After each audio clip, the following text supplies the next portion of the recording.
Hey guys, welcome back to the channel. Today, we're starting part 1 of an awesome What If Deku had a Pokemon summoning Quirk story. If you want to see part 2, drop a comment below and tell me what you think. Don't forget to like, subscribe, and share. Now let's jump into the story. If you don't struggle, you don't improve. This was the reality I learned about society at the young age of, and that was my first and last setback. It all began in China, Qingqing City. There was news that a baby that radiated light was born. Ever since then, superpowers were discovered in various places, and time passed without the cause being identified. Before we knew it, the supernatural became normal, and dreams had become reality. The world has become a superhuman society, with about 80% of the world's population now possessing some kind of special trait. In this world swirling with chaos, the profession that everyone once dreamed about and admired came into the limelight. That profession is heroes. Crash, a giant villain, caught the kids' attention as it was destroying a track. It threw the debris at the civilians, but before they could suffer any injuries, a buff person with his chest exposed caught the metal. Oh nice. Way to go, Death Arms. He carries out justice through his great physical strength, the punching hero. Suddenly a water line blocked all the civilians from getting closer to the attack. Everyone, please stay back. This area is far too dangerous. The rescue specialist, Backdraft, is here, too. A civilian commented on the other Quirk user. This guy must be desperate to go full monster in the middle of the city. Do you know what happened? He stole someone's bag and went out of control when he was cornered. A Quirk like that, and he's just a petty thief. I'm sorry, the trains. Yes, I don't know what time I'll make it into work. Civilians, one by one, started commenting on the rampaging villain, just casually unaware of the dangers they were oh so close to. Suddenly a branch caught the enormous villain's arm, making him panic and swing wildly. Get away. A figure landed on a roof and stared down the villain. He was skinny and covered in tree-like armor all over his body. It's Kamu Woods. He may be new, but is making a big name for himself. The kid commented, writing in his notebook for more ideas. Why, one look at that dopey grin and I know what you are. A fanboy. A civilian talked to him, admiring his commentary. Before he had a chance to comment on the man's assumptions, the person fighting the villain started speaking. Assault, robbery, and illegal use of powers during rush hour traffic. You are the incarnation of evil. Kamu started ranting, making Izuku giggle at the overhype on a purse snatcher. Go on, tree man. Show us something flashy. The civilian cheered, watching the person. Kamu readied his attack, with the villain flinching for his inevitable capture. Preemptive. Binding. Lacquered chain Prezo-Canyon Cannon. Everyone stood there, shocked, when a giant newcomer suddenly drop-kicked the humongous villain, effectively knocking him out. The new hero was a woman, who was getting up to restrain the villain when she started speaking. Today is the day of my debut. My name is Mount Lady. A pleasure to make your butt-acquaintance. Paparazzi started crowding around the kid, muttering 2 words. Money shot, money shot, money shot, money shot. Hey, she's getting all the credit. Kamu muttered out loud, not really being noticed for his attempt at taking down the same villain. Along with the superpowers came an explosive increase in crime. As the country was stuck in the slow progress and drastic law reforms, courageous people started performing heroic acts from out of comic books. Guarding against superpowers and defending against evil. Heroes were soon accepted by the public, and it was established as an official position. Based on their performance, they are paid by the government and gained renown among the masses. Gigantification, here. She looks like she'll be pretty popular, and it's an amazing quirk, but thinking about the damage to the city that'll go hand in hand with that, its use might be limited. No, but whether or not she can control the size. He muttered, analyzing the new heroine for strengths, popularity, and downsides. What's that, fanboy? You're taking notes over there. Wanna be a hero too, here? The man from earlier asked, grinning. Yes. More than anything. Since you're all third years, it's time for you to think seriously about your future. I'll pass out handouts for your future plans now, but you're all pretty much planning to go into the hero course, right? the teacher announced, throwing the papers in the air. The classroom went wild, showing off their quirks, hardly being reprimanded. In fact, the teacher actually smiled, like he wasn't watching a room full of children using their quirks illegally. The class suddenly stopped when a new voice spoke above the clatter. "Hey teach, don't let me in with these bunch of losers.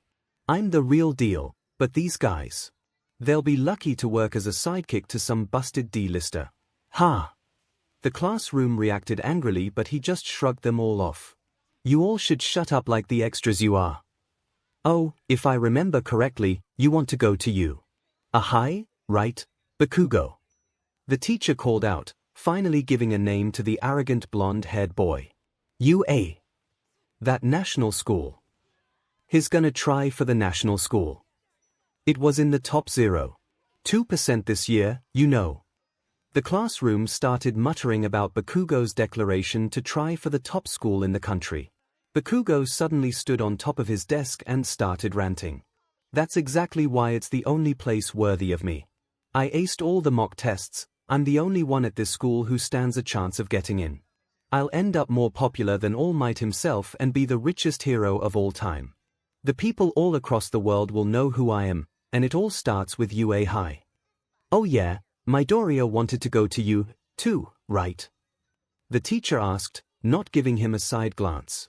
"And of course there is me," Izuku thought to himself. Everyone turned to look at the embarrassed boy for being called out and started laughing in his face. "Here. Midoriya. No way. Midoriya, you're kidding, right? You can't get into the hero course just by studying.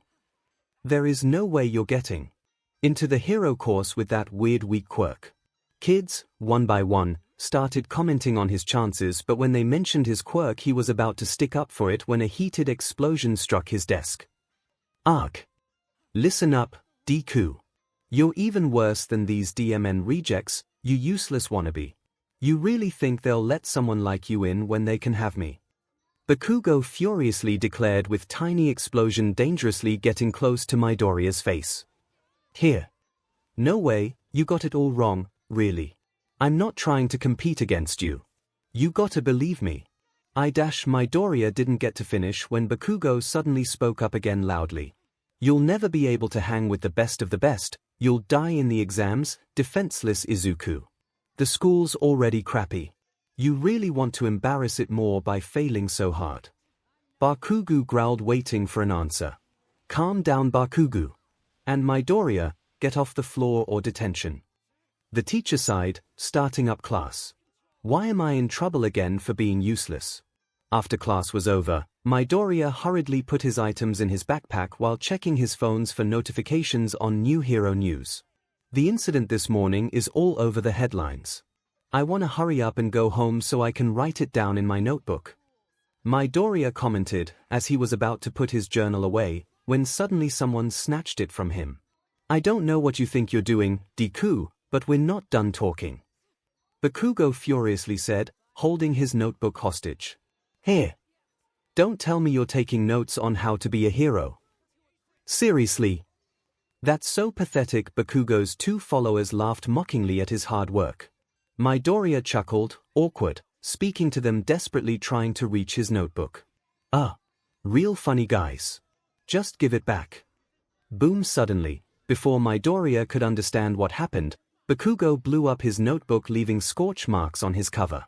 Midoriya tried to reach for his notebook one last time when Bakugo suddenly threw it out the open window, with Midoriya screaming for his item. Bakugo suddenly grabbed Midoriya's shoulders, forcing him to look at the bully in fear when he started speaking. "Most first-string heroes show potential early on. People look at them and just know they are destined for greatness. When I'm the only student from this garbage junior high to get into UA, people will start talking about me like that. They'll realize I'm legit, the next big thing." Midoriya didn't dare move from his spot, flinching when a burning sensation started to painfully spread through his shoulder. "Here's a word of advice, nerd. Don't even think of applying or else." Bakugo and his cronies laughed, walking away when the main abuser stopped and turned to him maliciously to speak. "You know you can't be a hero, Deku, but there's actually another way for you to help people. Just take a swan dive off the roof of the building and stop being in people's way. Who knows, Maybe you'll get a better quirk in your next life. Suddenly Izuku turned towards his abuser in anger as suddenly a flash of light appeared in front of him. There stood a small Pokémon wearing an egg with weird patterns on it staring angrily at Bakugo. Togepi! Izuku called out in horror. The Pokémon suddenly charged at Bakugo ready to tackle him when it was suddenly caught with one hand. This stupid egg again. Pathetic. No, don't. Izuku called out when Bakugo released a decent-sized explosion burning the egg Pokémon. Weak. Bakugo scared letting it go and callously kicked his Pokémon, almost out the window like his notebook. It was miraculously caught by Izuku, who was crying for his Pokémon in pain and anger, upset with himself for letting it get hurt. I'm so sorry. Come on, let Deku cry again for a stupid quirk. Bakugo huffed walking away with his two snickering cronies. Izuku stared at his Pokémon as it gave a shaky smile before being enveloped in light disappearing again. I'm so sorry. Midoriya repeated again and again, clutching his heart and hoping his Pokémon felt better soon. Flashback Midoriya Izuku was 8 years old when his quirk manifests. His was staring at a river, NSNG wounds given to him by Kaken, sighing as he wonders if anyone would be sad if he was gone. Would I have a funeral? Would people come? Would Dad come back? He hated everything about himself, as everything went wrong when the doctor declared him quirkless. He lost his dad, his friends, and mind when he started contemplating suicide at a young age. I just wish I had someone to care about me. Flash suddenly a bright flash of light followed by the sound of water splashing brings him out of his own mind as Izuku looks up to see a strange glow take the form of a red fish. Carp, carp. Magikarp. The fish sounded as Izuku stared blankly, before snapping out of it and looking around quickly. No one was nearby. Hello there. Are you okay? Izuku asked, slowly moving to put a hand on the fish. Carp. It sounded again, splashing Izuku with water. Ua. Izuku tried to shield his eyes from the water, but ended up unsuccessful. Seeing the fish just splashing about, too big for the water, Izuku lifted it up and began carrying it home, wondering if maybe the internet would have an answer for him. Carrying the fish proved easier than he expected as it began calming down quickly, only letting off a quick, quiet carp every so often. A quick search gave him a site called Pokémon and Bulbapedia, and a few pictures of the fish itself. Magikarp is a pathetic excuse for a Pokémon that is only capable of flopping and splashing. This behavior prompted scientists to undertake research into it. Harsh. Izuku muttered. It is virtually worthless in terms of both power and speed. It is the most weak and pathetic Pokémon in the world. Wow, really harsh. Izuku turned away from the computer to the fish. Hey there, Magikarp. I think you may be my quirk. It does seem fitting that Izuku cut that sentence off at the sad look in the Pokémon's eyes, as if it knew exactly what he was going to say. You know what? Let's start over. Hi, Magikarp. My name is Midoriya Izuku. I think you're my quirk. I'm also called pathetic and useless. Would you want to be my friend? Izuku asked, holding his arms out for confirmation in a hug.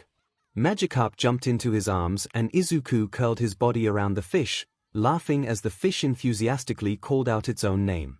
I'm glad. Let's be great friends. The very next day, Izuku went up to Kaken and told him that he finally had a quirk. Oh yeah. Prove it, stupid Deku. Kaken challenged, his friends eagerly taking advantage of the distraction to play on the monkey bars. Izuku took a deep breath and tried to think of the Pokémon he knew. He spent most of the day studying the Pokémon after Magikarp disappeared. Bunuri. A new voice called, suddenly, and Izuku turned to gape at the new rabbit Pokémon. I hadn't expected there to be more than Magikarp. Izuku called in joy. Bun. Bun. The Pokémon celebrated, as she jumped around in happiness. What? You can summon little animals. What a useless quirk. Kaken scoffed. No, they are called Pokémon, and they are amazing. Izuku argued, leaning down to be on Bunuri's level. Hey there, Bunuri. I'm Midoriya Izuku. I'd love to be your friend. Izuku called, handing his hand out for confirmation. Bunuri looked at him, then huffed and turned away. Ha! Even your own Quirk knows you're a useless Deku. Kaken laughed, making Izuku feel sad. Buniri apparently didn't like that, because it rocked on its tiny feet and launched the curled-up ear straight into Kaken's chest, knocking him on his butt. Kaken! Izuku called out in shock, rushing towards his friend's aid. Arag! You're dead, Deku. Kaken challenged in anger as he started going on the attack. Buniri watched in horror as the friendly human was beat up right in front of it. But before it could help, the time limit passed, leaving Izuku alone in his beatdown. Izuku didn't move for a while after that. Maybe Magikarp really was the only friendly one. He looked up at a soft sound. Pigs! Two foxes, one a warm brown and the other a snowy white, looked down at him. Val! The white fox settled next to his side, where he'd taken the most damage, while the warm one settled next to his legs. Almost immediately there was a noticeable difference, the cold chilling the pain and the warmth helping him relax. Thank you, Izuku murmured, the warmth of the Vulpix putting him to sleep as the cold one got up and stood on guard. If Inko stopped arranging playdates with Katsuki after she brought her baby home all bruised and burned after that, no one mentioned it. Present-day idiot. If I really jumped, that would mean you instigated a suicide. Think before you speak. Midoriya was angry at his tormentor, but that anger soon subsided as he looked at the floating notebook in the fish pond. There goes pages of hard work. Midoriya sighed, taking the notebook and air-drying it as he walked home. He started thinking about his life so far and everything that had happened to him. He was diagnosed quirkless at the age of 4 by the doctor, and that's when everything fell apart. He asked his mother late at night if he could still be a hero, trying to cling to any hope that he could still achieve his dreams without a quirk. I'm so sorry, Izuku. Soon, Dad left and cut contact with him, leaving just an overly stressed mother taking care of both of them. All that remained was a quirkless child in the hands of society, as everyone turned against him the moment he was deemed quirkless. Friends turned to bullies, teachers turned a blind eye or even joined in on the abuse. It stayed like that for 4 long years, until he finally got his quirk at the age of he thought with this miracle things might get better, but nothing ever changed. He was still the useless Deku that couldn't do anything. He was deemed even weaker than his own Pokémon, making him cry at the fact that it was true. Beatings escalated now that he had a quirk, because they didn't want him thinking he was worth anything even now. He had to endure countless days where his Pokémon fought tooth and nail to protect him, watching the bullies and even a few teachers kick his only friends into the dirt. He knew it was wrong, but when faced with the whole school, what was he supposed to do? What laws were he supposed to use for sentient quirks that had a mind of their own? He would get charged with quirk use and cost his mother more money than necessary, and he didn't want to give her more work for something he couldn't control. Even then he knew if he did anything, the school would spin it on him for animal abuse even though it was a quirk. A quirk with feelings. Midoriya sighed and suppressed his dark thoughts in an unhealthy manner as he smiled, walking under a tunnel. Doesn't matter, I'll still become a hero. Clank! Midoriya blanked. Turning towards the sudden noise, he was greeted with a giant green wall of slime with a manic grin staring down at him. Oh good, a medium-sized skin suit. Midoriya tried to dodge out the way. It was too late, as he was now being suffocated in an awful-tasting slime, trying desperately to breathe. No, I can't die, not yet. Soon a flash of light appeared, and a Pokémon appeared next to the attacking villain. Bounds! What appeared was a small berry-shaped Pokémon with a red body, green leaves, and 2 yellow, beady eyes. Bounsweet. SHT, I can't command it. The Pokémon jumped back when the sludge villain swiped at it, missing as it readied an attack. Bounsweet. It suddenly shot many leaves at the slime, but it did nothing except get stuck. The villain left completely unharmed. He is too gooey for a physical attack. Nice try, kid, but hey. You can be my hero at least. The villain grinned as Izuku's vision started going black.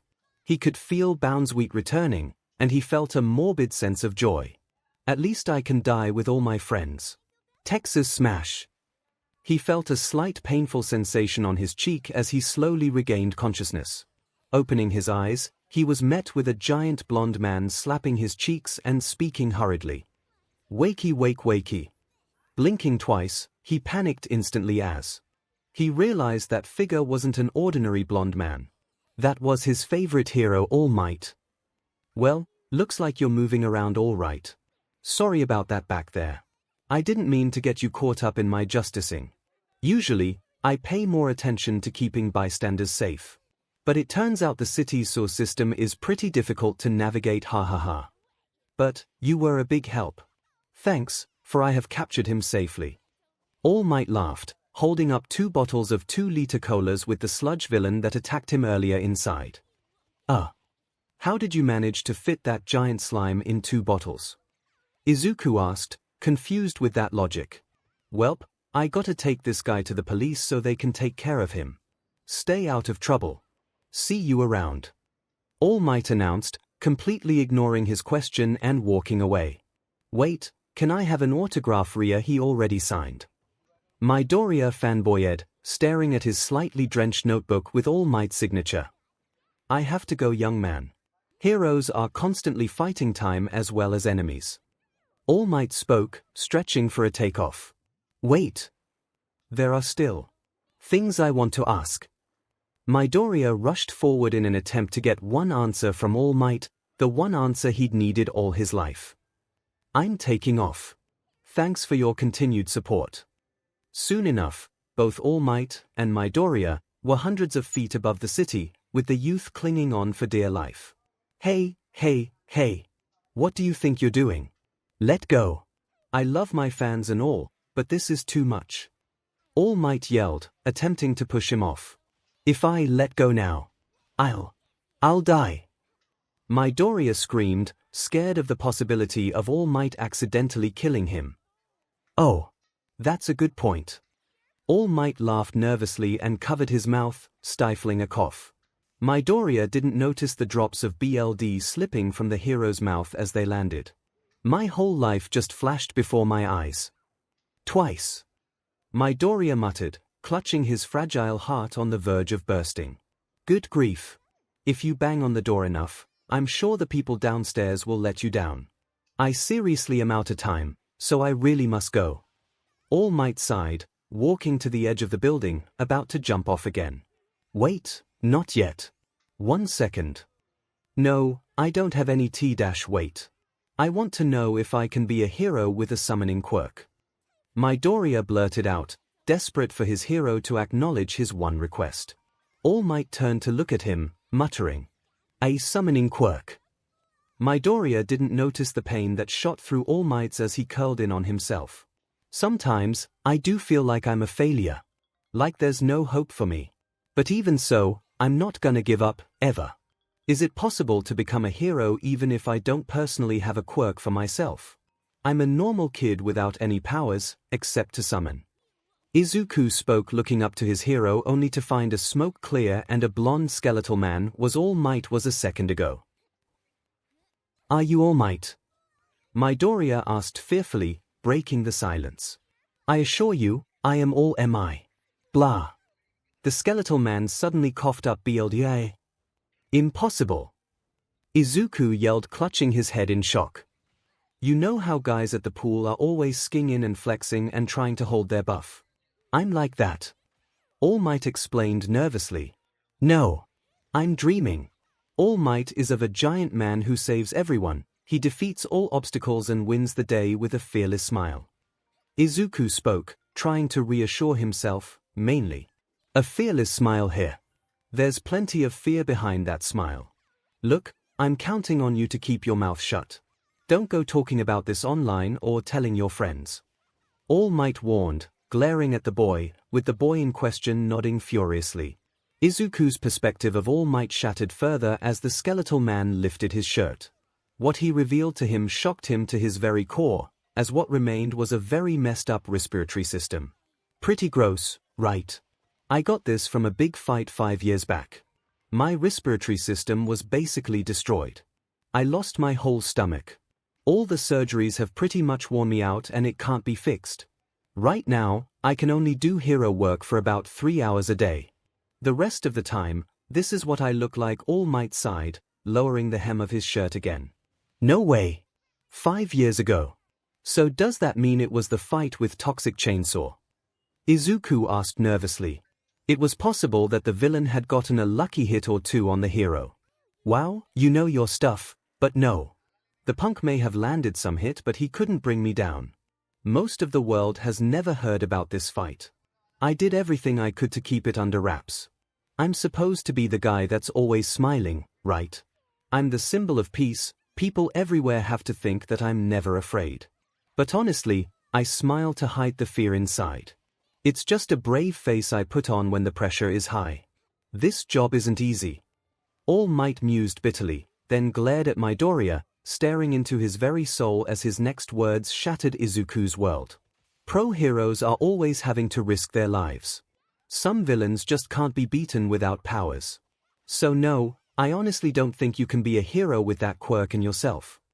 All Might spoke, gesturing to the spot next to him. As Midoriya looked over to where he'd indicated, there stood his first ever Pokémon. The fish Pokémon, Magikarp, was staring at All Might sadly. It didn't even flop or anything, tears welling up in its eyes, a frown forming on its mouth. Magikarp. When did? I'm sorry, Magikarp. Midoriya spoke sadly, picking up his fish and hugging it tightly. If you want to help people, there's plenty of other ways to do it. You can become a police officer. They get CRP because the heroes capture most of the villains, but it's a fine profession. It's not bad to have a dream, young man, just make sure your dreams are obtainable, realistic, understand. All Might finished, walking down the stairs, leaving a shattered boy and his Pokémon crying on the roof. I failed you, my friends.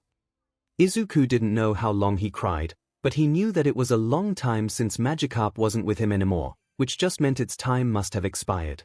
I didn't want him to see that. Izuku sighed and walked pathetically downstairs and out the building. Flipping through his notebook, checking his life's work, Midoriya sighed and thought to himself.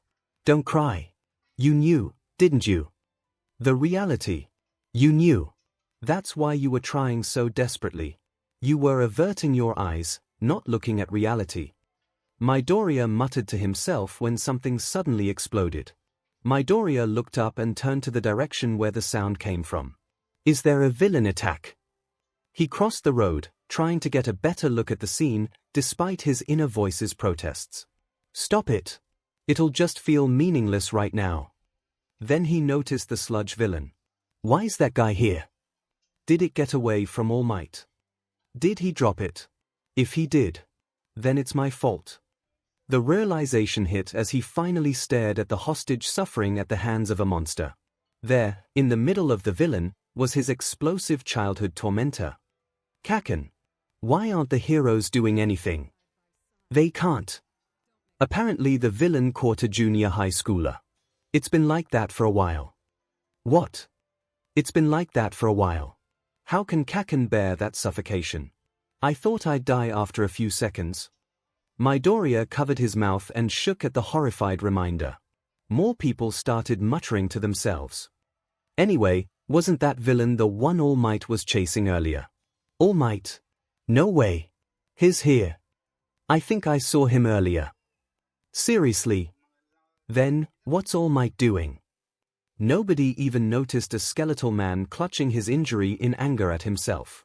Both Midoriya and All Might waited helplessly, All Might cursing himself over and over while Midoriya was crying in self-blame. No one knew what to do, how to help. And then Bakugo struggled just enough to move his head and open his eyes. Looking straight at Midoriya. His big red eyes were filled with horror and helplessness. Drowning out everything else, one thought screamed out. I need to help him. Before anyone could blink, the boy lunged straight at the monster. All Might and the heroes at the scene gasped.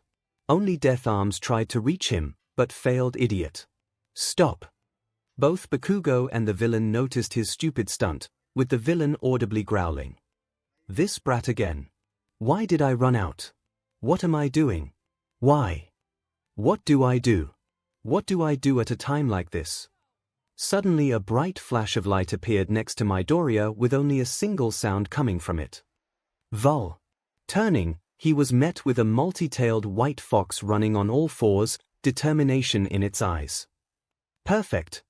Now with a plan, Midoriya threw his bag that hit directly in the villain's eye, making his grasp on Bakugo slip long enough for him to cough and breathe, to get air back in his lungs. I see wind now. Vulpix obeyed his command and started breathing out a stream of snow-dusted wind. It started freezing the villain's side slowly to a solid where Bakugo was at, just as he planned. "Kaken, blow it up!" Midoriya yelled, grabbing Vulpix and jumping back to avoid a slowed tendril. "Die you bastard!" Bakugo yelled as he twisted his hands and unleashed a devastating explosion on the villain, making it shatter partially. Now he was free. Before the villain had a chance to recover, Midoriya grabbed the breathing Bakugo by the shirt and started running back towards the crowd. "We have to go now. Don't tell me what to do." Bakugo didn't finish as the villain roared in anger at losing his hostage. "I will kill that brat." The villain roared, charging at the boys. Suddenly, faster than both boys could perceive, All Might suddenly appear behind the boys, readying a fist, yelling out his signature move. Detroit Smash. A wind blew, strong enough to make the villain fall apart and put out all the fires, and even cause a mini tornado. When the wind quieted, everyone was staring at All Might, who was steaming and breathing. For a moment, no one said a thing until drops of rain started falling from the sky. At first, it was 1, then 2, then 3, and then the whole sky opened up on the bystanders. Rain. Don't tell me it's from the wind pressure just now.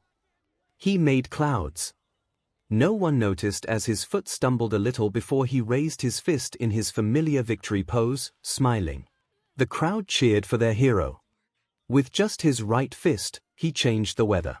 That's amazing. That's All Might for you.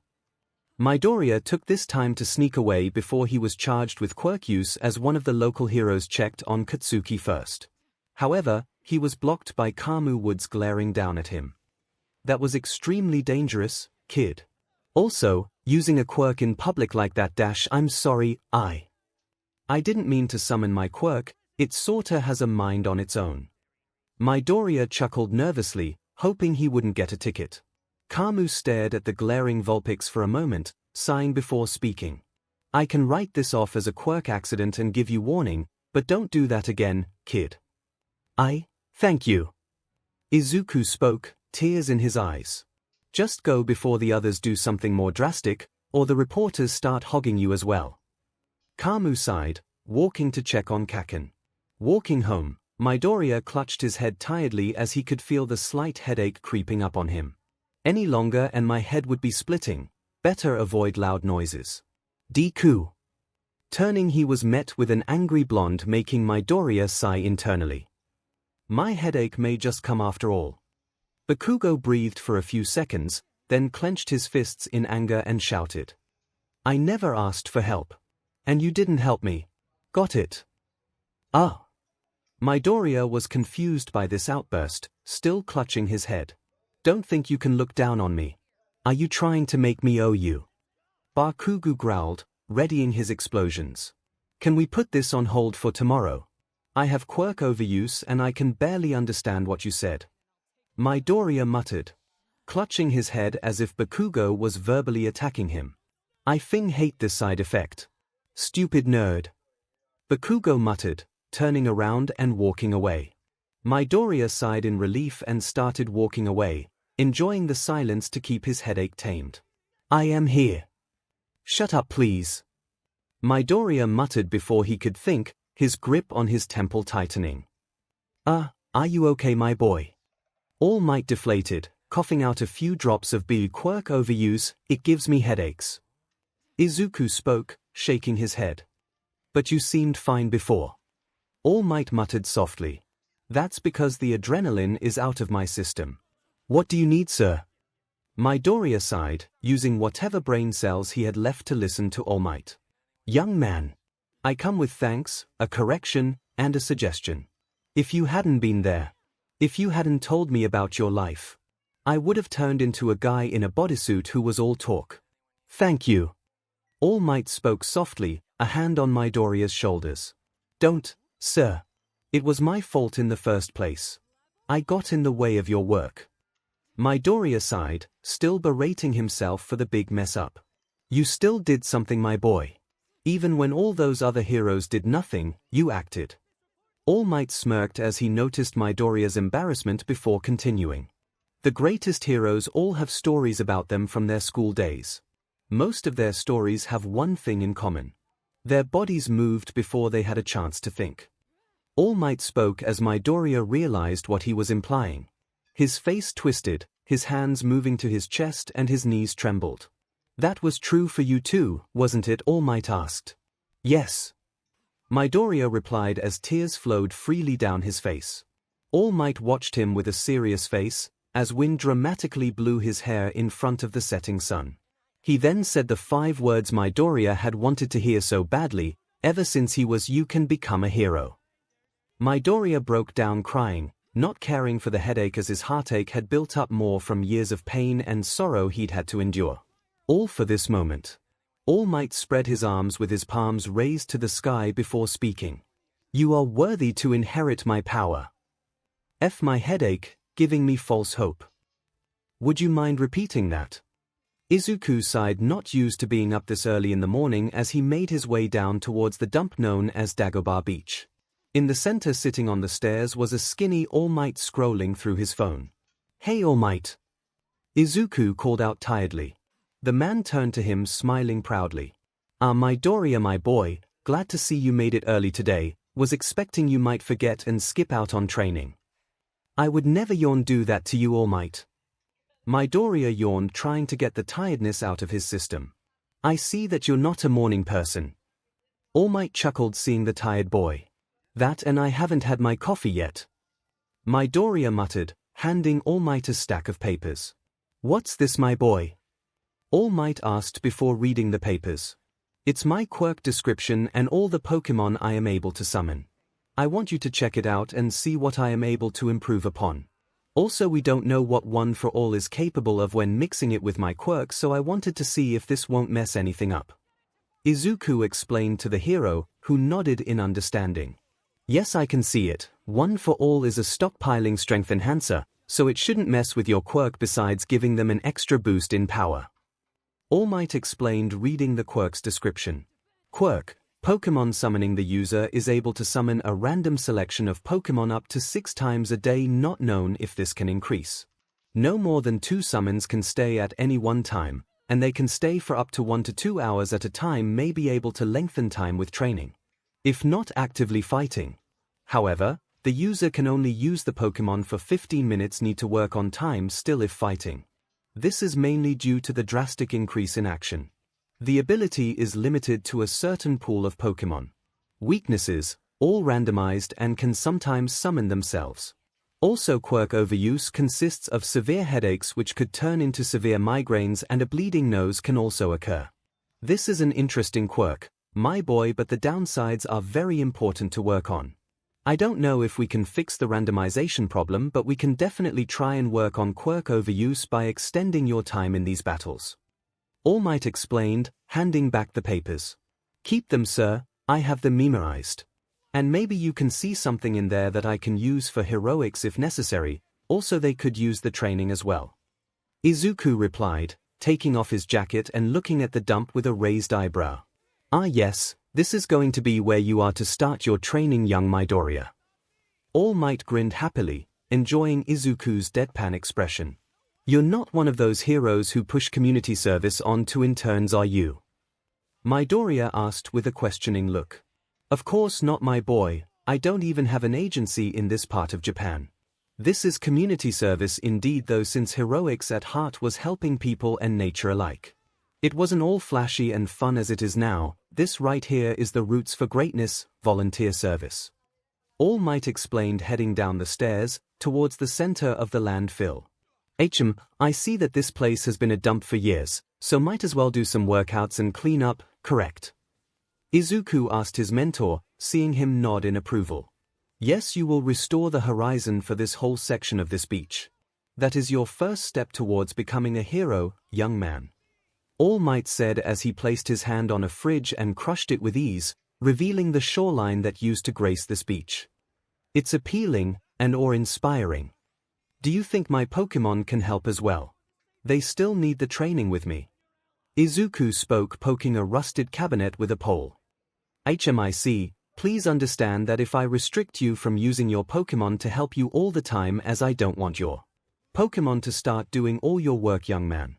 All Might scolded, giving him his own packet. What's this? 𝐒𝐿 asked, looking at the packet. I came up with this aim to pass American Dream Plan. It's a training plan to help you finish cleaning up the beach. It consists of a few meal menus and weekend schedules. I'll have you follow this in every aspect of your life. All Might grinned as if his plan was infallible. I may use most of this schedule, but I don't think I can follow it all and not work on Pokémon too. I see, so 10 months worth of training before I receive one for all, isn't that a little too late? 𝐒𝐿 asked, confused about the sudden quirk without training. Sadly, that's the best time to give you one for all. If all goes well, then you should receive one for all about the week of the entrance exam. Any earlier than your body may just explode from being an improper vessel. All Might explained, nervously scratching his head. You do realize how dangerous this is on so many levels, right? 𝐒𝐿 spoke to the man before sighing and examining the trash. Yes, but it will all be worth it in the end, right, Midoriya? All Might grinned happily, hoping for him to cast all his worries aside. It would, but I need precautions, so can you try to figure out this more? You're basically saying I could die just by sheer luck. I would stick to the plan, but I need you to see if I won't die in the process. 𝐒𝐿 sighed while lifting a microwave, waiting for instructions. I would look into it some more, my boy. Also, just load this in my pickup truck inside the parking lot at the park 2 blocks away. All Might explained, reading his quirk over again. 𝐒𝐿 sighed and looked at the sunrise behind the landfill, frowning. This is going to be a gruesome 10 months. The first month of training was hell on earth. 𝐒𝐿 had to carry around trash of all shapes and sizes, with some being way heavier than others, in an attempt to clean up a small spot on the beach. Once that spot was cleared, 𝐒𝐿 made a little battle arena for him to start summoning his Pokémon safely, and gave them their own types of training designed by him and an impressed All Might. You sure these are what the Pokémon are capable of, young Midoriya? All Might asked in his small Might form, unsure about the uses of his quirks. Only one way to find out, sir. Just let me know if I'm relying on the Pokémon too much. Also sorry if some of them act out of the ordinary or be disobedient. 𝐒𝐿 explained cautiously. It can't be that bad, my boy. All Might grinned happily, ignoring the warnings. Your funeral. 𝐒𝐿 shrugged, summoning his first Pokémon to finally do actual training. Buniri, 𝐒𝐿 sighed, looking at the smug bunny that just punched All Might in the ball. He knew it was smart and capable of a lot of things, but he doesn't know how to properly train her yet. Such as speed, parkour, and reconnaissance with her hearing. But no, when she gets told to track a Pokémon, she turns around and tries to break her kneecaps. 𝐒𝐿 makes sure to avoid Buniri since she kicks his butt a lot, and gets defensive whenever she is summoned during one of 𝐒𝐿's beatdowns, because apparently only she can kick his butt. 𝐼POM, a normal Pokémon with a playful personality and follows orders sort of well. It has the acrobatic skills of a skilled monkey and can swing off poles, making it a good ambusher. He is too excited and not great at keeping focus. Loves to play pranks and steal his quarters, as he knows it has been storing them somewhere in the house. Note: keep away from 𝐵𝐵NSWT. Cantonian Vulpix is very relaxed and sometimes likes to stay pretty and not get dirty. 𝐒𝐿 doesn't know why, but it likes to summon itself with a lowland Vulpix most of the time and cuddle into each other. Maybe these two are my twins. 𝐒𝐿 sighed as he took a picture of Vulpix staring down shamefully with a flaming garbage can behind her. She was holding a sign that said, "I made Endeavor." Turns out they made a funny meme with 𝐒� going into hiding for the weekend when Endeavor commented on his meme. Note: no more poke shaming involving heroes. 𝐔𝐬𝐽, a very obedient Pokémon that follows orders. 𝐒� gave this Pokémon the descriptions of a hound dog Pokémon with its sensitive nose. Why it likes fancy items, I don't know. It will sometimes sneeze fire burning the carpet, so they replaced it with tiled floor instead of wall. Notes: if paired, train in finding Zorua. Pishu was a really happy Pokémon that loved to have fun no matter what. 𝐒� made sure to keep an eye on its training, as it had a weakness of frying itself for some reason. Note: Make sure to also increase physical strength. Izuku would have to watch over the fried Pokémon constantly to make sure it doesn't wander off and make a big problem blowing up his electronics. No one ever solved Pichu causing a blackout at school. 𝐭𝐴𝐵 was always a mystery to Izuku, as it sometimes was happy and playful and other times it was deadly serious. It will pounce on Izuku at night and demand to be played with. If Izuku doesn't wake up, it will shock him instead. Luckily it has been playing with All Might recently. Magikarp, it's a hard-working and emotional Pokémon just like him. Izuku set up a tiny pool for Magikarp to swim around in, but it still loved to splash a lot. However, he doesn't understand why it keeps splashing All Might with water. Poliwag, it was Izuku's newest and very curious Pokémon. Izuku finds it looking around and getting distracted easily, but finds it difficult to train Poliwag to get on a running schedule as it loves swimming more than running. Why is newer summons showing up slower? It loves soaking in the bath and playfully loves to put more energy into performing tricks than training. Bounceweet, this Pokémon is happy and very carefree when it comes to its personality. Despite how often Ipom and Swinub try to eat it, Izuku still has to make sure Mom doesn't accidentally cook it too. Bounceweet loves to play around, and when it gets startled it will release an aroma that calms everyone down. Unless you are trying to eat it. Skiddo, this Pokémon's emotions depend on the time of day and weather conditions. If it's sunny with no skies, it is super hyper and can work efficiently since it is constantly gathering energy from photosynthesis. However, it is glum when there isn't enough sunlight to work with. Note: train against ramming 𝐿 if paired. 𝐿𝐿 is a very calm Pokémon that enjoys the time it has when summoned. It likes to hang around Izuku a lot and enjoy the happy emotions he gives off, but when Izuku is sad it will make sure to put on hero videos and enjoy a nice snack. I know Mom says I'm not supposed to have a favorite child, but 𝐿𝐿 is easily one of my favorites. It is very intelligent and acts more like a human than all his other Pokémon, much to Izuku's surprise, as it can solve puzzles and communicate with him effectively. Note: see how far into grading that 𝐿𝐿 is capable of. 𝐴𝐵 is a sleepy Pokémon, but Izuku knows its brain is still active when it is asleep. It can be seen hovering around just sleeping and analyzing Izuku's brain. It is so deadly silent and doesn't move that Izuku and everyone that met 𝐴𝐵 the first time will think it is a doll. Love teleporting too. Alolan Vulpix. If you thought the regular Fire Vulpix was dainty and didn't like getting dirty, you haven't seen the tantrums this little Pokémon throws when its fur is even slightly dirted. Always carry a brush and hair products. Of course, for some unknown reason, it seems to want to freeze All Might constantly. It might be because of how often he and the other Vulpix had to sit by and watch Izuku fanboy over All Might. Spheal, a very hyperactive Pokémon that loves to roll around than swimming. Izuku sometimes spots it performing tricks to entertain itself or bouncing around. It loves playing with Poliwag. It soaks in Izuku's bathroom constantly as it plays with RBB ducks mostly. However, it loves to roll down hills with Izuku, making them have a little more fun than usual. As much as I want to be a hero, these are all my kids, they should have fun. Shuppet was just a crypt ghost Pokémon that Izuku can't understand at all. Izuku sometimes finds this Pokémon just watching him sleep and popping up whenever he gets super depressed. Izuku can't really train Shuppet as it just ignores him most of the time and just stares at him and All Might's, or rather the spot next to All Might. Shuppet is a mystery that Izuku just can't figure out. Note: could be used for intimidating opponents. Finding All Might. Why is it studying him so often? What do you see, Shuppet? 𝐒𝐭𝐲, this Pokémon likes to throw many tantrums and cries a lot if not fed properly. For some reason it seems to enjoy music and can sometimes be subdued with music in mid-tantrums to calm it. Our favorite band to listen together is Set It Off.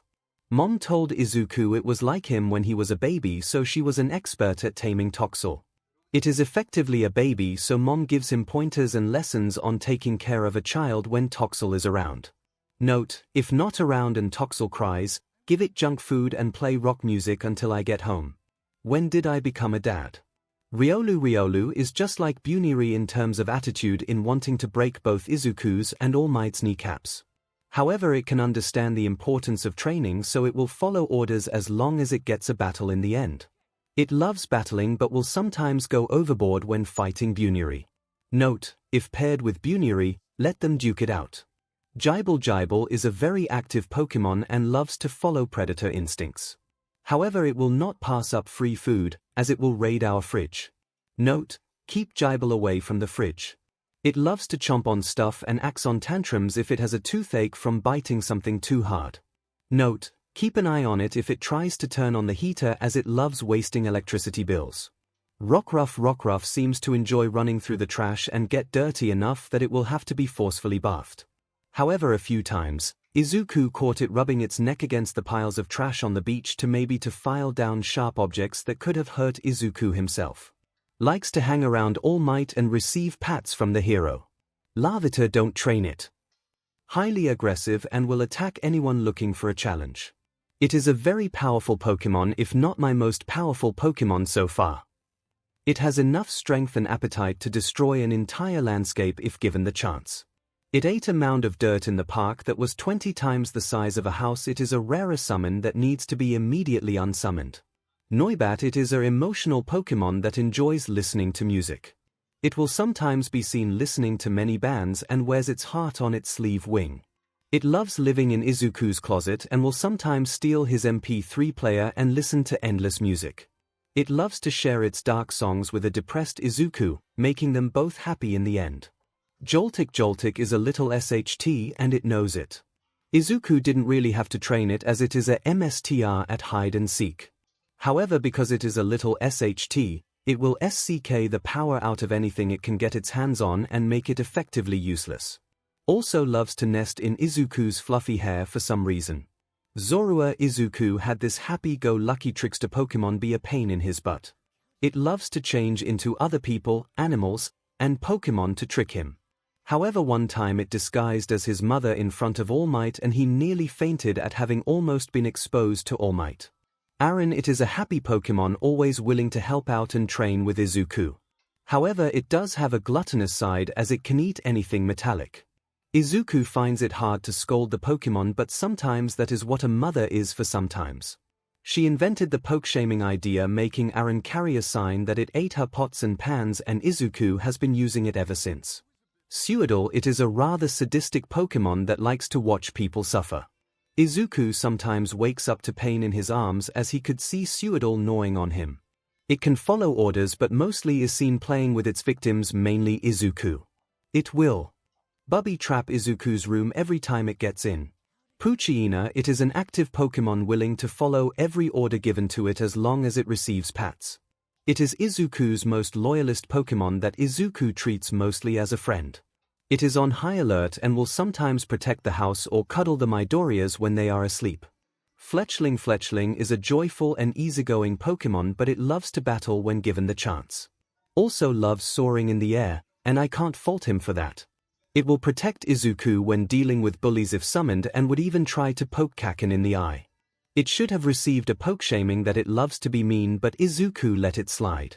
Stuffle, 𝐒𝐿Zuku didn't know what to think about Stuffle. It was an interesting doll Pokémon that had many emotional problems. One moment it would be all cute and cuddle and accept training its ridiculous strength to crush a fridge. And the other moment it would act all ferocious and not follow orders. Luckily it knows to follow his mom's orders.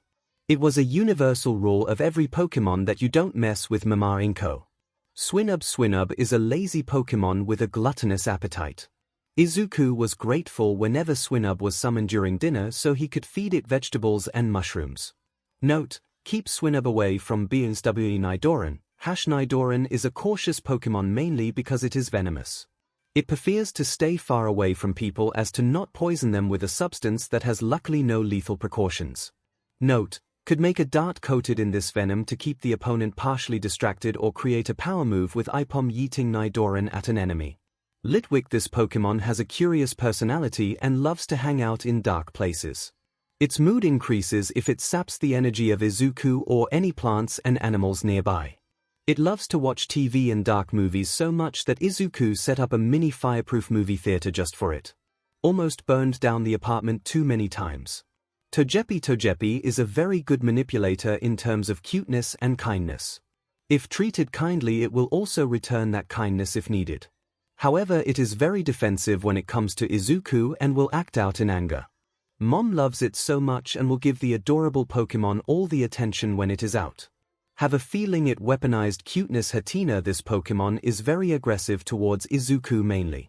He doesn't know why, but he feels unsafe around the Pokémon that is always watching him and staying away from the child. Luckily it will follow orders from him at least. It seems to also dislike All Might and would actively ignore him as if he doesn't exist. Hope it won't murder anyone or me while I sleep. Dratini. It is a calm and shy Pokémon that obeys orders and loves swimming. It is the biggest Pokémon so far and loves to stay soaked in the bath when it is summoned. It is embarrassed shedding in front of anyone and would hide in the closet for its own personal space. Even my children deserve their own space. Bagon. It is a very confusing Pokémon, always jumping off a 5-story building. It wasn't until Izuku searched up Bagon on the internet and understood why. It is a very dedicated Pokémon following its dream in learning how to fly.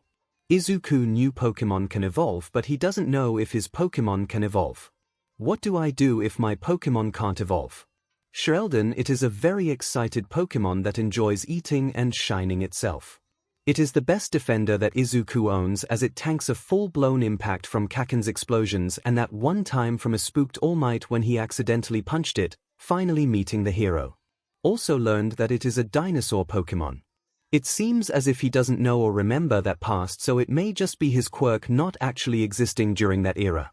Note: don't let it wander, it has terrible sense of direction. You were saying All Might? Midoriya asked with a raised eyebrow at the hero. I'm gonna take a few weeks of vacation. Continue your work, young Midoriya.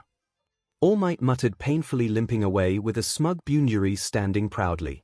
Hope they don't kill my mentor before I become a hero. Izuku sighed in exhaustion as he laid on his bed, staring at the ceiling in hopes that his headache would magically vanish. The 5 months of training had been the worst and best thing to happen to him in his life. Thinking back on the past few years, he really should have put more muscle and effort into training if he wanted a chance at heroics. Which led him to here. He loved his bed now more than anything, seeing as it didn't complain or beat him up. It comforted him more and let him rest with the ease that he desperately needed. Ding. Looking at his phone, Izuku really wished he hadn't inside, knowing that the message would have definitely shown as read. And there goes my free time. Taking a shower and slipping on his PJs, Izuku went to bed, cursing at the ever-shrinking hours of sleep he still had. Knowing he wasn't going to sleep anytime soon thanks to his headache, Izuku decided to ponder on how far he'd come. Izuku actually had decent stamina and energy before he started training with All Might, mostly out of a need to keep up with his volatile and unpredictable quirk. Especially considering some of his Pokémon liked to summon themselves at midnight and wander away from the house, leaving Izuku to wake up and chase after it. They sometimes return immediately or don't. However, his training had improved his muscles greatly, and he actually had to buy duplicates, albeit a bit larger, of his favorite t-shirts so his classmates wouldn't see his growth. He didn't want to face the same situation as Bakugo just because he'd gotten a bit bigger. He also didn't want to encourage his bullies to a challenge, with them thinking that he was a tough guy now. His strength had increased drastically as well, meaning he could actually lift some of the heavier objects. But even then, he still had to use several other training days to balance out his body, since some days he focused on a certain body part more than others. Which led him to spending his Pokémon's allowance to buy a few weights and training equipment. That was a difficult conversation, and even then I wish I could have just bench-pressed a few of my Pokémon for a cheaper price. Izuku was especially glad that his quirk had improved dramatically over the past 5 months, and everyone was becoming happier, with them actually being able to move freely. Their timers and power had improved, and a few of them actually gotten useful attacks and abilities he was never even aware they were capable of. Izuku couldn't help but smile at the memories of how far his team had come. He saw the potential and the training they were going through, which only made him work harder to catch up to them. Bunuri, he at least makes sure she can get a good fight when summoned. Bunuri is just like the rabbit hero Muriko, and, sometimes, he can see this Pokémon late at night, copying the heroine's attacks. Ipom, because it's so reliant on an ambush to attack, Izuku trained them to be able to perform physical attacks mid-air. It will also sometimes flip around and use range attacks to catch its victims off guard, or if it sees that physical damage won't work. Cantonian Vulpix, it's mostly a special attacker and attacks from range. 𝐒𝐿 noticed that it can change the trajectory of its Ember attacks, effectively hitting the target most of the time. 𝐔𝐬𝐽, its tasks mostly related to searching for other Pokémon or specific items in the trash-filled beach to strengthen its sense of smell. It's also a close to mid-range fighter, biting and firing attacks, making it efficient in combat as well. Pichu 𝐒𝐿 collected many car batteries and electric appliances to work with Pichu's power output. It's very powerful for a Pokémon of its size, but it was not a very good idea to let it charge a toaster, effectively blowing up a pile of sorted trash and causing a fire. Shinx 𝐒𝐿 found it to have better physical strength and hunting abilities. 𝐒𝐿 also noticed that its fur lit up with sparks whenever tense, a good indicator of mood. 𝐒𝐿 understood that it was wary and was always on edge. He trained it to be an efficient fighter, successful in quick takedowns like Eraserhead. It also has the sense of smell to go with reconnaissance and tracking like 𝐒𝐿𝐽. Magikarp, it's an efficient swimmer, and can probably blend in with other fish. However, it lacks the most basic combat capabilities. I still believe in you. Poliwag 𝐒𝐿 found Poliwag was an effective all-rounder in water, seeing as it can perform both physical and special attacks.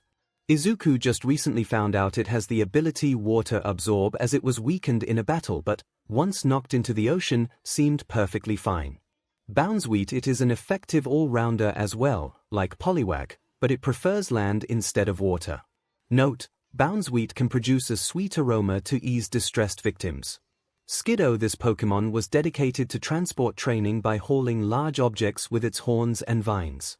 It also has the strength to lift All Might and was only slowed down partially. It is good for speed and emergency situations. It can also play the role of a physical attacker. To strengthen its muscles and horns, it will crash through a pile of trash. Ralts 𝐒𝐿 actually chose this Pokémon to play more of a leading support role than all his other Pokémon. Its intelligence, combined with range attacks, make it an effective Pokémon for taking down enemies from afar. 𝐒𝐿 actually tried to train Ralts into a healing Pokémon, mostly for All Might's injury, once he learned it could use Heal Pulse. This actually gave All Might a 4-hour time limit.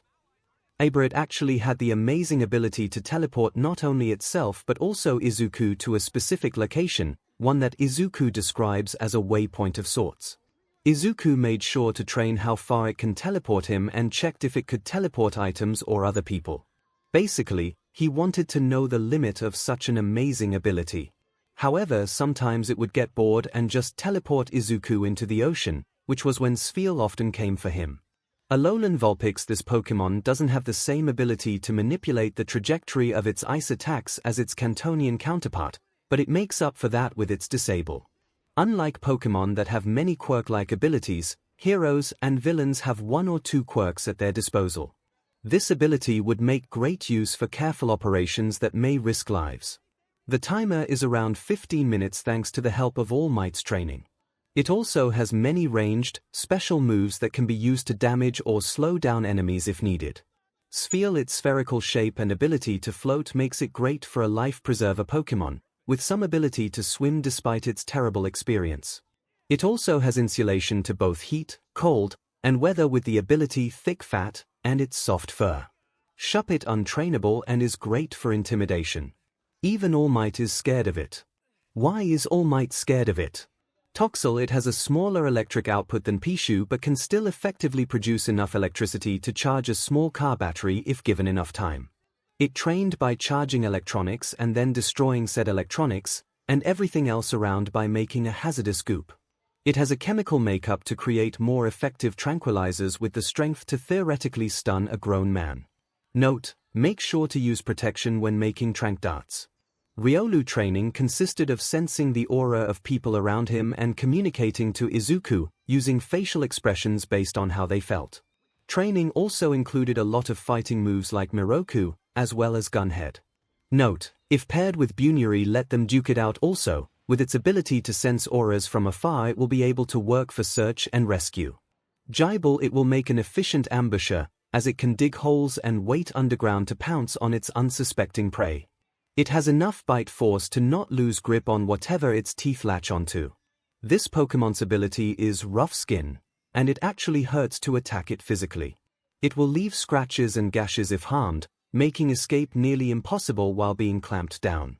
Rockruff in training, Rockruff mostly tried to fight the bigger pieces of trash on the beach, biting down and scratching at it, sometimes hunting for the smaller pieces and shaking his head vigorously when he did find them. Larvitar, it has tremendous potential for a physical attacker that can destroy a local beach. Not to mention it will also tank damage and shake it off, as if it wasn't just hit by a high-powered explosion, but it can still be damaged. All Might decided it should get some training against him despite Izuku's warnings. Even at his full power, Larvitar still managed a decent fight with the #1 hero. He was glad All Might was tough, but, at the same time, Izuku saw the sheer power it displayed, hitting the hero, who staggered back a few feet. If it was anyone else, then Larvitar would probably cripple a man, or worse. Noibat, this Pokémon specializes in sensitive recon involving hostage situations, spying, and many others. Also, it can tell if a fruit is ripe with sound. Really helpful when mom goes grocery shopping. This Pokémon is an effective all-rounder as well if it ever does get caught in a battle, as it has decent physical strength. It also provides specialized sound-based attacks to hurt its victims. May also effectively disorient and confuse targets, stunning them in place. Joltik, he gave it a task to try infiltration missions such as sneaking in a building and trying not to get spotted. He made sure to have the owners agree to keep an eye out for a small yellow pet spider. Izuku was really intrigued with energy draining, as he saw it was gluttonous enough to drain car batteries. Perhaps it could cut power during infiltration missions. Zorua, it was tasked with training to disguise as actual people it examined, and trying to walk around without suspicion. Zorua also tried to study people passing as fast as it can and change into their forms. It could be used for quick infiltration and stealth. Aaron, its training consists of physical damage and defense as it has a steel shell and the strength to tear apart a dump truck. Note, could be used for excavation and clearing out debris. Maybe even clean up after villain attacks. It doesn't need to work on much attacks or defense, but he at least tried to train it in ambushes from underground.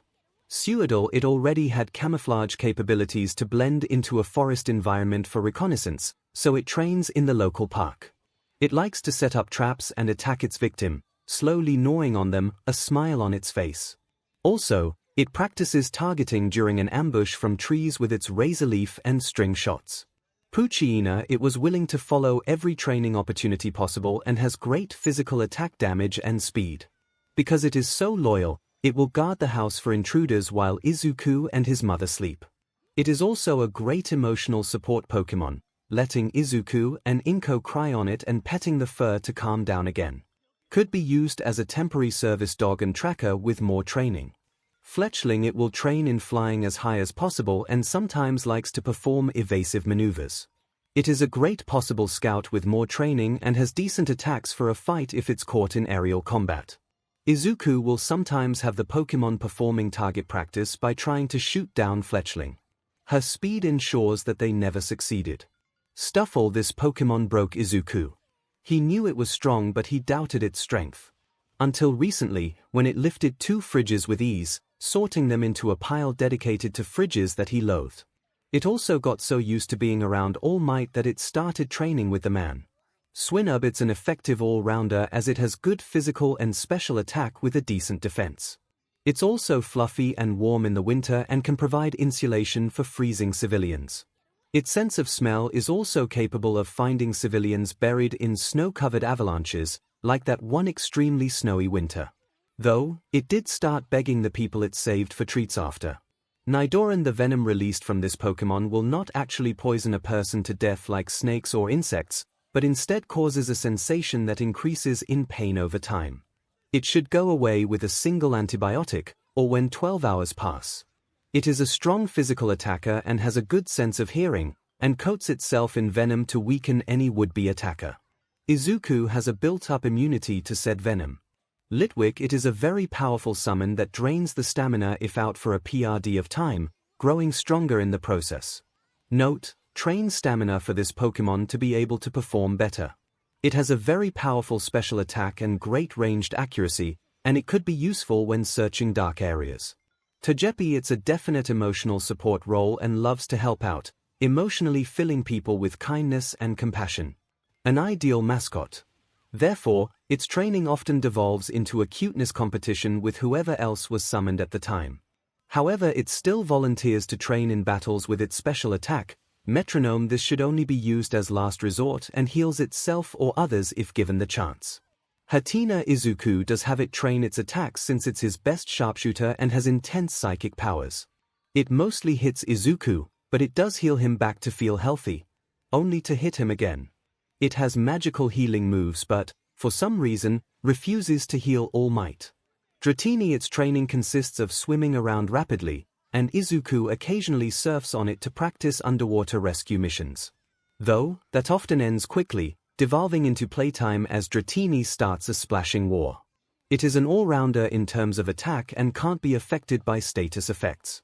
Note, its shed skin is actually great leather for building a potential hero costume for ignoring status moves. Bagan. He didn't want to break the news to Bagan and crush his dream that his Pokémon might not evolve.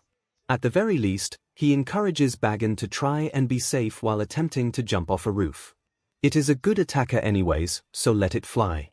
But Izuku would still occasionally let it train with his other Pokémon.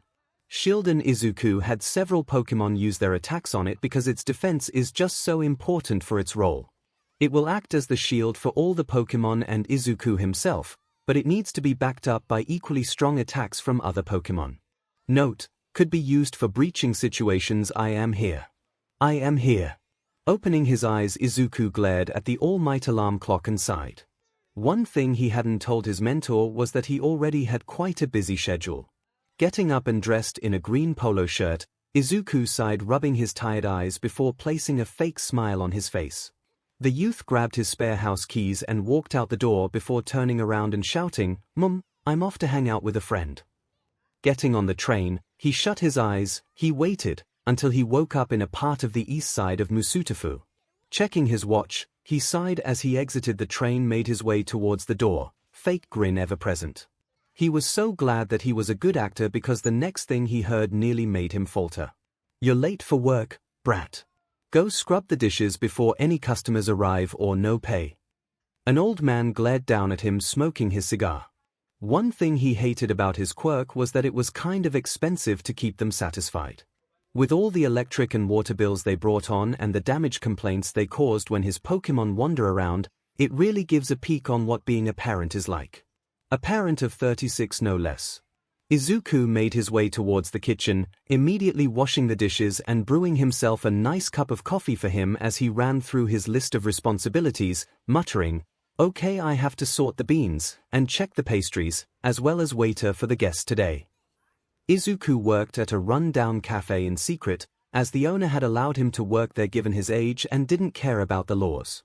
If anyone asked, he'd already made a cover story that he was working to help his grandpa so he and the owner wouldn't get in trouble.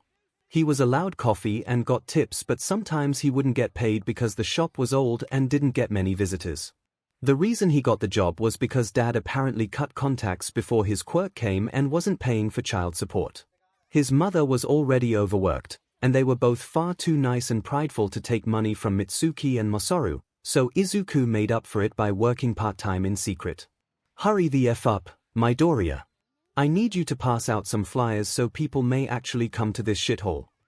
The owner ranted, making Izuku flinch away from the dishes. "Yes, Gia, sir." Izuku called out, scrubbing faster and sighing as the depression slowly kicked in.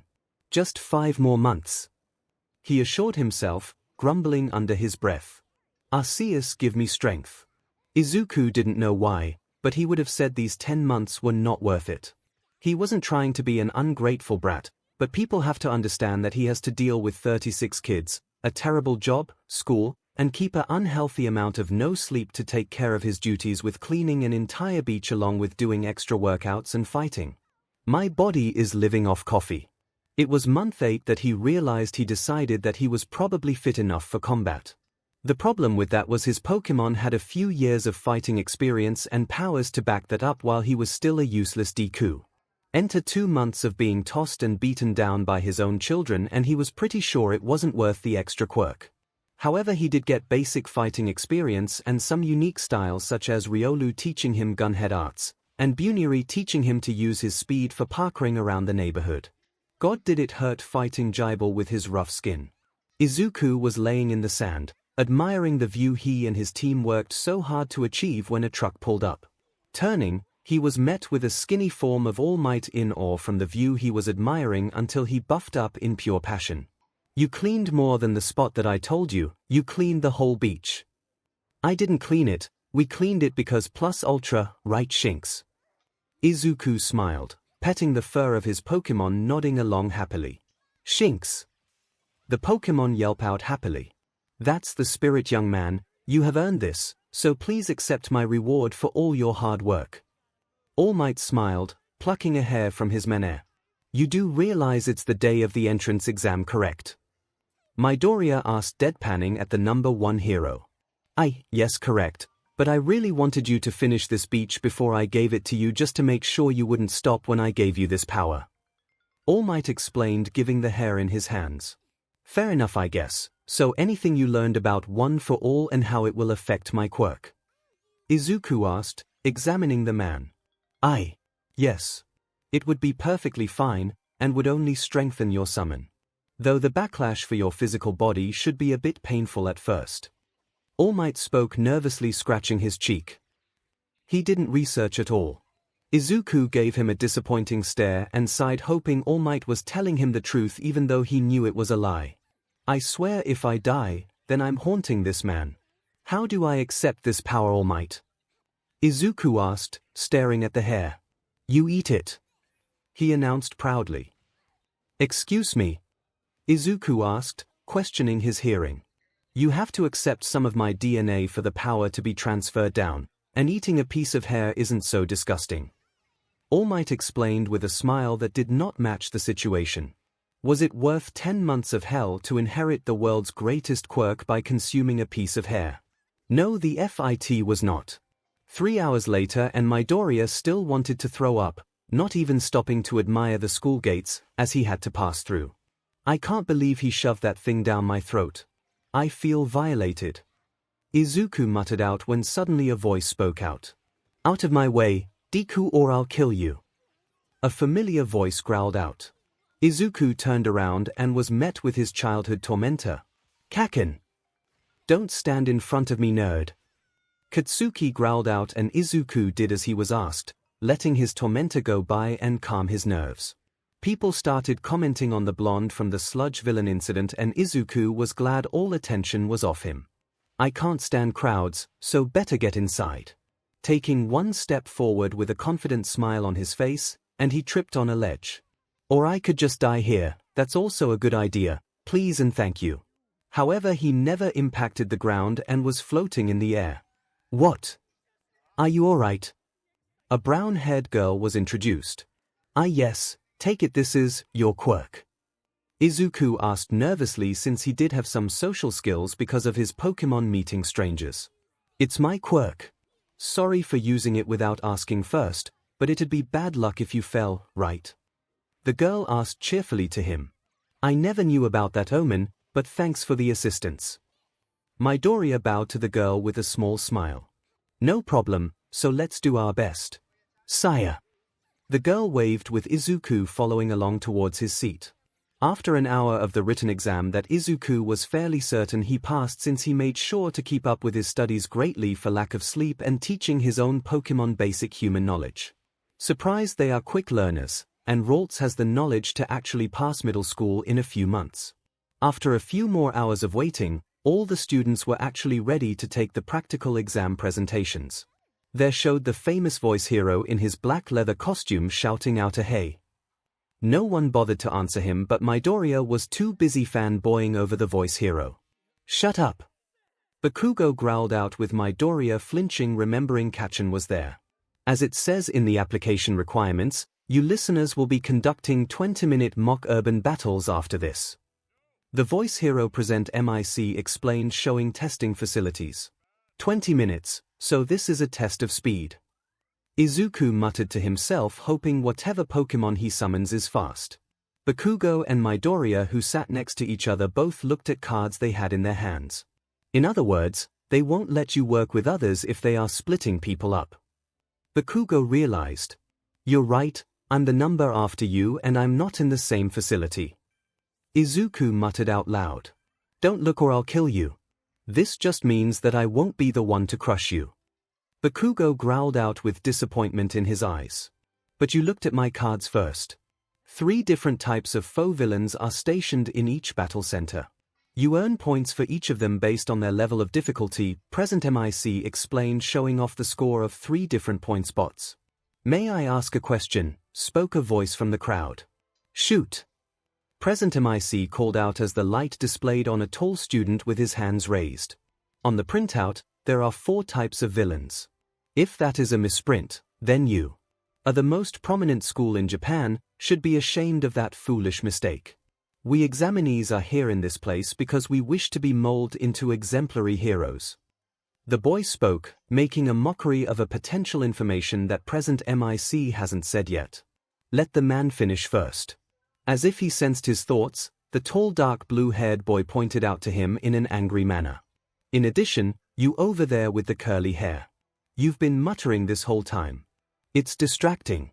If you're here on a pleasure trip, then you should leave immediately. While everyone else was snickering at him, Izuku really found it rude to be singled out and made fun of. I could enjoy the presentation and pay attention. All that came out was a small nod saying he understood, but in reality he really didn't care honestly. I need to pass this test, so I can't be let down by others easily. Though it's still SCKS. Okay, examinee number 7111, that was a great message, Present MIC spoke, trying to get everyone on track. For me or him. The 4th type of villain is worth 0 points and that guy's an obstacle, so to speak, with 1 in every battle center. Present MIC explained, showing a silhouette of the 0-pointer. It's an obstacle that will go crazy in narrow spaces. It's not impossible to defeat, but there's no reason to defeat it, either. I recommend that you listeners try to avoid it.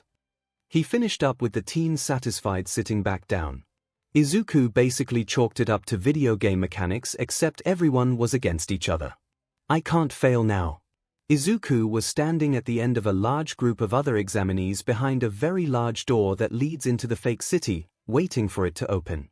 Many seemed confident and others seemed nervous. Izuku was part of the nervous atmosphere as he was shaking in anticipation. Taking a deep breath, Izuku called for his quirk when a flash of energy appeared, displaying 2 Pokémon he was glad he had for this exercise.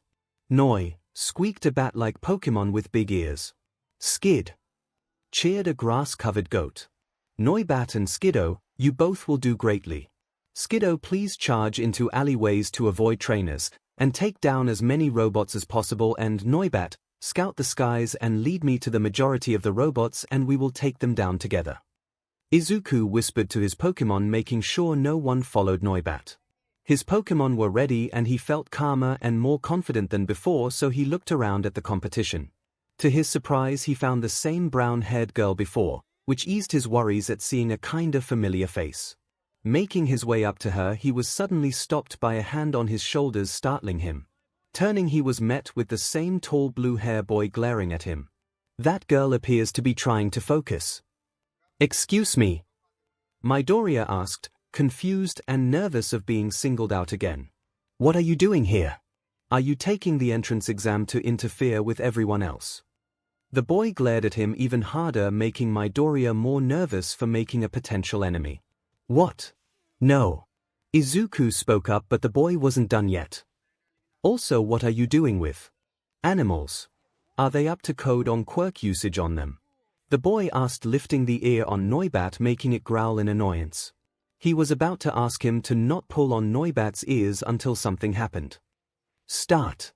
Finding an excuse to run away, he bolted, holding Noibat, when Present MIC continued. What's wrong? There are no countdowns in real fights. Izuku had a temporary head start because of anxiety, but everyone was quickly catching up to him. Turning towards the first few robots, he made a decision. Use Vine WHP and tear off the 3-pointer's arm. Skiddo did just that and started tearing down the surrounding bots with everyone near. Grabbing the arm, Izuku turned towards his Pokémon and ordered. You guys know the plan, hurry. 𝐔𝐬𝐽 ran into an alleyway and started taking down as many bots as possible while 𝐒𝐿 messed with the rocket arm following Noibat. God, thank Pichu and Joltik for destroying electronics for me to fix. Making it towards a clearing with not many people, 𝐒𝐿 saw many three-pointer robots firing missiles at him. However, Noibat got in close and used Gust, knocking the missile off course, making 𝐒𝐿 proud of his Pokémon. Lifting his missile launcher, 𝐒𝐿 smirked as he aimed at the enemy bots. My turn. In a secluded dark room with monitors, stood many teachers watching the shows of each facility, all carrying a number of point sticks. They have a limited amount of time in a vast area. Nedzu started explaining to the teachers, with some paying attention to the new teacher teaching this year for him to learn. They have to draw the villains out from their information gathering ability to understand the situation before anyone else. All eyes focused on a participant examining the field with his 6 arms scanning the arena. Reckon and muscles may be part of Eraserhead's class. 13 suggested examining the potential student. Mobility that can be used in many different circumstances. Nedzu chirped, pulling up a screen of Tenya Ida. He could honestly be a part of either class, but Tensai says he could learn from Eraser's ability. Midnight spoke, examining Eraserhead's betrayal. Discernment to be able to stay calm in any situation. Nedzu spoke, pulling one up of a blonde participant firing lasers on his belt. A battle support item, so he has a hard time controlling his quirk then. Well, maybe put him in Eraserhead's class in case of an incident. 𝐿𝐿oda suggested studying the student's belt on a separate monitor. And pure combat ability. Nedzu spoke, pulling up a screen of an explosive blonde on a mountain of bots. Seems like he will get the most points, so I'm stuck with another loud blonde this year. Aizawa sighed in disappointment. Now hold on there, we may have some very adaptable talents out there, which I say is absolutely wonderful. Nedzu smiled, watching a green-haired boy with a missile arm firing down robots with his 2 Pokémon helping out in the mini-war zone. A unique quirk, but his form is off when fighting and blasting, and clever idea of reusing the robot arms. 𝐿𝐿oda smiled, making note to see if this student also applied for support. These basic abilities needed to keep the peace in the streets are turned into points in this test. Doesn't this year's group look promising? A teacher spoke, examining all the candidates for this year. Well, we can't know for sure yet. Their true test is still to come. Nedzu grinned, pressing a big red button. I love pressing shiny buttons. After about 15 minutes of constantly dodging and reloading his new support weapon, 𝐒𝐿 suddenly felt the ground rumble. Checking at the source, he paled in, staring at the behemoth that put all the buildings to shame for its monsterly height. That's the 0-pointer. Turning to run away, he heard a yelp, immediately stopping in his tracks. Ah! Looking back at the direction, he saw the sight of the nice brunette from earlier pinned to the ground by fallen debris. I'm stuck. The 0-pointer trayed closer and all options were running low. His Pokémon's time limit was done, making them disappear, and he needed to do something quickly. I really hope my quirk listens to me once. 𝐒𝐿 sighed, running straight at the robot while he focused on 2 specific Pokémon he needed. He felt a familiar weight on his head and yelled out, grabbing the Pokémon. Joltik, have a snack. He threw the tiny yellow spider as it landed safely on the 0-pointer's front. He could have sworn he saw it smirk, but paid no attention to it. Turning behind him, he was disappointed that his second hopeful summon didn't happen, as instead of an Aaron stood instead a Magikarp in the road. Carp. Magikarp, return. 𝐒𝐿 called out, feeling Magikarp's warmth return to his heart. Making his way towards the girl, he stopped in front of her and stared at the 0-pointer, examining it. Joltik was nowhere to be seen, but judging by the limp arm, smoking eye, glitching leg and the flashes of electricity, Joltik was doing something right. Hauling the concrete off the girl, 𝐒𝐿 picked her up and rushed her towards the nearest alley. Stay here and take cover. What? Where are you gonna go? The brunette asked in panic and confusion. All 𝐒𝐿 could do was give her a small smile and answer her. I'm gonna make sure no one else gets hurt. Running away, he ignored the girl's calls for wait and was surprised the 0-pointer swayed to a different arm, readying a powerful punch. SHT, it is gonna bring down the building. Before he could think, his body acted on its own, Running towards the monstrosity, 𝐒𝐿 squatted down and felt power rush through his legs. He jumped and he flew forward right in front of the 0-pointer's face. Taking his chance, he followed All Might's words and squeezed his buttocks and yelled at the top of his heart. Smash! 𝐒𝐿, honey, a voice suddenly interrupted his stare down. Yes, Mom. 𝐒𝐿 called out, finally out of his trance. Why are you staring at the plate? You didn't even notice 𝐔𝐬𝐽 take the fish you were holding? His mom asked, worried. 𝐒𝐿 looked at his mom and frowned because over the years his mom has been working too hard that she has put on some weight. Luckily she was still capable of running around to help track a missing Pokémon. A single mother with 37 kids is not easy. I'm fine, Mom, just a little nervous about my results. The letter should be here any day now. 𝐒𝐿 explained, nervously scratching his cheek, examining 𝐔𝐬𝐽, who was happily munching on his fish. It's okay, honey, I know you did wonderfully. His mom spoke softly, holding his hands for reassurance. Thanks, Mom. Can I have another fish? 𝐒𝐿 asked, raising his plate. Of course, remember I always make extra in case 𝐿𝐼𝐺 or 𝐶𝐿 come around for dinner. His mother cheered, walking towards the kitchen to cook another meal. But 𝐿𝐼𝐺 eats dirt and 𝐶𝐿 eats everything. 𝐒𝐿 spoke up, defending his Pokémon again.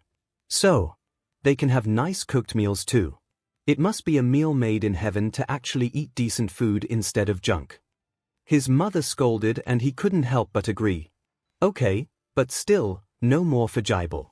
He has enough fish in his stomach. 𝐒𝐿 laughed, which gained him a grumble from 𝐔𝐬𝐽.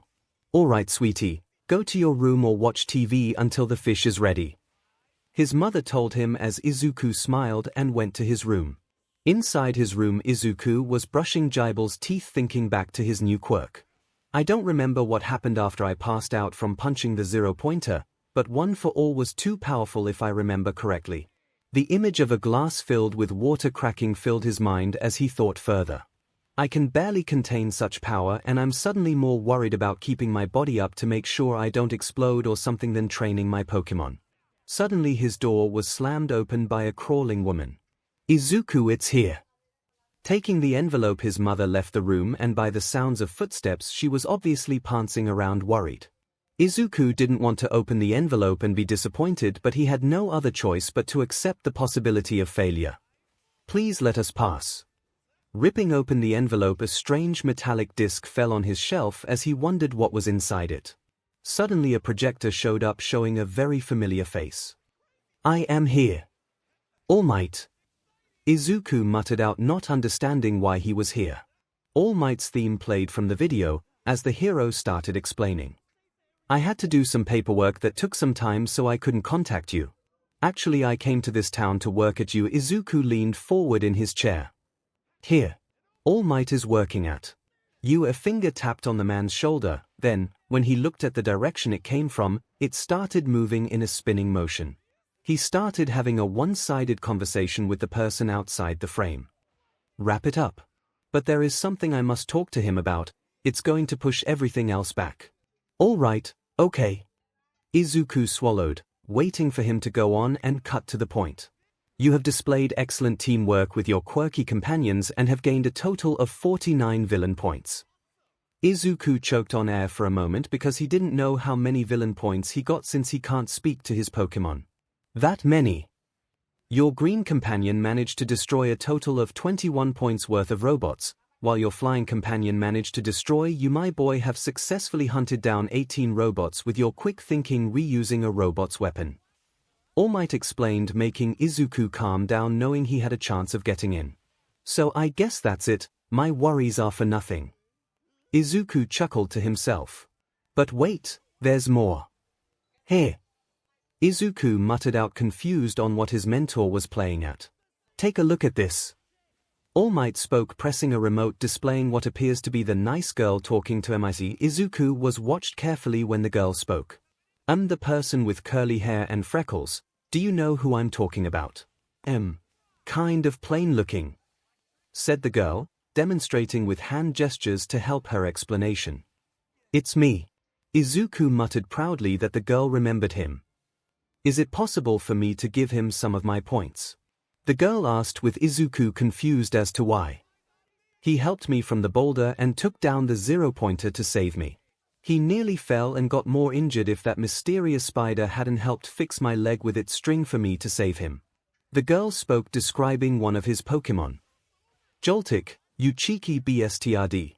Izuku sighed in relief, ignoring the part of nearly falling to his death. Even if you ask, you cannot give him your points. Anyway, there's no reason to give him any, little listener. Present Mic spoke, petting her hair. The video paused with All Might coming back into view. Your actions have inspired others, young man, and I must say that how can a hero course reject people who save others and do the right thing? Another screen showed up with a panel of heroes carrying numbers as All Might spoke again. Rescue points. They're given by a panel of judges for your heroics act. Izuku's tears started leaking when All Might announced his heroic act.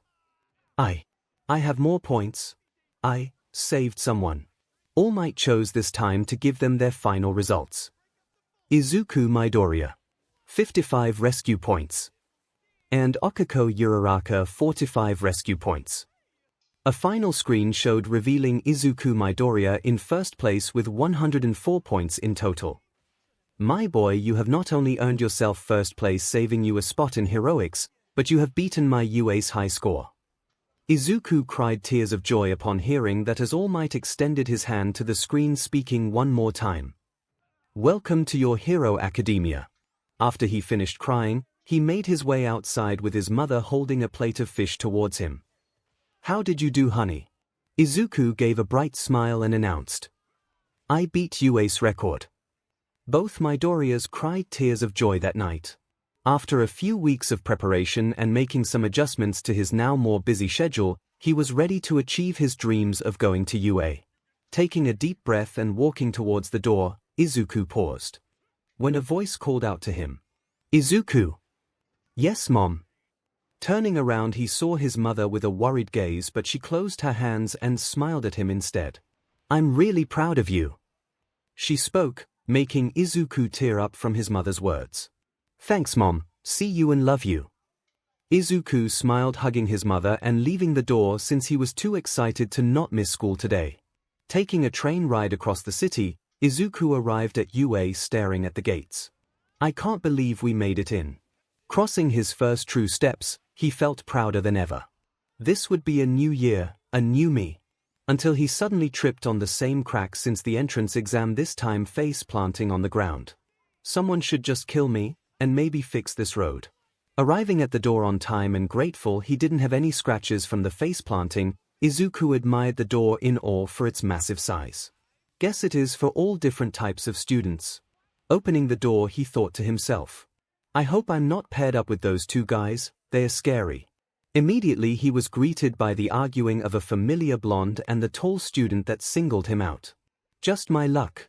Taking the chance with them both arguing, Izuku made his way towards an open table.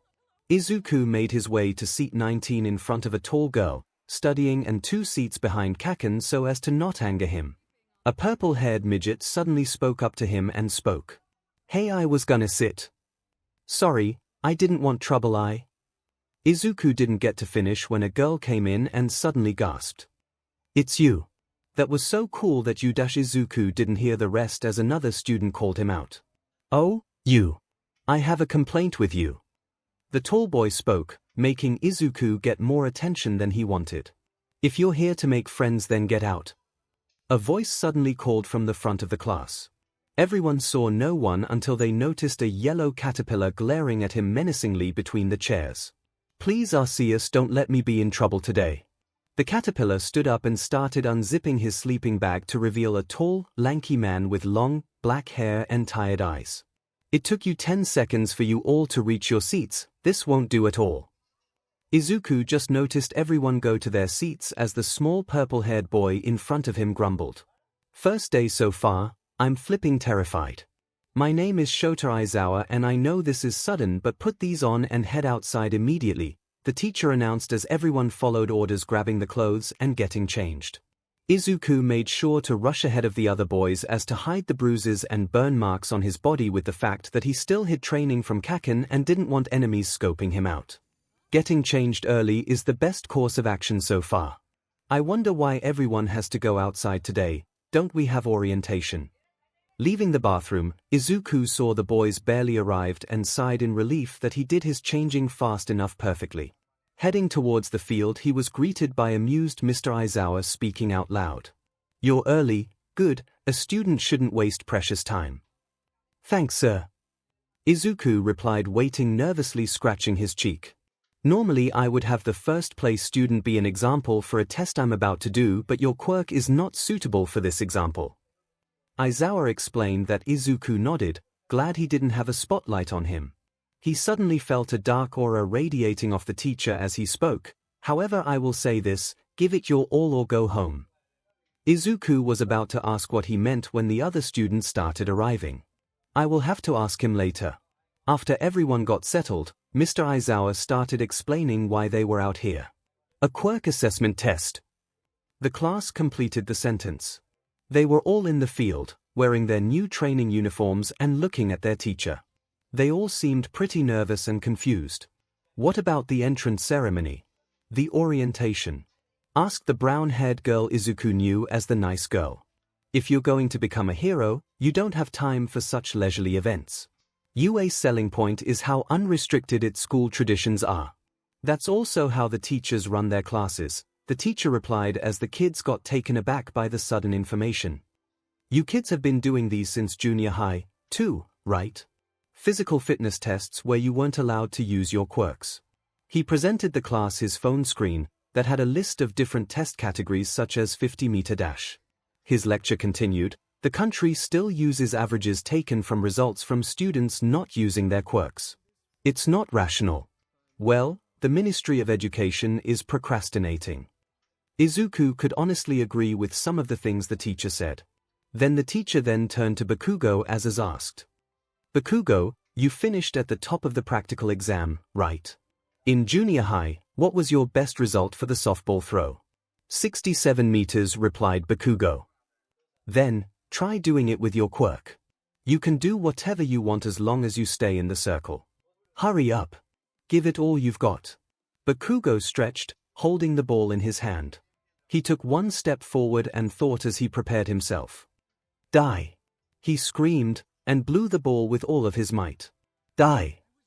echoed Midoriya in his head. Bakugo and Aizawa both watched as the ball landed.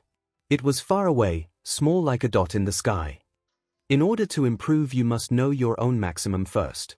That is the most rational way to form the foundation of a hero. He presented his phone screen to the class. The result was 705. 2 meters, making everyone gasp. 705 meters. "Seriously?" muttered a kid with messy blonde hair decorated with a black lightning mark. "What's this? It looks fun."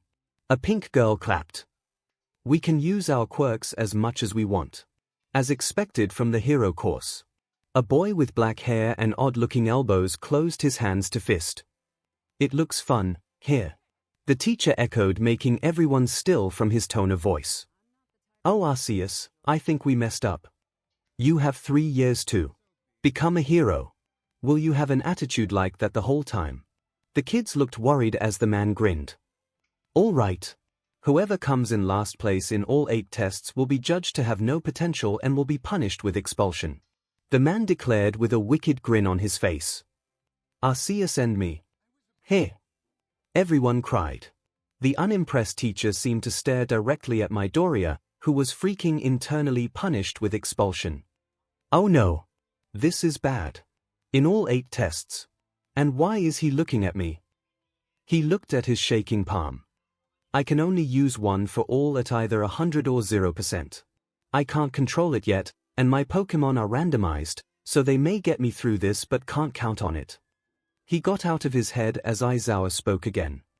"We're free to do what we want about the circumstances of our students." He removed his hair from his face to reveal his sleep-deprived eyes and a mad smile. "Welcome to US Hero Course." Some students looked stressed, some looked determined, and some smiled, ready to take on the challenge. "A huge test on the first day of school. What am I going to do?" The brown-haired girl protested. "The last place will be expelled. But it's the first day of school. No, even if it wasn't the first day of school, this is too unfair. Natural disasters, big accidents, and selfish villains. Calamities whose time or place can't be predicted. Japan is covered with unfairness. Heroes are the ones who reverse those situations. If you wanted to go talk with your friends, too bad. For the next 3 years, you will do all it can to give you one hardship after another. Go beyond. Plus ultra. The man spoke, driving a deep fear into almost every soul paying attention, making them take the exercise seriously. All right, demonstration's over. The real thing starts now, said the teacher with Midoriya taking a deep breath to summon his Pokémon. Almost any Pokémon will do. This was the worst-case scenario for Izuku as he summoned 2 Pokémon with one of them being completely unhelpful in his tasks. 𝐻𝐻𝐵 and 𝐼𝐵. 𝐼𝐵 has weaker training than me, besides actual strength, but it isn't fast and doesn't have much possibility in this test. As for 𝐻𝐻𝐵, said unhelpful Pokémon was currently hovering behind his teacher staring at him constantly while he was doing the grip test with 𝐼𝐵, getting a combined number of 253 pounds. Not bad, and 𝐼𝐵 is way strong. Midoriya, what is this hell demon? The teacher asked, glaring at the Pokémon. It is a 𝐻𝐻𝐵. It is very mysterious sometimes and likes to stare at people. Izuku explained, making the teacher grunt in annoyance. On to the next test, the 50-meter dash. He spoke, making Izuku chuckle weakly about his quirk getting him in trouble. After a few tests it was time for the ball throw and Izuku knew he had to do something to make an impressive score because 𝐼𝐵 and 𝐻𝐻𝐵 provided nothing to the rest of these tests. I have to use it, I have to use one for all. With his turn coming up, Izuku could see 𝐻𝐻𝐵 hovering above Aizawa's head, now staring at him as 𝐼𝐵 was busy giving an apple to the tall kid with an ice quirk. Changing his stance, Izuku prepared to use his new quirk when suddenly he felt all power gone and his heart extremely cold. Freeze! The ball was thrown on the floor but he didn't care, his heart was freezing and it felt very painful. Clutching his heart, he fell to the ground balling himself up gasping for air thinking to himself. What is happening to me? He suddenly felt his heart grow back in warmth but it was still increasingly difficult to breathe and felt someone holding him by the shoulder. It's okay, just breath. Midoriya, breath for me, take deep breaths slowly. Izuku did as the voice said, and started taking deep breaths slowly until he finally calmed down enough to notice a figure holding him in place, mere inches from the ground. He noticed yellow goggles just barely poking through his scarf and paled in shock. You're the underground hero Eraserhead. The hero looked shocked at first and sighed speaking. Yes, what happened Midoriya? I need to know the situation quickly. I don't know, I was just doing the ball throw when my heart suddenly felt like it was freezing and it hurt really bad. Izuku explained, taking deep breaths with Aizawa sighing in relief. He turned to the students and spoke up. Take 5, and be back or expelled. Izuku paled and started speaking up. No, don't expel anyone on my behalf. It was just an accident. I won't, kid, just need to talk to you for a moment. Aizawa spoke up, lifting Izuku on his feet as they made their way to a nearby tree in the shade. What was it you wanted to talk about, sensei? Izuku asked nervously since the situation never happened before. I wish to apologize, Midoriya. Aizawa spoke, bowing at him. Excuse me. Izuku was confused about the sudden development. I erased your quirk just as that ball throw happened, making your heart freeze up and severely hurting you. Aizawa explained that, making Izuku pale, searching around and noticed 𝐻𝐻𝐵 and 𝐼𝐵 are gone. Oh no.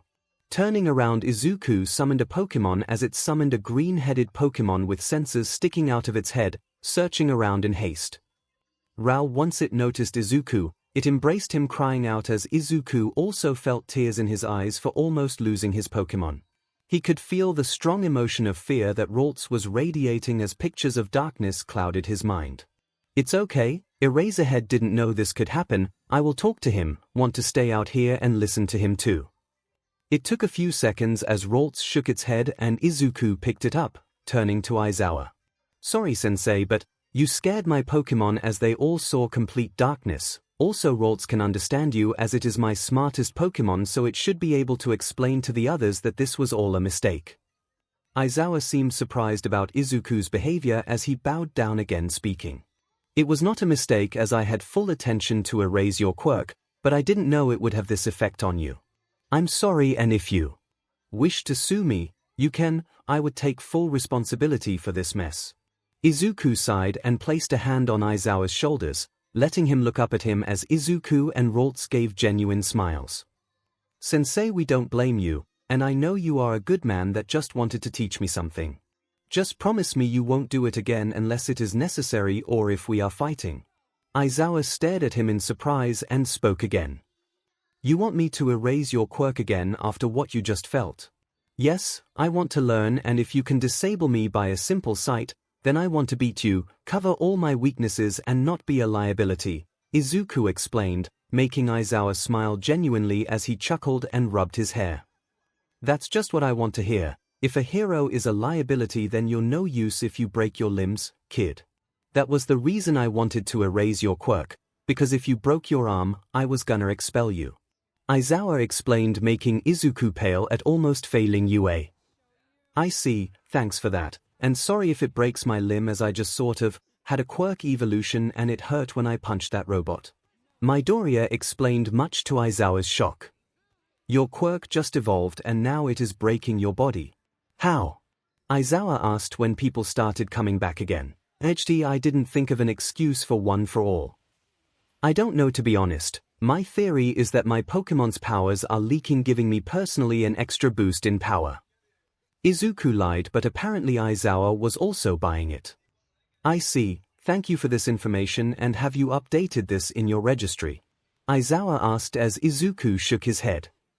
No, I wanted to understand this more and thought UA was the safer option to train a newly evolved quirk. Izuku explained, hoping a pro hero bought his bullshit. I see, well, better learn quickly and catch up with your peers, Midoriya, and thank you again for believing in me. Aizawa bowed, about to head back to his class. Sensei. Izuku called out, with Aizawa turning to him. Yes, Midoriya. Aizawa asked. Can I retake the ball throw? Izuku asked with determination in his eyes, with Ralts also having that same determination. Aizawa stared at him for a moment and grunted in approval. Go for it, just tell me if your heart is still acting up again. Returning to the ball throw, Izuku heard many students muttering, presumably asking why he fell or is even doing this again. Turning to Ralts, he spoke in a hushed voice, ready to blow their minds. Ral? Ralts agreed, smiling along. Readying his throw, Izuku concentrated all the power into his arm, and at the last moment he made the power turn into a single point on his finger as he yelled out All Might's signature move. Smash! With great power, the ball went soaring through the air as it landed, with Aizawa showing him the results. 796 meters. Turning to Aizawa with a wicked smile on his face, he spoke up to him. I didn't break my arm, Sensei. Aizawa smiled happily, and Izuku bent down as Ralts used heal pulse, fixing his finger good as new. Picking up Ralts, Izuku made his way to Aizawa and spoke again, showing his healed fingers. How did I do, Sensei? Aizawa scoffed, hiding his smile, muttering two words that Izuku knew were a compliment: problem child. Izuku was glad he could impress his teacher and stay in the best school in history. He felt nothing in the world would ruin his moment of greatness. Deku. Except for that one big problem he forgot to account for when he applied for this school. Turning around, Izuku screamed, seeing an angry teen charging at him with glowing, heated hands. Tell me what the hell you did. Closing his eyes, Izuku braced for an impact that never came. Am I dead? Peeking through his arm, Izuku was surprised to see Kaken restrained with his capture weapon. What the hell? Why is this thing so strong? It is my capture weapon with a special metal alloy woven into it. Now stop resisting, because my quirk gives me serious dry eyes. Eraserhead ordered strictly. That's such a waste for an amazing quirk. The teacher turned off his quirk and released his capture scarf, saying with the same bored tone, We're wasting time. Whoever's next, get ready. Midoriya started to walk away, with Ralts sticking close to him, taking small steps and keeping his eyes on Bakugo the entire time. Goto avoid Kaken. Are you all right? Uraraka asked with concern. Oh, yeah. Midoriya replied, still examining Bakugo who hadn't moved from his spot. Later, everyone gathered around Aizawa while Midoriya dropped on the floor. He was sweaty and breathing and he winced from pain and exhaustion with his head slightly aching. Okay, I'll quickly tell you the results. The total is simply the marks you got from each test. It's a waste of time to explain verbally, so I'll show you the results all at once. Midoriya stood in the back, still in pain. The person with the lowest total score will be expelled. The only result I had that was any good was in the ball throw and Ipom using its strength for the grip test. For the rest of the tests, I did terribly because of the pain or lack of creativity to utilize my Pokémon or one for all. Aizawa tapped on his phone and a big hologram appeared. It was a list of names, ranked. Midoriya opened his eyes examining his place, begging to not be in last place. He searched for his name. He couldn't find it, so he looked lower, till he found it. Number 19 Midoriya Izuku. I passed by one. Last place will be expelled. Wait, who got expelled? Midoriya thought, regretting taking someone's spot. After all his hard work, everything he did, and he was almost out on the very first day, and had to take someone's spot. Aizawa turned off the hologram. Pack your stuff, Mineta. You have been deemed to be a liability with no potential of surviving the hero world. But, why? I had so much riding on this. I was gonna be a hero and get many women to fall in love with me. Mineta cried ugly. Izuku would have felt bad, but with his reasoning then he felt less likely to care. On second thought, I'll keep this spot. This was a rational exercise to draw out the upper limits of your quirks, and you have shown me no potential, so you are expelled. Aizawa explained, his eyes piercing through Mineta. Everyone felt a shiver go down their spines from that glare. What? No, I have to do something. The kid named Mineta screamed, looking like he's having a slide, and decided to charge a tall girl making a disgusting face. A girl with a back ponytail reacted calmly and made a simple taser, electrocuting the kid down. I would suggest not trying anything with me, Mineta. I would be filing a severe complaint and can ruin your chance of any hero school possible. Everyone felt the weight of her authority and influence, agreeing to not get on her bad side. Note to self, keep on good terms with her. That was a little nerve-wracking, here? Asked a black-haired boy. With that, we're done here. There are handouts with the curriculum and such in the classroom, so when you get back, look over them, said Aizawa, using a capture weapon to drag Mineta away. This entire class was over, making Midoriya sigh in relief for not getting expelled. Midoriya lifted his head when he heard his teacher. Have the old lady fix you if there's any pain in the nurse's office. Tomorrow will be packed with even more rigorous tests. Prepare yourself, he said, handing him a note, and walked away. I got through this for now, but there was too much that I couldn't do and nearly got expelled. I'm starting from near last place and I have a lot to learn from here on out in order to get closer to what I dream of becoming. Midoriya's arms dangled beside him as he walked out the courtyard, heading towards the gate. His back was bent and his eyes were half closed. Didn't even have time to make it to the support studio. I'm so exhausted, he mumbled. An arm rests on his shoulder. He turned around, flinched a bit. Tokoyami, noticed you weren't around. Were you okay? The boy asked in an unsure tone. Yeah, I had to visit Recovery Girl and make sure my finger and heart was properly healed. He showed Tokoyami his healed finger, which he examined closely. Why is he talking to me? He remembered the lengthy conversation with Recovery Girl about his health and the way Mr. Aizawa's quirk affected him. He could have had a heart attack if he was exposed to a certain PRD of time. Really need to update my suit further. He also explained how he healed his finger, and Recovery Girl smiled at having a potential healer help out once in a while.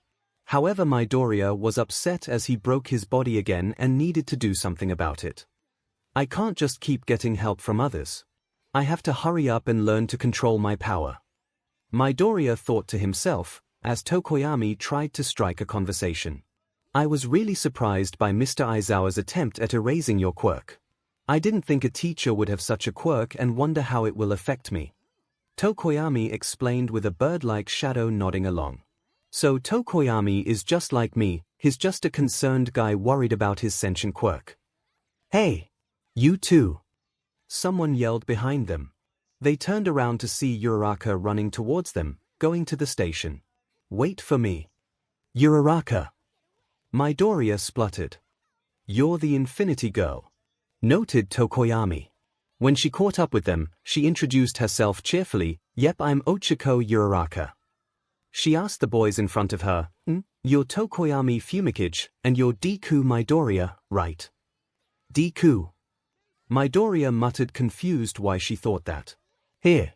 But during the fitness test, the boy named Bakugo said right. The girl asked. Now I see why she thought that. My real name is Izuku, but Deku is what Kaken calls me to make fun of me, he tried to explain awkwardly. An insult? 𝐿𝐼 asked. Oh, is that right? Sorry, but Deku sounds like the words for you can do it. So I kinda like it. Uraraka explained herself. Without missing a beat, Midoriya yelled, Call me Deku. Why did I say that? It's so weird, everything is going so differently than Aldera. Uraraka seemed confused about why he changed his reasoning so suddenly, but 𝐿𝐼 smirked, muttering the words. Seems our friend has made a action blinded by light. Arriving to class the next day was less stressful, but there was the same problem with anxiety in his system that couldn't wash away overnight. What if everything that happened yesterday was an act and everyone is mean to me again? Sitting behind the empty seat, a new question cut him off on his current thoughts as he now wondered who will take the seat in front of him from now on. Looking around, people were still chatting and Aizawa was about to walk into the room given he said he was a man of not wasting time. I still can't believe I have Eraserhead as my teacher. Soon enough the door opened and in walked his teacher standing in front of the podium. As you know, one of your former classmates was expelled and given his actions yesterday he is not allowed second chances to make up for his lack of potential. Izuku was honestly surprised he could have had a second chance even if he got expelled yesterday. Would I have failed that second chance too? Aizawa spoke up again, but this time he looked at the door. Which is why I asked for a transfer to be made, but I can only get a student from 1B to be moved here as Vladking selected a student from General Studies. You can come in now. Soon the door opened and Izuku was surprised to see another female walk in carrying a presence he couldn't describe. She has shoulder-length, bob-shaped hair, sideswept to her right with some shorter strands hanging above her cerulean eyes. She stood next to Mr. Aizawa and bowed slightly before introducing herself. Hello, my name is Yui Kodai. If Izuku had a word to describe her, then his first reaction would be cool or cute. Go take a seat in front of Midoriya and we will start our lesson for today. Aizawa spoke with Kodai nodding before making sound. Once she was seated, Aizawa now began to speak, not wasting a second as he started. I will say this only once, as today you are officially on my time. I will not waste my breath going over information twice. As heroes you must learn to get as much information as possible, and failures will result in you being a liability if you can't understand if there are hostages or civilian lives at stake. This got the class's attention as Aizawa nodded in approval before speaking. I will now teach you the dash. Soon enough class was over and Izuku was glad to have a serious class this year. After a few classes with other teachers, such as present MIC's English tests or midnight's art lessons, it was officially time for lunch. Sitting at a secluded table, both Uraraka and 𝐿𝐼 showed up, with the former really excited. Hey 𝐿𝐼 and Deku, what did you think of the new girl? You do realize that we have known each other for a day, correct? 𝐿𝐼 asked, eating an apple first. Well, yes, but answer the question. Okako was embarrassed by 𝐿𝐼's reply. Well, I think she is decent. 𝐿𝐼 shrugged, turning towards him. Well, I think she is nice and seems cool. Izuku answered nervously. Really? Okako asked, tilting her head curiously. Yeah. Izuku admitted nervously. He was about to eat when a voice spoke up, making him flinch from surprise. Excuse me. Turning around, Izuku was surprised that Kodai was standing behind him. Yes. Can I sit here? One of my old classmates is being rude. Kodai asked, turning to glare at a table with a blonde laughing out loud. Who will be mean early this year? Sure, I don't mind. Izuku answered nervously as the girl sat next to him and started eating. Hey Kodai, welcome to the table. Okiko greeted happily with Tokoyami nodding in approval. Kodai hummed after taking a bite. What do you think our first heroics class would be about? Okiko asked, looking for anyone for an answer. It could be anything, but I'm hoping for some field training with rescue. Kodai answered, taking another bite from her katsudon. I wouldn't mind rescue, but I would like to test my skills with our companions to see where I truly stand in battle. Tokoyami spoke, getting a nod from the girl. Personally, I prefer rescue and I would rather avoid getting my Pokémon hurt as long as possible. Izuku answered, getting a raised eyebrow from the girl. Pokémon? She asked curiously. Oh, it's my quirk. They are basically alive and think for themselves, but I try my best to take care of them. Izuku answered, getting a bit more comfortable into the topic of quirks. The girl hummed, looking at the other girl for more topics. My quirk is called zero gravity. I can basically negate gravity on anything I touch with my fingers. Okiko happily explained, turning towards Tokoyami for his input. Like Midoriya's, I also possess a sentient familiar, but it gets more powerful in darkness. Tokoyami explained, getting a nod of approval from his friends. My turn, I guess. Well, my quirk is called size. I basically adjust the size of anything I touch with 5 fingers, just like you.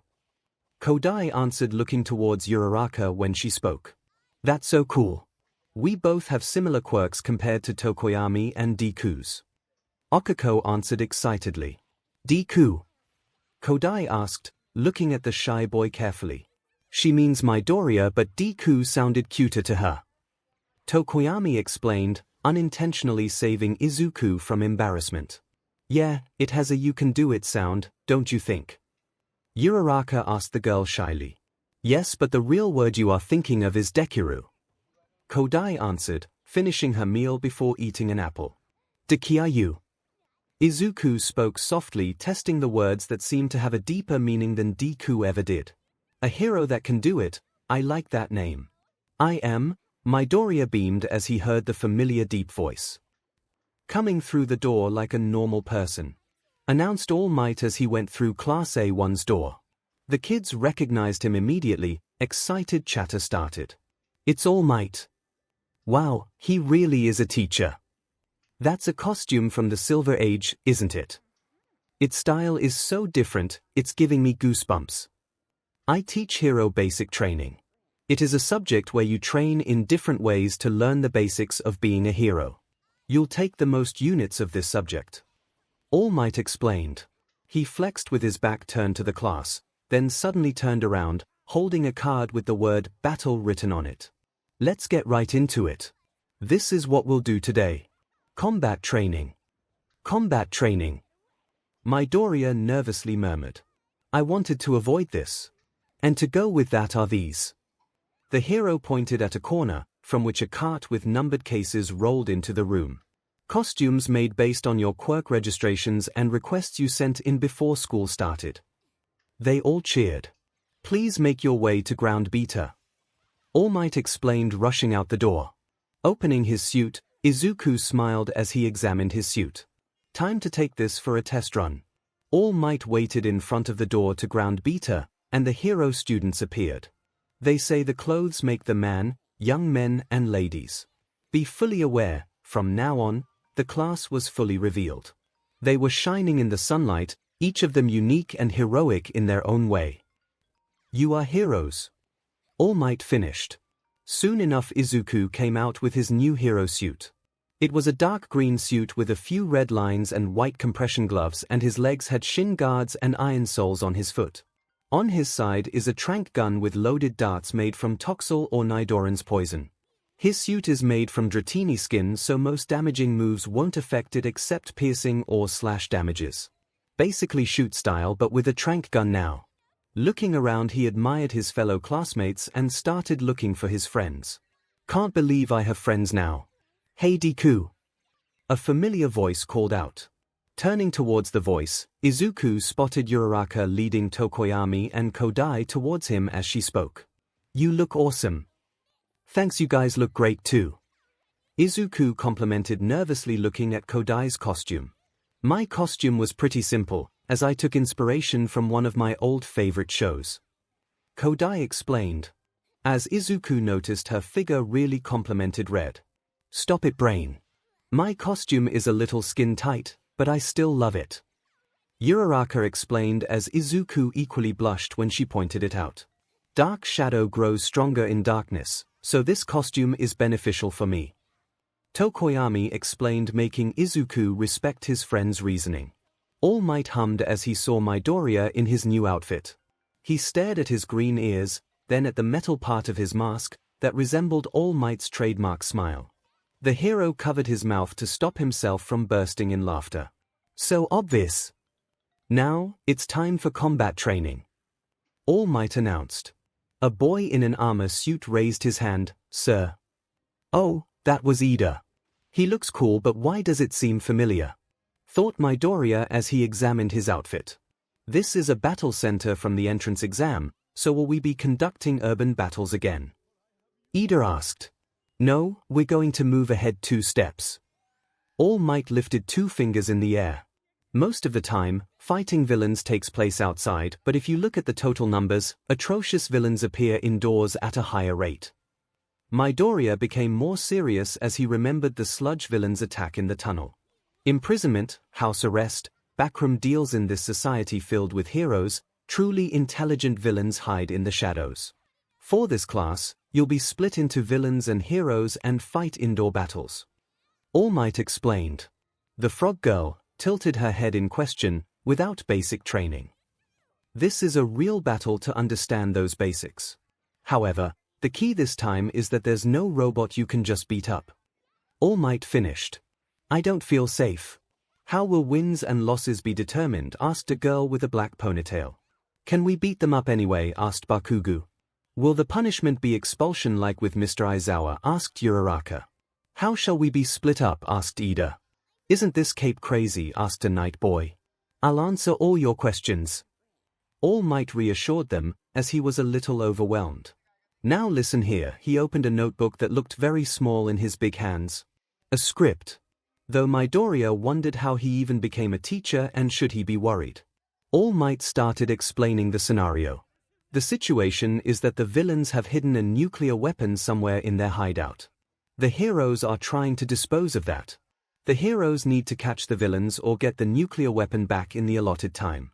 The villains need to protect the nuclear weapon for the whole time or catch the heroes. The situation is very American, noted Midoriya, wondering if All Might did this a while ago. Teams and opponents will be determined by drawing lots. All Might took out a box with the word lots written on. "They are being decided so haphazardly?" asked Ida.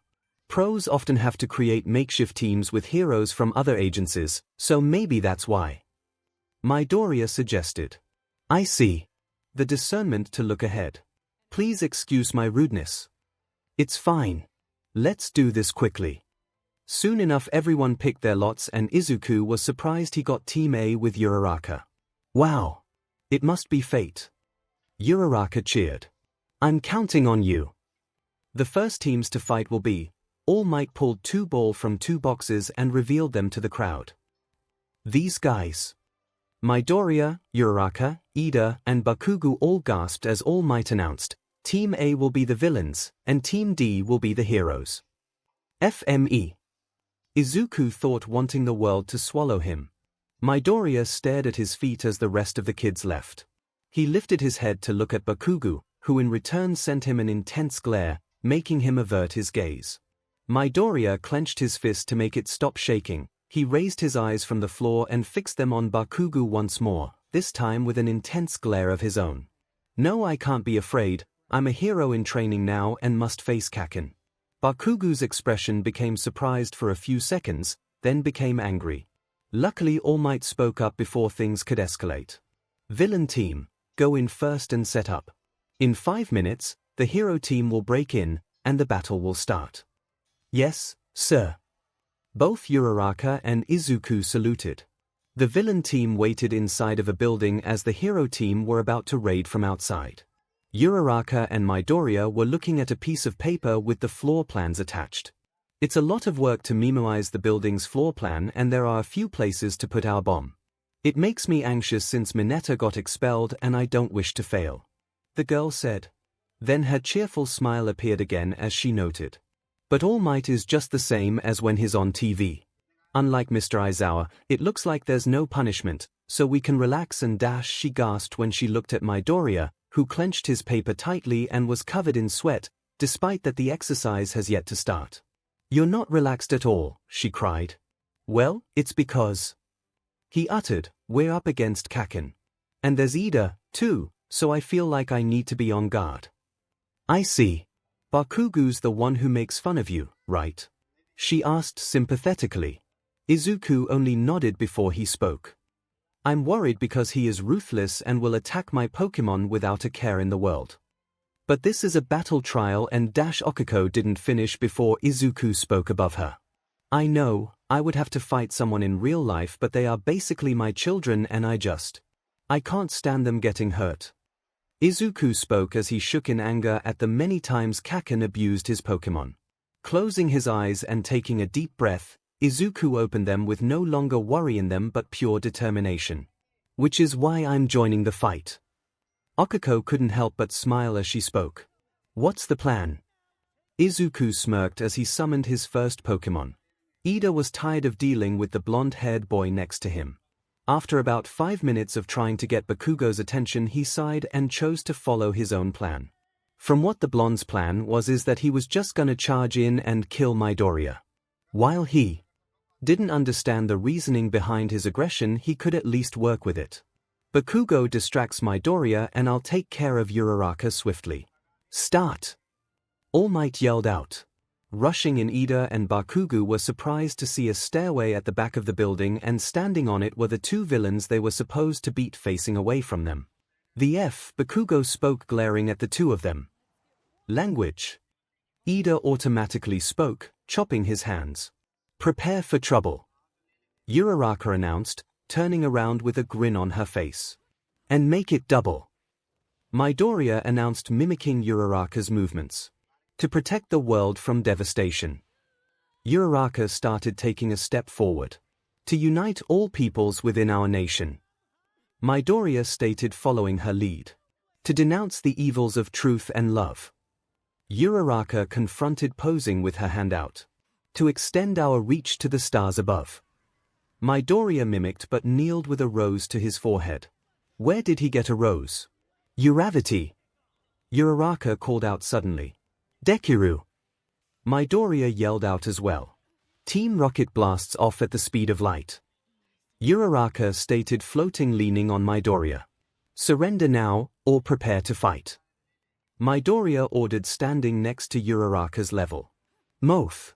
A cat-like creature dropped down from the stairwell in front of them. I'm confused. Was all Ida could say from that show. That was awesome, Deku. Uraraka smiled, fist bumping her partner. Sadly, their mini-celebration didn't last thanks to a certain blonde. When the F did you get another Pokémon? Bakugo roared, blasting ahead. Bakugo, wait. Ida called out when suddenly Midoriya raised his hands, removing his gloves. Smash! Midoriya shouted when a giant burst of powered wind blew both of them back outside, smashing through the entrance. Getting off the streets, with a few dents in his armor, he saw Bakugo already rocketing ahead, only to be blasted out again. He is preventing us from using the entrance.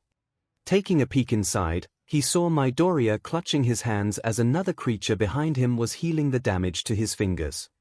Thanks to Jeppy, and I hate recoil damage. Where is Uravity? And the cat?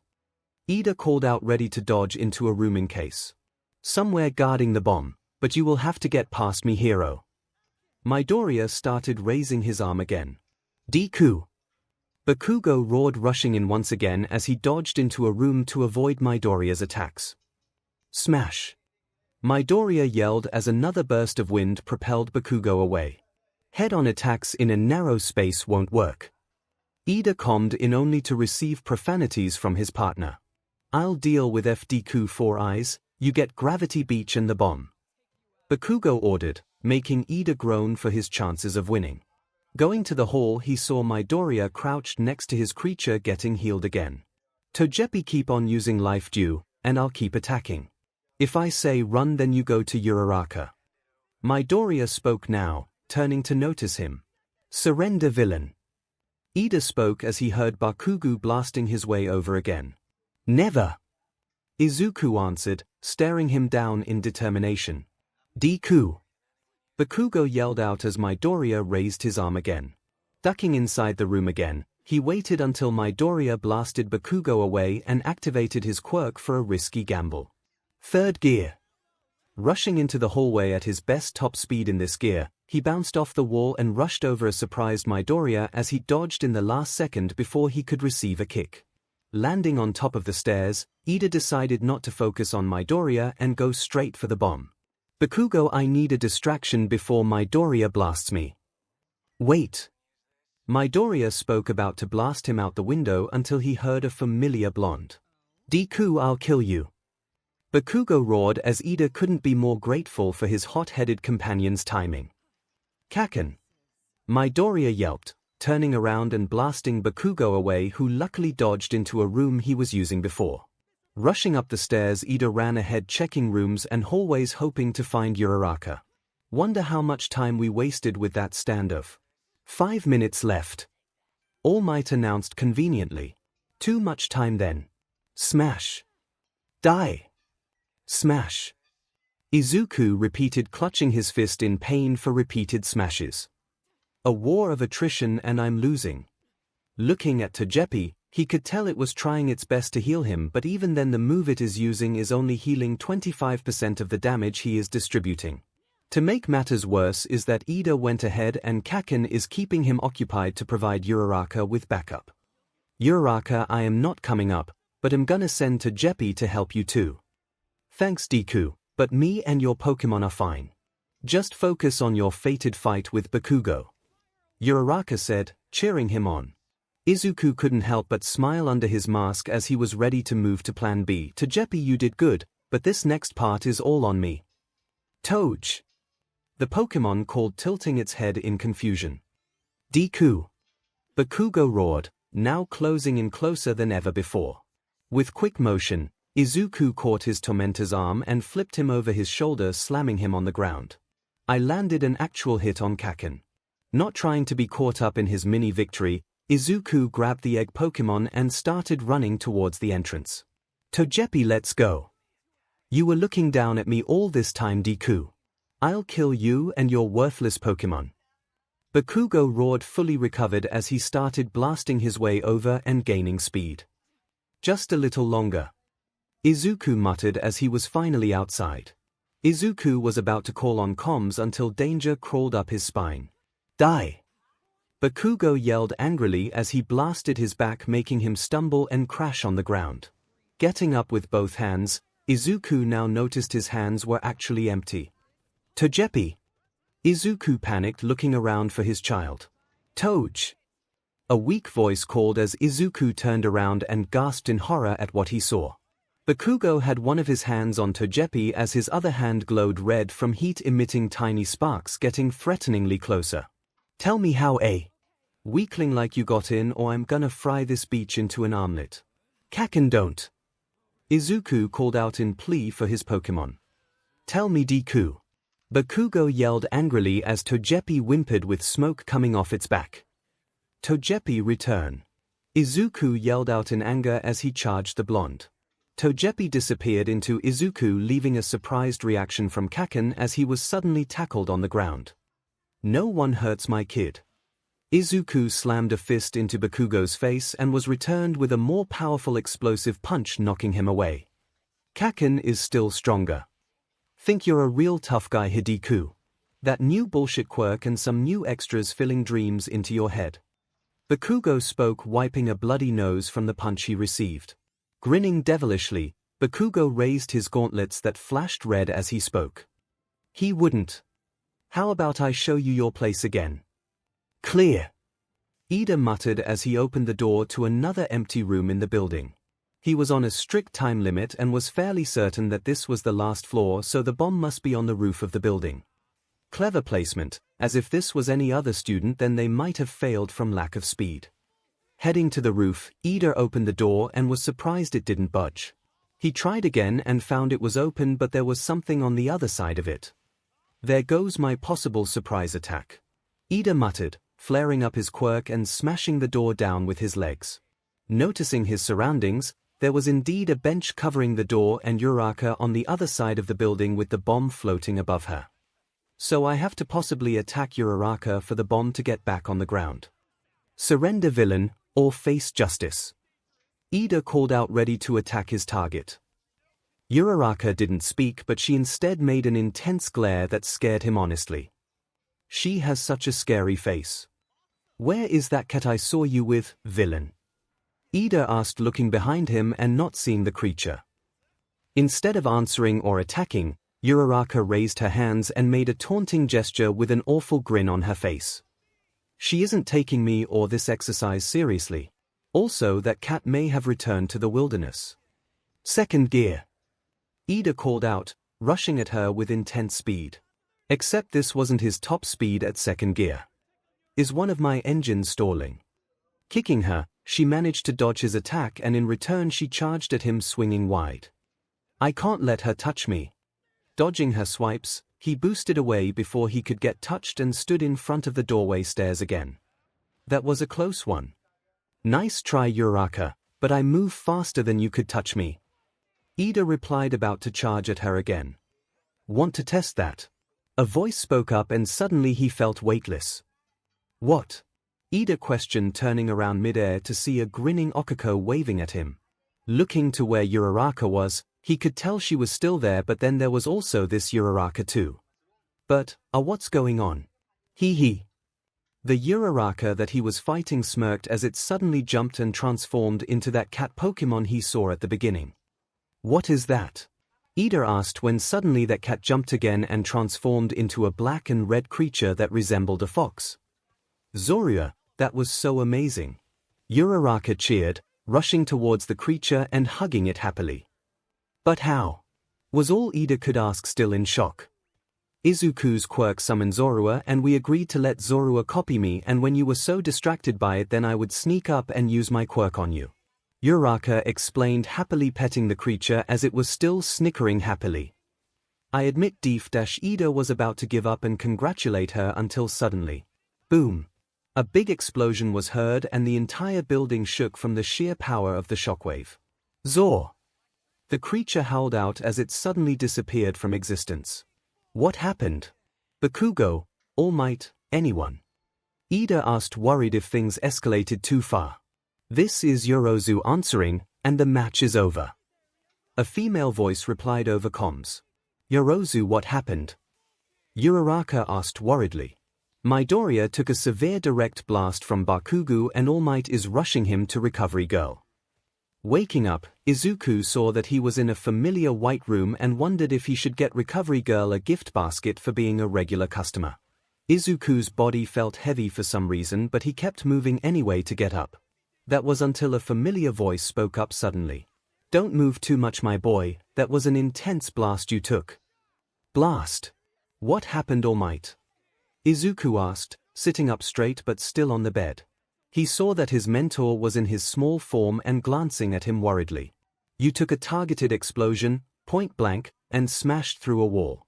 All because this imbecile didn't think it was okay to call it off. An angered Recovery Girl growled out as she walked into the room. I just saw Midoriya kept flicking young Bakugo back with one for all and thought it was basically the same concept and blast radius. All Might tried to defend himself, only to receive a cane to the head. One for all and explosion is not the same quirk. Recovery Girl shouted, smacking All Might's knees repeatedly. Oh, I just thought All Might didn't finish as Recovery Girl's death aura showed. One for all makes blasts of air force. An explosion makes a high force shockwave combined with intense heat that could send a person into shock at that range. Recovery Girl explained, wanting All Might to question the similarities again. I'm sorry, but Midoriya is fine at least. All Might explained, trying to lighten the mood. He is fine because his suit took the most damage. And explain to me, Sonny, what your suit is made of and how you were able to survive. Recovery Girl asked, looking at Izuku softly. It is made of Dratini's skin, so any burns would have not affected me. It doesn't mean I can still feel the heat. Also, the compression gloves and added protection must have helped lessen the damage maybe. Other than that, maybe luck. Izuku explained, getting a satisfied nod from the woman as she turned to glare at the man. That explosion was designed to be near or is lethal, and if it wasn't for his suit modifications and the fact that Midoriya used a last-second summon to heal him, then a student's life would have been in critical condition. Recovery Girl stated, scolding the number 1 hero for basic training issues. Wait, a Pokémon healed me? Izuku asked, surprised by the new info. Yes, my boy, it was that Emma Hatena. That's the Pokémon. All Might explained, wanting to avoid Recovery Girl's wrath. Yes, it did heal you, but you took a lot more damage than what it could heal, so I helped take over and heal the rest, as you had 2 dislocated arms, 3 cracked ribs, your neck should have been paralyzed, but take it that your Pokémon fixed that, and a major concussion. Recovery Girl explained, much to Izuku's shock. My hero career could have been over that quickly. I see, thank you Recovery Girl, and I should thank Hatena when I can for also saving me. Izuku bowed to the heroine. No problem, Sonny, but I do have an offer for you. Recovery Girl spoke, making Izuku perk at what it was. Yes? Izuku asked, kind of nervous about what it was. No doubt that you're a Pokémon will be helping you heal yourself and others, but I want you to take lessons with me. Recovery Girl stated, much to Izuku's shock. Why? Was all Izuku could ask from this offer. No doubt you can heal problems better than I can, but even then healing could only take you so far and could mess up if not careful. I can't regrow a limb from scratch, but I can reattach and stitch a limb and heal it. Get what I'm saying, Sonny? Recovery Girl asked, getting a nod from the boy before she continued. Healing quirks are very valuable in the field of heroics, but you must know what you are dealing with before working on a patient. So I want to teach you lessons on what I know and give you a support hero license in medics that you can receive as well. Recovery Girl explained, making Izuku go wide-eyed at such an offer. I can't thank you enough, Recovery Girl. I accept. Izuku answered, wanting to bow but realized he was still in bed. Are you sure, my boy? What about training with One for All and All Might didn't finish as Izuku spoke over him. I'm sure, All Might. How can I be a great hero if all I could do is attack? I wanted to be more than a fighting hero, and if that means expanding my roles to save a life, then I would gladly take on the extra workload. Izuku answered with steel determination in his eyes. That's great to hear, Sonny, and I'll let you know when we can start our lessons, and All Might, please be careful with classes. You are a teacher, and that means prioritize the student's safety first. Recovery Girl explained, walking away lighter than ever. You really are something, my boy. All Might sighed, rubbing his temple. Sorry. Izuku apologized, looking down in shame for not listening to his mentor. Don't be, I didn't expect you to be exactly like me, as I'm proud you are willing to expand your role. I'm just worried about you falling behind on your training and making One for All less a priority to MSTR. All Might explained, making Izuku feel slightly guilty for making All Might feel that way. I'm not doing that, All Might, and I'm at a roadblock anyways, so might as well strengthen my body and learn some more skills until I can figure out how to not break my bones. Izuku answered nervously, hoping to appease his mentor. I see, it is the best we can do for now, and I guess learning to heal yourself properly will be greatly beneficial for you. All Might nodded with a smile on his face. Oh, what happened at the battle trial? Did we win? Izuku asked, trying to change the conversation to something less stressful. You did, my boy, and you managed to get MVP. All Might explained with a small smile gracing the boy. Really, how? Izuku asked, surprised he got MVP. Flashback, can anyone tell me who MVP is after that interesting match? All Might asked, watching his successor be carried off by medical bots with Hatena guarding the boy. Thought that Pokémon hated Midoriya. A tall girl with black hair raised her hands as she spoke. I believe Midoriya should be MVP as he was the one who came up with the plan. While it was foolish to have that performance, it did prove effective in stalling for time. Second was that his quirk proved very useful in a narrow hallway but could have been detrimental if shot in a room or if the blast was more powerful. Lastly, the disguise of his creature as bait proved effective in confusing Ida and provided the perfect opportunity for Uraraka to sneak up on him. Everyone was silent after that explanation, but one voice spoke over the silence. How the hell did Deku get MVP Beach? I beat that weakling into a pulp. Bakugo yelled out angrily. You did blow a huge hole in the wall and attack narrow-mindedly. Tsuyu spoke, making Bakugo seethe in anger. You went feral and caused more violence and destruction than was necessary. Tokoyami replied, glaring at Bakugo for hurting his new comrade. Kodai agreed, also glaring at the blonde for hurting someone that badly. Bakugo was about to blow a fuse until All Might spoke up suddenly. Great observation, students, but don't forget this is still training lessons and we must get a move on, so next teams. Soon enough all the students went through their trials, giving it their all with a few impressive results. Todoroki froze an entire building immediately and captured the bomb and villains with no property damage in sight besides a few pools of water. Do I send young Hagakure over to Recovery Girl to check if she developed blisters? Tokoyami overpowered both Kirishima and Zero while the young frog girl snuck over their heads and touched the bomb. Young Ashido proved to be versatile and near untouchable with her acid and skating skills to touch the bomb. He didn't know what would happen if anyone decided to punch her with her acid activated. Recovery Girl would have my head by sending another student her way. The next matchup was one All Might was interested in the most besides young Midoriya's. While he read all the quirks on his students, this Kodai girl was a new last-minute addition and he didn't know what she was capable of. Wonder if this is how young Midoriya feels about seeing a new possible quirk.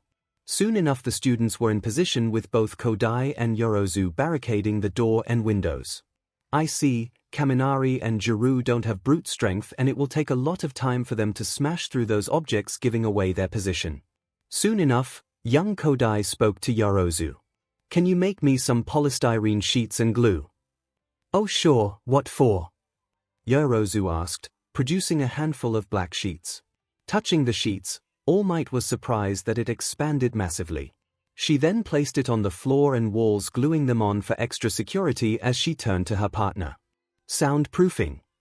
She has a size-altering quirk. That is extremely useful.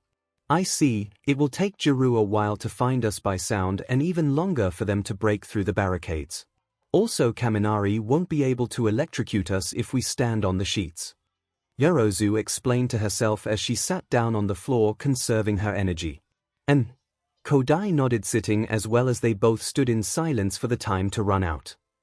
Are we really gonna watch these two beaches wait it out like losers? Bakugo growled in annoyance. Yes, as technically they are winning as long as the timer runs out. All Might explained, watching the exercise play out. It took the hero team 10 minutes to find their room that didn't open, alerting the villains of their position. Take this. Yorozu whispered to her partner, handing her what seemed to be a baton and taser. Kodai nodded as she crouched near the banging door, aiming her weapon at the door with Yorozu mimicking her movements. After about 3 minutes of slamming the door, it finally budged open with Kaminari slamming through and landing on the floor with a bruised shoulder. Now! Yorozu shouted as she smacked Kaminari with the baton across the face, knocking him out. Kodai slammed the back of young Jiru's leg, making her kneel on the ground in pain as she spoke in a cold tone. Stay down, final warning. Young Jiru raised her hands in defeat as All Might was about to call the match when suddenly she sent a jack forward in false surrender. TZZZ, however, Kodai proved ruthless and stunned her, effectively knocking her out of the match too. Villain team wins. All Might yelled out in cheer. With the matches over, All Might left in a rush for his limit was almost up. Luckily, because of Togepi and Ralts, he had at least an hour left, but he didn't want to risk it in case he had more stuff to do later on. I have to thank young Midoriya's Pokémon later for allowing me to properly teach. Once he finished retelling the story, All Might looked to Midoriya only to sigh at the image of his successor. He was busy writing in his notebook at top speed and muttering up a storm that could be mistaken for another language. Where did he even get that notebook? Midoriya, my boy, I think you are forgetting something. All Might spoke up, making Midoriya yelp in surprise. Yes, All Might? Izuku asked, unsure of what he was missing. School is out, and you can't sleep here throughout the night without Recovery Girl's permission. All Might spoke, making Izuku realize the time as he paled. I wanted to visit the support lab today. Izuku whined in defeat on another day of putting his upgrades off. Don't worry, my boy, you can wait a little longer for your support meeting. Want me to walk you towards the gate? All Might asked happily. No thank you, as I don't want to waste your time for me. Izuku answered nervously since he knows All Might is a busy man. Very well, and I believe young Tokumi brought your bag and a spare set of clothes for you here. All Might gestured to the chair near them with indeed his backpack and spare clothes since he was probably still locked away in the boys' changing room. Oh, I'll be sure to thank him. Izuku answered, getting up slowly. You better stay in bed until I say you can go. Recovery Girl screamed from a different room, frightening the two males. She is scary, Izuku said fearfully. All Might chuckled nervously as he patted the boy's head. Tell me about it. Can you tell us about the symbol of peace? A reporter suddenly asked, shoving a mic in front of a student passing by to class. In front of the school stood a mob of reporters pestering students. Word got out all over the world. It was revealed that All Might was teaching at U. Wonder if I can release Larvitar on them and call it a day. Izuku muttered, standing a few blocks away from the place. He could see how feisty the reporters were getting, ready to sink their teeth into any students for information. I hate cameras, but I need to get into class. Building up as much courage as possible, Izuku made his way towards the crowd of reporters, and that was honestly the worst mistake of his life. What can you tell us about All Might? What is All Might like? Is he really teaching at U? It was honestly making him claustrophobic, but he couldn't make himself a fool on national television, so he came up with a single solution. Raising his palm in the air, the crowd of reporters silenced slightly as Izuku finally had little room to breath. I have to make it to class, but I will answer only one question and that's it, so make it worthwhile and not a waste of my time, please. Midoriya spoke semi-professionally, mimicking Aizawa as all cameras seemed focused on him now, allowing a few students to take advantage of his distraction, such as Tokoyami and Kodai. Glad I can help them out. A blue-skinned girl with violet hair raised her hand, ready to be picked, as Izuku saw this person was the most well-mannered person available.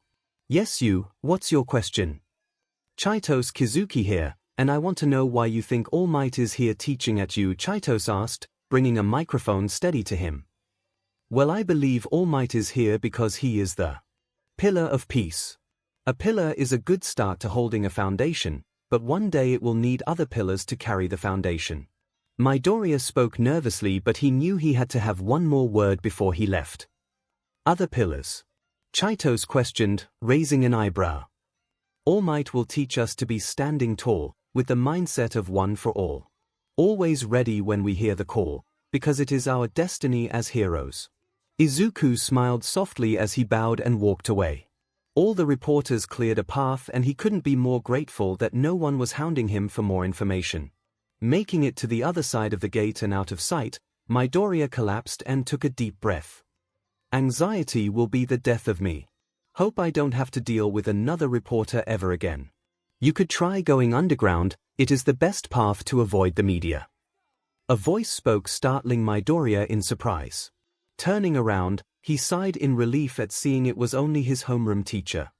Hey Mr. Aizawa, you startled me. You need to practice situational awareness if you plan on being a hero, problem child. Aizawa grunted, watching the reporters at the gate. I'll try my best. Midoriya spoke, turning to look at the gates, seeing a lone reporter try to cross the barrier only for its defenses to activate. Vultures. Aizawa sighed, knowing he had to deactivate the system. Midoriya turned to his teacher and spoke his opinion before walking to class.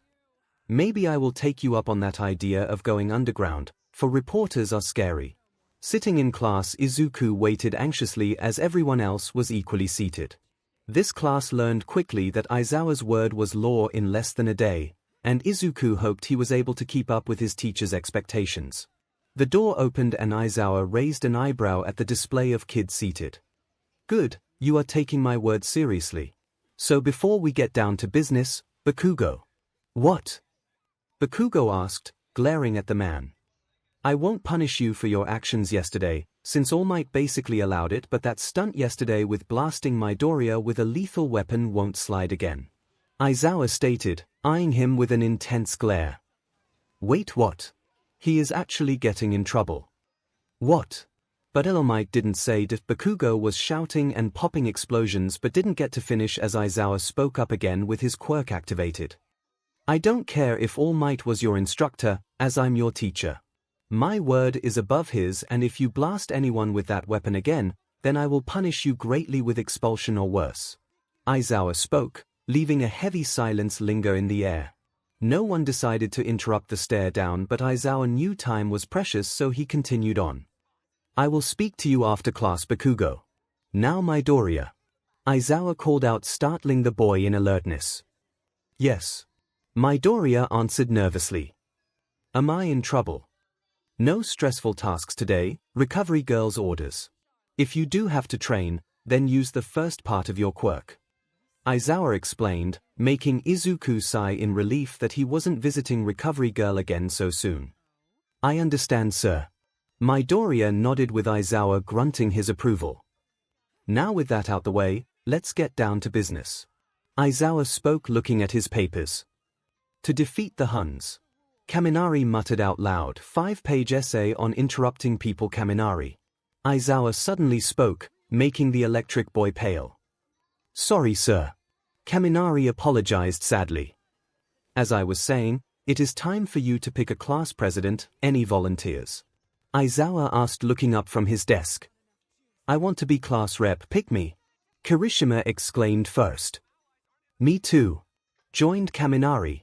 I want to do it, too, added Jiru. It's a job made for 𝐵 sparkled but got cut off again by Ashido.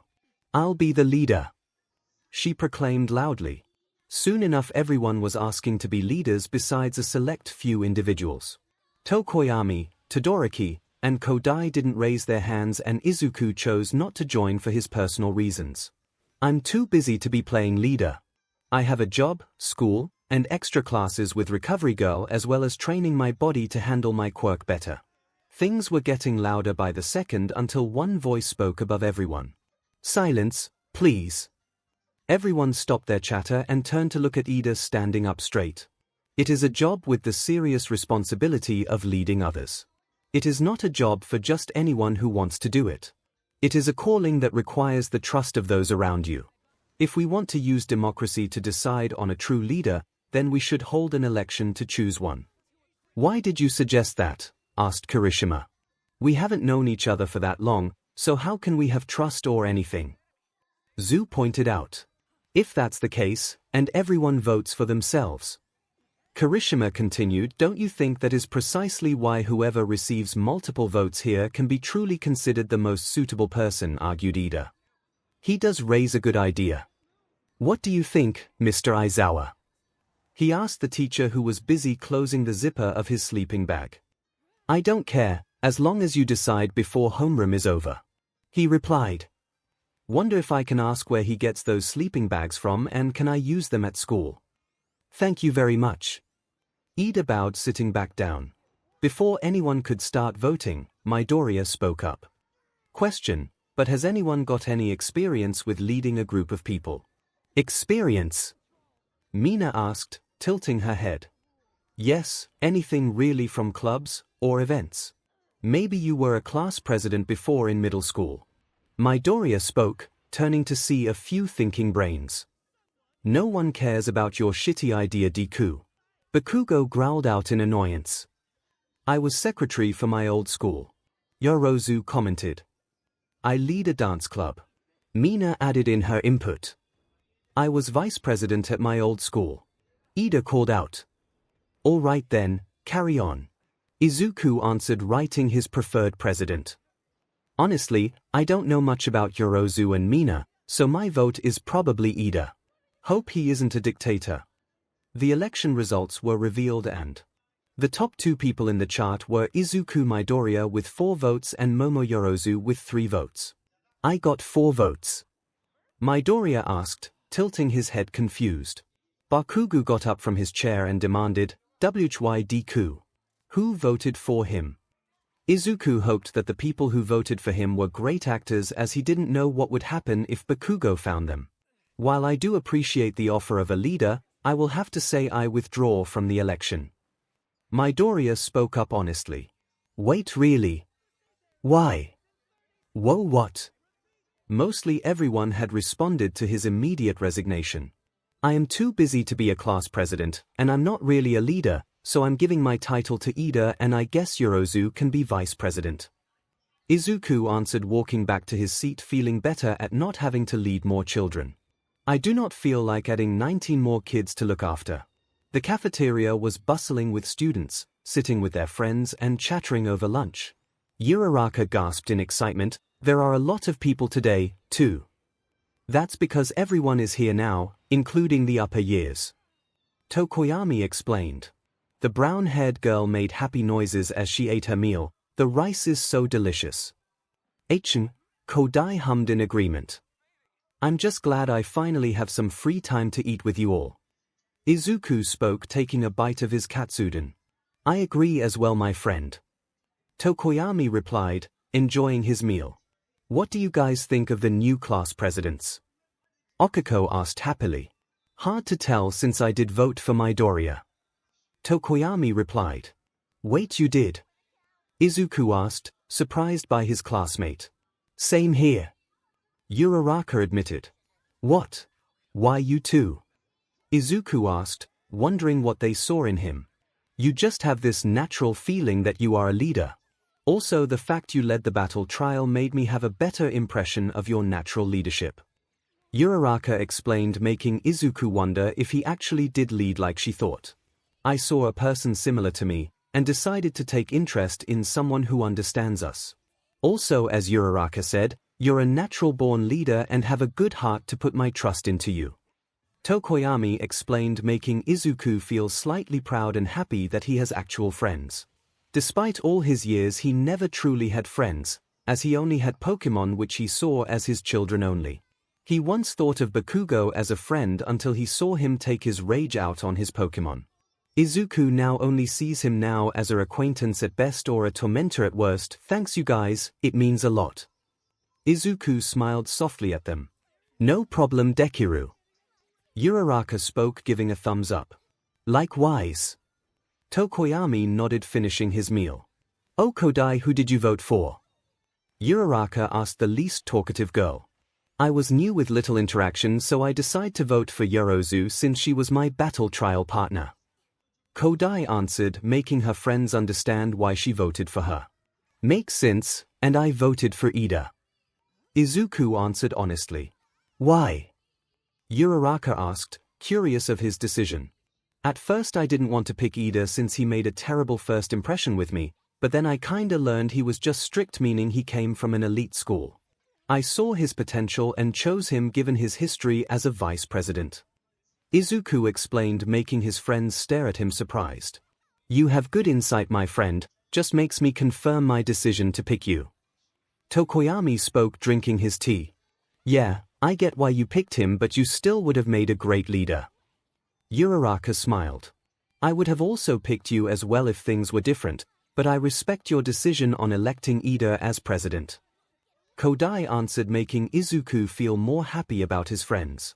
Maybe I can actually relax and enjoy this moment. Alarm noises or a stupid alarm ruins the moment. An alarm blared throughout the school, making students jump from the sudden noise. People started asking rapid questions about what was going on. A recorded voice was suddenly talking through the speakers. There has been a level 3 security breach. What? Gasped a few students, suddenly getting up. All students please evacuate outdoors promptly, said the voice. What's level 3 security? Uraraka asked a student next to her. It means someone is trespassing on school grounds. I've never seen anything like this in the 3 years I've been here. You should hurry, too. The school hallways were full of panicked students, shoving each other to try to get away as fast as possible. Don't push. Wait your turn. I said, don't push, but. Their table was about to join the crowd until Izuku spoke up suddenly. Don't go in there. What do you mean? Uraraka asked, confused about her classmates' decision. A mob of students panicking, and if you fall you would be trampled on. Izuku answered, focused on how to aid the situation. Izuku knew this since he always wanted to be a rescue hero, and during his free time he studied on how to help out during a panic such as earthquakes or large natural disasters. Do we wait? Kodai asked, unsure what to do. No idea. What's the situation outside? Izuku asked as their table looked out the window. It is the vultures. Tokoyami murmured. Did they really break in to talk to All Might? Uraraka asked, watching more reporters flood in. Okay, Uraraka, use your quirk on me, and Tokoyami can dark shadow lift me in the air. Izuku asked with determination in his eyes. Sure, Uraraka agreed happily. What do you intend to do? Tokoyami asked curiously. Calming this crowd. Izuku answered, grabbing a metal tray and spoon, giving them to Kodai. Kodai nodded, enlarging the two objects for him. Great, Tokoyami and Uraraka, now. Izuku asked. On it. Dark Shadow cheered with being summoned, lifting Izuku in the air with his gravity removed. Hope this works. Izuku muttered before proceeding with his plan. Clang clang clang, smashing the two enlarged objects together in the air. Izuku caught the attention of everyone in the hallway with the loud noise. No need to panic. It's just the media wanting to see All Might. Can we not panic and trample on each other? We are better than that. Izuku yelled out, and soon enough, it did work. All the students calmed down and started walking out the hallways normally. You can set me down now. Izuku answered nervously now that people started staring at him just float in the air. Sorry, release. Uraraka apologized, stopping her quirk. I got you, buddy. Dark Shadow spoke gently, setting Izuku down. Thanks for the help, you are all amazing. Izuku bowed towards his friends. Kodai nodded, putting her fingers together and releasing her quirk on the objects. No problem, Dekiru. Uraraka gave a thumbs up with a proud smile. Anytime, buddy. Dark Shadow saluted, before quickly being returned by Tokoyami. Glad to assist you, and as I said, you are a natural leader. Tokoyami replied, making Izuku feel slightly embarrassed about proving he was a leader. Can we just leave now? Izuku murmured, quietly looking for any place to sink into and not come out of. On his way to class, Izuku kept having an idea popped up into his mind, and decided to just embrace it. Can't believe I'm thinking of something stupid. Come on, class reps, start, said Yorozu, who stood next to Ida in front of their class. Yes, Yozu, now let us decide on class. Ida didn't get to finish until Midoriya spoke up. Hold it, I'm sorry for this, but I'm slightly changing my decision. Midoriya spoke, walking in the door with a tired stare. Excuse me? Ida questioned, confused by the green-haired boy. What? Why change now? Yorozu asked, confused about the sudden change of decision. I just feel like you need a little extra help and taking a few friends' advice and help lead the group, not fully but partially. Izuku answered honestly, staring back at his two friends, giving nods of approval. If they believe in me, I should at least try for their sakes. I see, so what roles do you wish to have? Ida asked in a thinking pose. You can still be class representative, but I'm gonna share the title of vice representative with Yorozu. Is that okay with you too? Izuku asked, staring at the two authority figures he selected. If they reject, then that's fine, I won't fight about it since I did give them the win. But we can't have two vice representatives. Ida argued, seeing the problem within it. As much as I don't mind having extra help as the vice representative, we can't have two. Yorozu commented towards the boy. Then make me peace officer. I try not to do most the heavy burden tasks but can still help, and hold silence or help throughout the class and not get us expelled by Mr. Aizawa. Izuku answered honestly to the two representatives. He was also listening to the chatter amongst his classmates and getting their opinions on him. What's a peace officer? It depends on how you look at it. Basically, he is reasonable for making sure we don't panic. Oh, just like he did in the hallways. Yes, and he can help out if we have problems. I see no problem with that, Midoriya, and when Yorozu is busy you can assist her if she wants help. Ida replied happily. Thank you Ida, I'll try my best to not let the class burn down. Izuku replied walking towards his desk.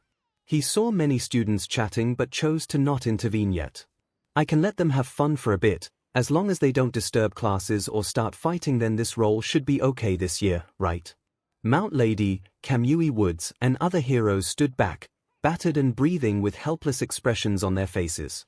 Listen heroes, don't come after me, threatened a muscular and oversized villain, holding in his arm 3 whimpering hostages. If you do, I'm gonna kill this rich family here. Mount Lady gritted her teeth, trying to think of a solution when she heard a familiar thundering voice. It's fine now, family. Misery smash. All Might dropped from the sky with a battle cry and with a single slap, took down the villain. Why? Because I am here on my way to work. All Might laughed, jumping into the air again, leaving baffled heroes. He was about to leave towards the school when he heard a scream, a hit and run. It'll be bad if I'm late.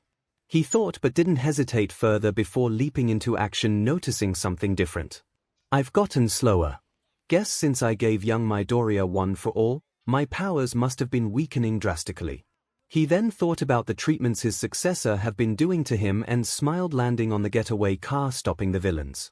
My time limit was saved thanks to young Midoriya's Pokémon, so maybe I should buy him a little gift basket as thanks on my way to school. Help! Another person called out, alerting the pro. Must be a busy day today. I'll get young Midoriya's gift after I sweep up the crimes. For today's hero basic training, it will be turned into a class with 3 instructors, All Might and me, and 1 more person. Explained the Erasure hero. Turned into. I wonder if it's a special case. Thought Midoriya. Excuse me. Zero raised his hand but decided to speak anyway. What'll we be doing? The teacher pulled out a card, similar to the one All Might had in his lesson, with the word rescue written on it. Disasters, shipwrecks, and everything in between. It's rescue training. Eraserhead presented as excited mumbling was heard from the kids. Rescue. Looks like it'll be a lot of work this time, too, said Kaminari. Right. Ashido replied excitedly. This is the duty of a hero. My arms are ready to rumble. Kirishima exclaimed, pumping his fist in the air. No one can beat me in water, ribbit. Zu croaked happily. Hey, wait for Mr. Aizawa to finish, there could be more to this rescue training. Izuku spoke up, silencing the excited chatter. That was simple, maybe don't tell me what to do Deku. Bakugo suddenly growled out in annoyance. Language. Ida scolded, already chopping his arms. That was uncalled for. Kodai was about to speak until the blonde started yelling. Shut it 4 eyes. Bakugo. A raised voice suddenly spoke, silencing the class, as all eyes turned to the teacher. Activating his quirk, making sure not to affect Midoriya. At least he takes this class seriously. Midoriya thought happily. What is it teach? Bakugo mumbled out in annoyance. Just like Midoriya said, I have extra information and would appreciate it if you and everyone else remained quiet until I finish speaking instead of wasting my time with your childish rants. Aizawa scolded, deactivating his quirk and rubbing his eyes in annoyance for dry eye. Teach. Bakugo scared as he didn't say anything and waited for the teacher to speak. Now you can decide if you want to wear your costume or not this time. Because there are probably costumes that limit your abilities or aren't made for rescue training. The teacher explained as he pressed a button and their costume cart rolled into the class. A student raised their hand as Aizawa nodded for them to speak. Every turned to said individual as she had her hands raised and spoke up. Besides costumes, is there anything we should focus on or improve specifically for this event? Yes, Kodai, as we will be testing on how much you know so far, and giving pointers for possible improvements and maybe items for you to bring next time. Aizawa explained, with the girl nodding in understanding as she waited for him to finish. Training will take place off campus, so we're taking a bus. That is all, so start getting ready. Aizawa summed up, already leaving the door. Rescue training, what I've admired so much. Midoriya remembered the video he used to watch, with All Might carrying 10 people on his back to safety. While he admired rescue more than anything, it was a different situation with each of his Pokémon. Some like Buniri and Riolu preferred fighting while others like Noibat and Shinx preferred stealth training. However, every one of his Pokémon had a mutual understanding that rescuing people comes first, because life mattered. This training will get us another step closer to being the greatest hero, so I'll do my best. Class A1 stood outside and waited for the bus with Ida ready to guide them, much to Midoriya's amusement. "Oh, you're wearing your costume. I thought it got destroyed by Bakugo." Uraraka pointed out, seeing his costume unscathed.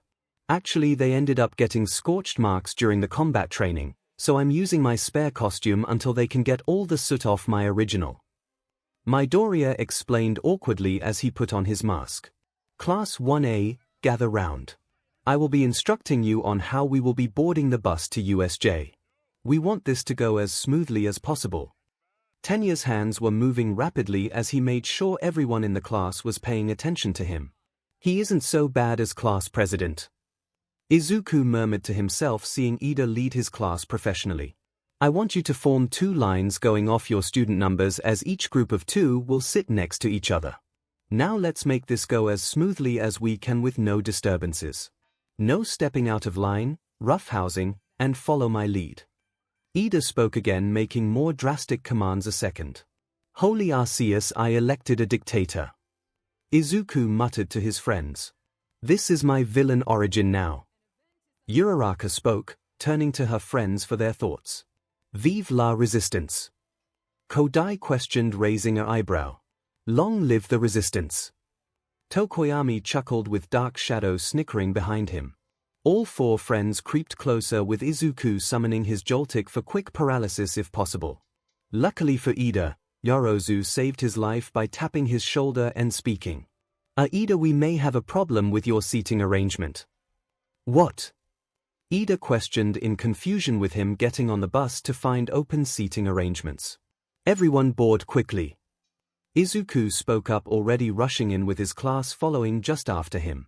"We shall continue this revolution some other day." Uraraka whispered to Tokoyami, with him nodding in approval. Everyone was seated comfortably, with the only upset person being the engine boy for having his plans foiled by a simple bus arrangement. With this downtime, many students started talking amongst themselves as Izuku decided to place Joltik on his head for comfort. "Hey Midori, what is that?" the invisible girl asked, seemingly pointing above his head, but it was hard to confirm. "You mean my Pokémon Joltik?" Izuku asked, getting a thumbs up. "Yeah, you summoned so many things and I'm just curious if there is more." Toru asked, as everyone was now paying attention to him. "Guess my quirk is pretty diverse. I have plenty more, as I have a total of 36 different Pokémon." Izuku answered, with many people having wide-eyed stares. 36, that's a lot of animals."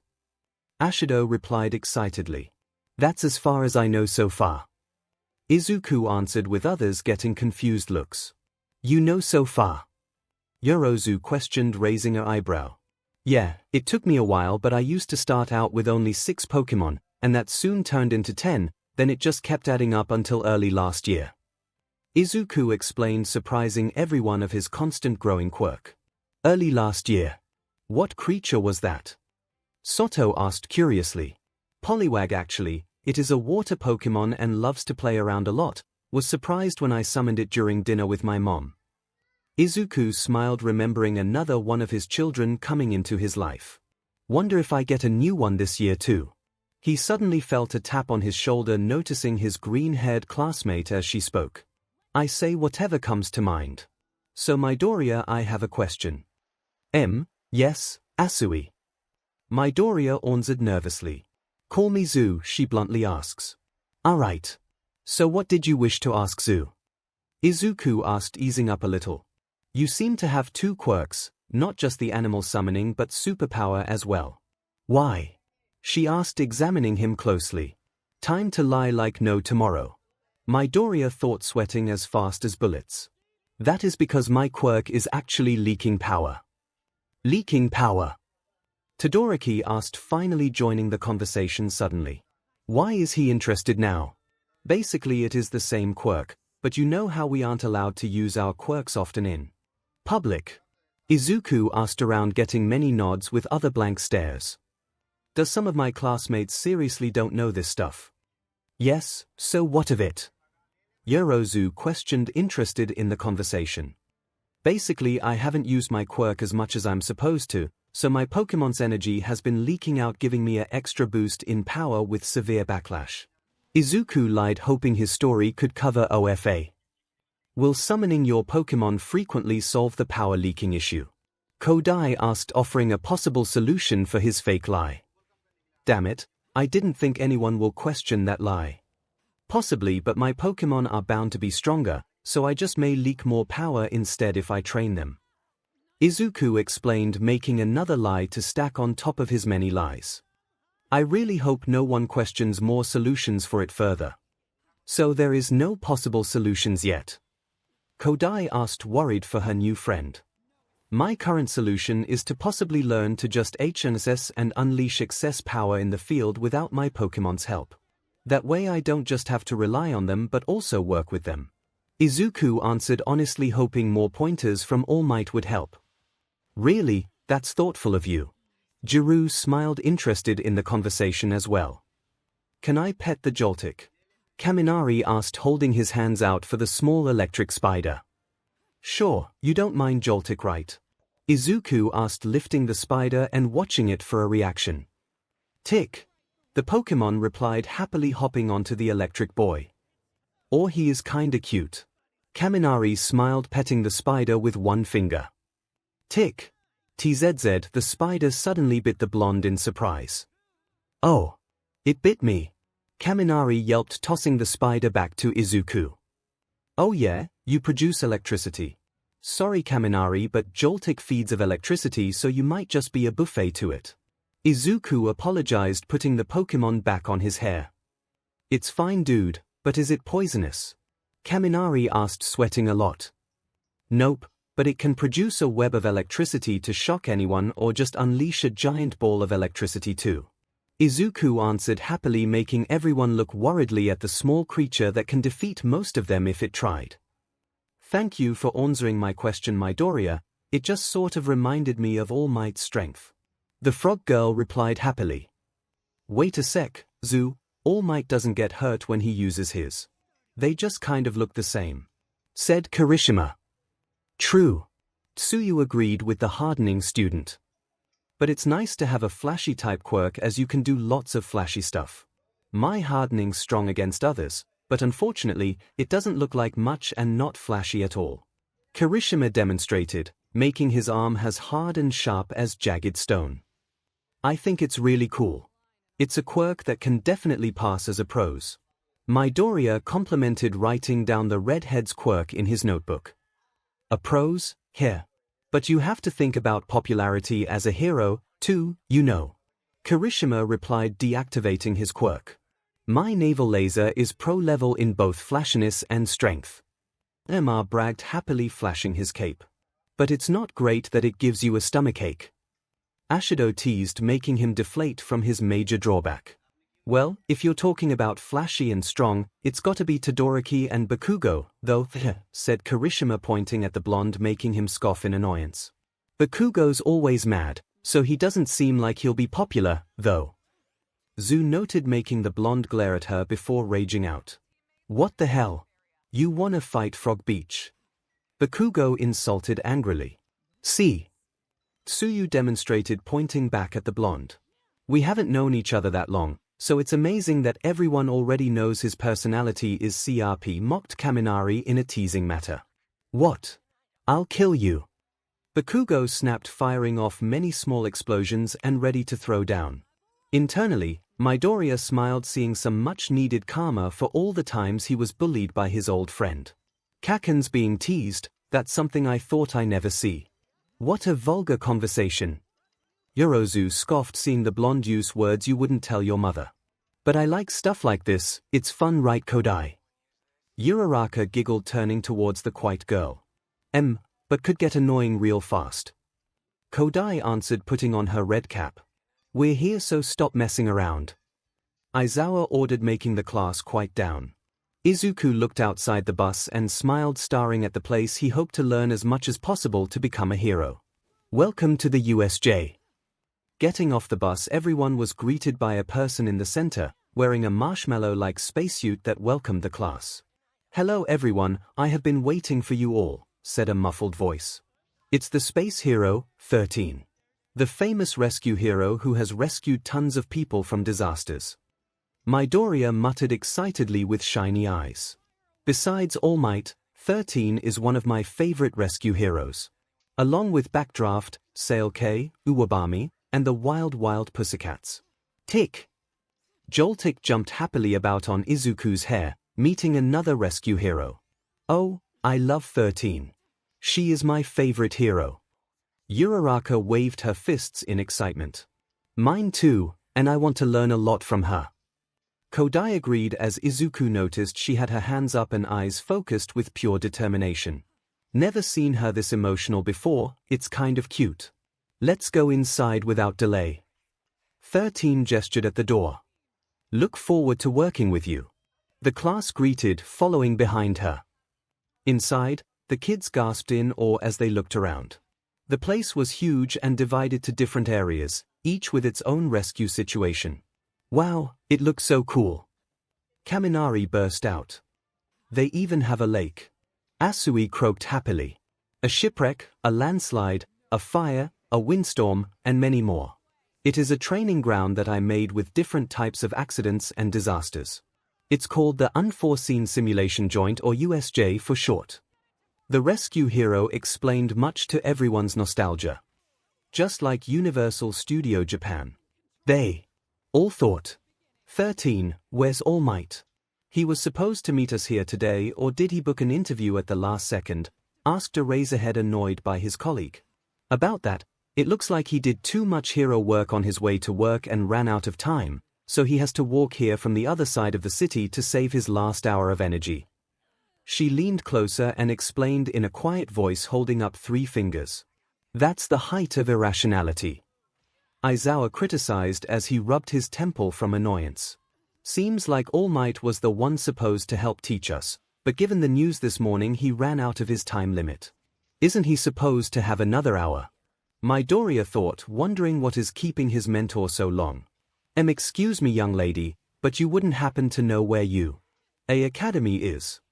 Toshinori asked a little girl in his small form. "Stranger danger!" the little girl shouted, running away from him. "Wait. I just need directions." Toshinori yelled out and sighed at the predicament he was in. "I hope you are worth all this trouble." Toshinori muttered as he glared at the present in his hands. "I'm so lost. I usually buff up and travel by air or use the GPS. But the stupid GPS wasn't working properly and needs updating." Toshinori internally sighed as he checked his phone one last time. 23%. Buffering. "Maybe I should just call a taxi." All Might muttered to himself, checking his phone again. "So glad Nedzu said Aizawa and 13 should have the rescue training covered by the time I hopefully get there for the end of it. It can't be helped." "Shall we begin?" asked 13. "Yeah, no time wasting on this small problem." Aizawa yawned as stood to the side. "Let's see, before we begin, let me say one thing. Or 2, or 3, or 4, 5, 6, was it 7, or..." 13 started muttering to herself as she counted her fingers. "It's increasing." Everyone's sweat dropped, staring at their teacher. "Anyway, so everyone, I am sure you are aware of my quirk, Black Hole. I can SCK up anything and turn it to dust, correct?" She asked around for anyone to confirm if they knew her ability. Uraraka and Kodai nodded eagerly, and Midoriya asked, "You've been able to use that quirk to save people from all kinds of disasters, right?" "Yes, but it is a power that can kill easily," 13 suddenly said as the kids looked at her with surprise from the sudden blunt statement. "Some of you also have quirks like that, right?" she asked around, noticing a few thinking brains. Midoriya was one of them as he remembered the devastating power of One for All just from a single punch, and the time he unleashed Larvitar as it destroyed a huge landscape. In a superhuman society, personal quirks have been certified and strictly regulated, so that doesn't seem to be a problem at first glance. However, please do not forget that there are many quirks that can easily kill with one wrong step. 13 warned gravely as it started sinking into their hearts. Izuku suddenly remembered when he got blasted from Kaken's built-up explosion that sent him to Recovery Girl. He should have been paralyzed or even dead but survived thanks to his Pokémon Hatenna for using a heal pulse. With Aizawa's physical fitness test, you found out about the possibility of your own hidden powers, and with All Might's combat training, I think you experienced or at least have an idea of the dangers of using those powers against others or yourselves. 13 stated, with a few heads nodding in agreement with her. This class is a fresh start for you all. You shall learn how to use your quirks properly to save people's lives and not harm others in an accident.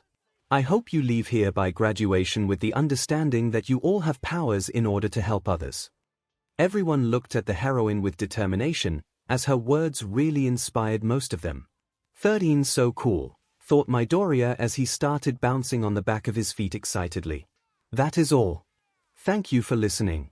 She bowed, and the class started cheering for her amazing speech. That was wonderful. Yorozu clapped with a smile on her face. I'm so pumped. Kodai spoke with her hands raised. Bravo! Bravo!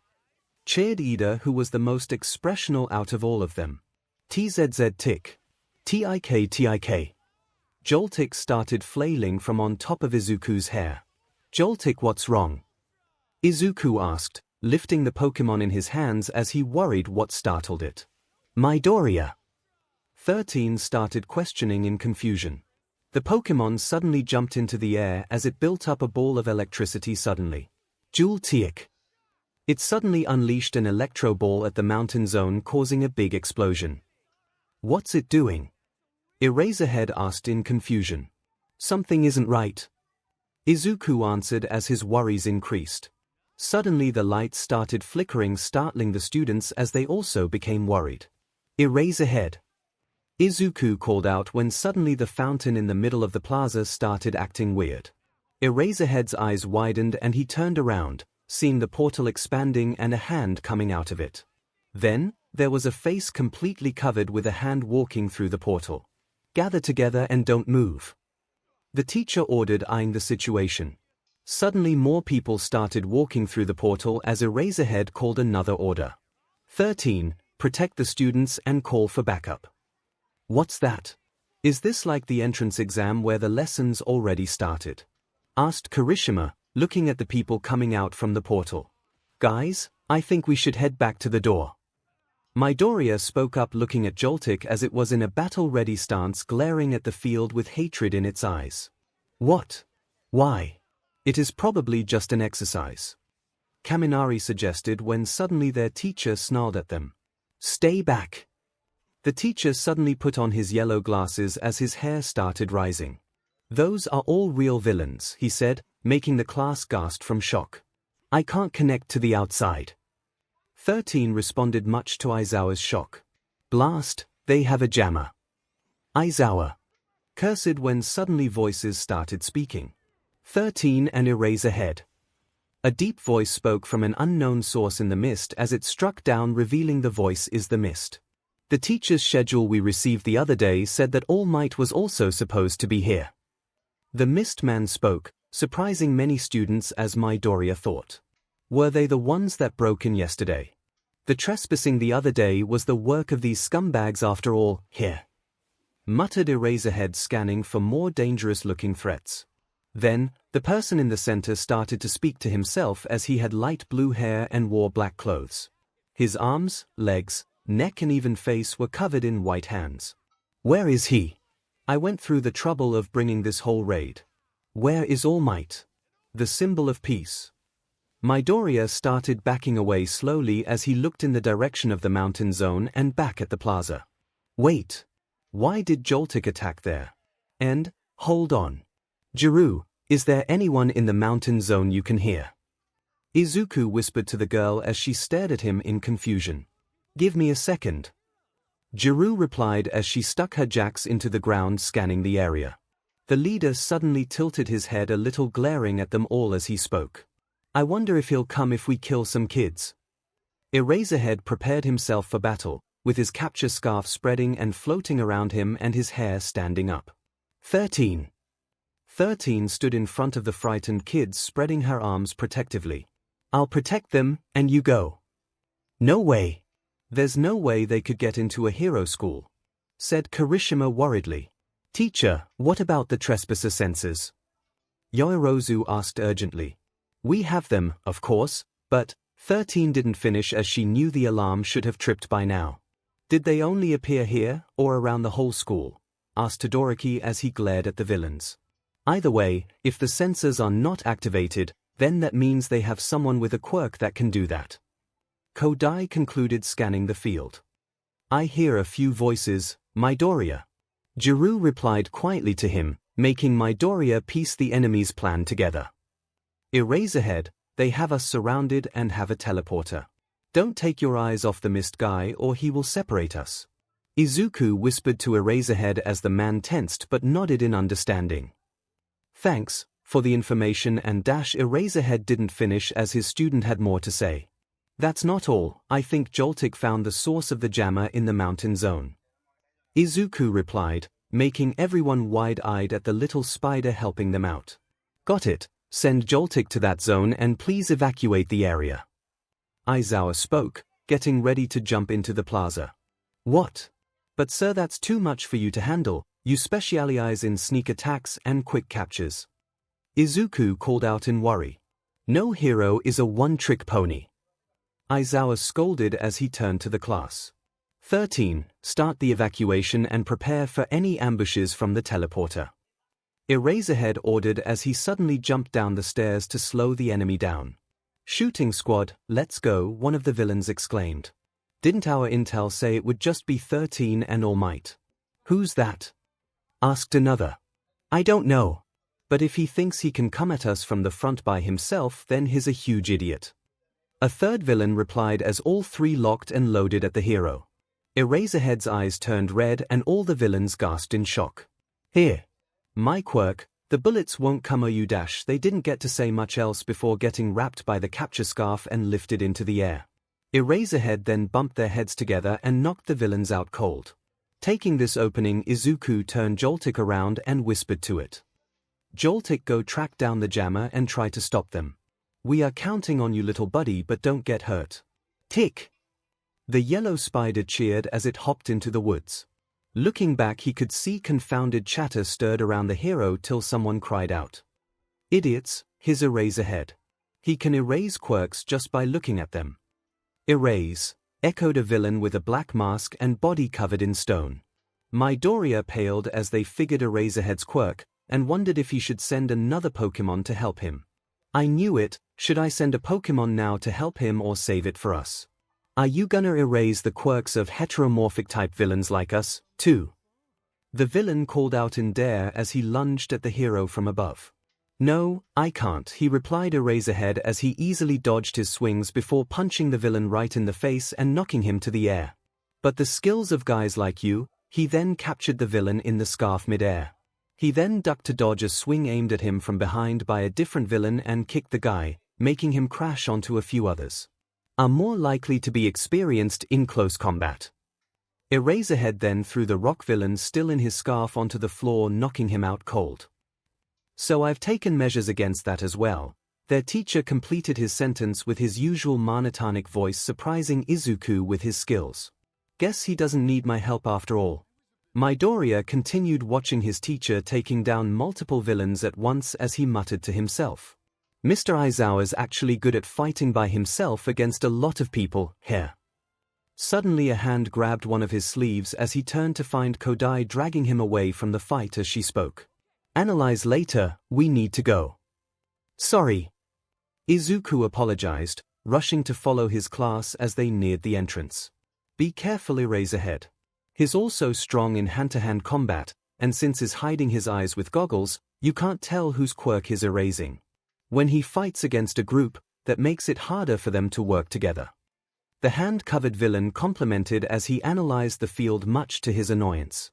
The hero was fighting fiercely, erasing a quirk of a female villain and kicking her while taking down another with his scarf. "I see how it is." Scratching his neck between the hands that covered it, he started speaking to himself. "I hate pro heroes. The masses don't stand a chance against them." Tomura! A voice called out to him in worry. What is it, Kurogiri? The villain now known as Tomura asked in annoyance. I can't teleport, the hero is keeping a close eye on me personally. Kurogiri explained, making Tomura grumble as he came up with a plan. Get behind Nomu and the fountain, it should cover you for an opening. Tomura explained, scratching his neck again. I wish I could just charge in and hurt him, but his stupid erasure will catch me off guard. I just have to wait for a weakness to show up. Tomura thought, seeing more of his subordinates get pummeled to the ground. Tomura looked at the still smoking mountain zone and thought to himself in wonder. Wonder who was the one that sent a bright flash of electricity that tried to snipe my jammer. I want to have a chat with him. Making it towards the doors, Soto and Kirishima wasted no time and opened the automatic doors with bare strength. Get on the bus, quickly everyone. 13 stated, waiting for everyone to rush past her. Rushing past the teacher, everyone arrived at the bus just in time, with everyone sitting down. Izuku suddenly remembered that they were outside and spoke, can anyone contact the police yet? No, my radio is still jammed. Kaminari spoke, turning the dial repeatedly. Our phones are still jammed as well. Hagekyu spoke, having the phone to her ears in hope. Great, let's just get back quickly. Izuku answered, mind planning for possible scenarios. And leave Aizawa to fight all by himself. Ashido replied in shock. He will be fine on his own, so trust in your teacher that he will make it back to us. 13 spoke, taking the wheel since the robotic driver was disabled. The class calmed down after 13 closed the doors and started driving away from the USJ. Many felt relieved that they didn't have to fight villains in a sudden ambush and hoped their teacher was okay. Damn it, I wanted to break some skulls. Katsuki muttered, with everyone's sweat dropping at the battle-hungry maniac. Actually, so do I. It wouldn't be manly to just leave villains like that behind. Just wish I could go back. Kirishima replied, with a few others having conflicted thoughts. Marshmallows! 13 suddenly screamed out. Turning their heads, they all spotted a familiar black mist expanding out in front of the bus. Hold on! Izuku yelled out, grabbing a pole. Everyone braced themselves as they were being trapped by darkness, with no idea as to where they may end up. Suddenly they found themselves inside the dome, suddenly going into free fall down the mountain zone. The students were flying out of their seats, as the bus's gravity was falling faster than they were. We're gonna crash. City help. All the students were screaming in panic from the sudden fall as Izuku was panicking for a solution to save everyone. The bus is crashing. Do something, anything. Looking towards his left, Uraraka was panicking as well, falling like the rest of the students as Izuku suddenly acted. Grabbing Uraraka's hand, he slammed her palm on the roof, activating her quirk with the bus suddenly stopping. Everyone slammed onto the floor, with Izuku catching Uraraka, who held her mouth from puking on him. Sorry. If she is knocked out, we all die. The boss was still falling with the added weight, but not as fast as before, giving Izuku enough time to call in a Pokémon. Please listen to me once. Stuffle, help.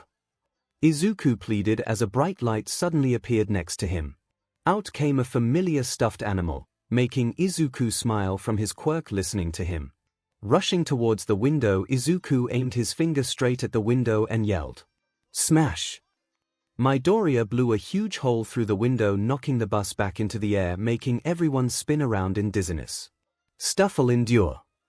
Izuku spoke, tossing the doll Pokémon off the bus as it plummeted down the mountain zone. Midoriya!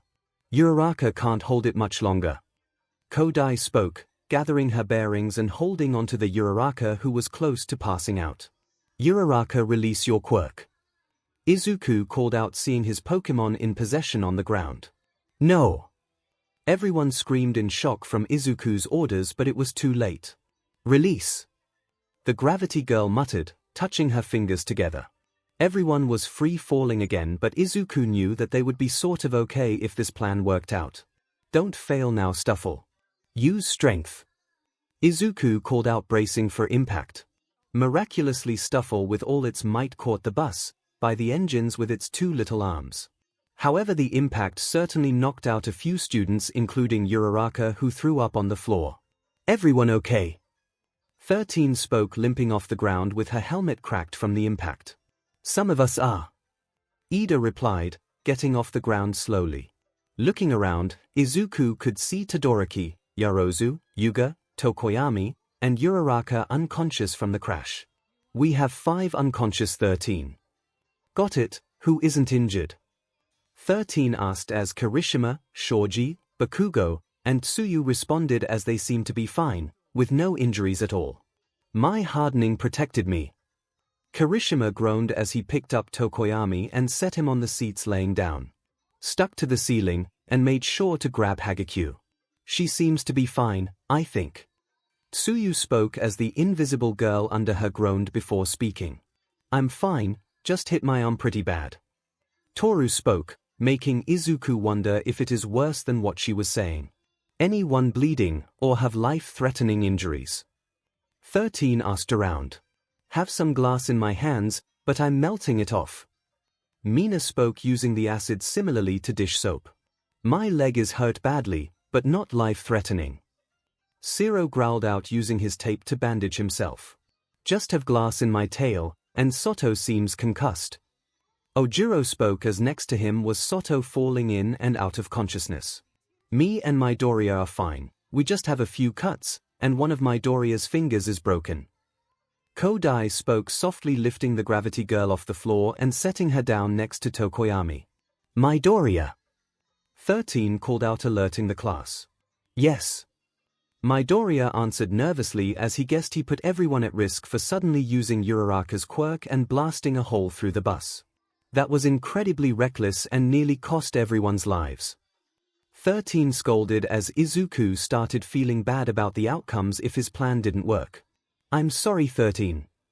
Izuku apologized, looking down in shame. I wasn't done, young man, as while it was reckless, you are the only one who acted and saved everyone from a terrible end. For that you have my thanks, young hero. 13 spoke softly, patting the boy on the shoulder, making her way towards the unconscious. Izuku was left speechless, as he was called a hero. Looking around, he saw everyone giving him nods of thanks, except Bakugo, who just looked away in annoyance. Praise from 13, you are lucky. Kodai spoke, leaning on Izuku for support. Did you hurt your leg?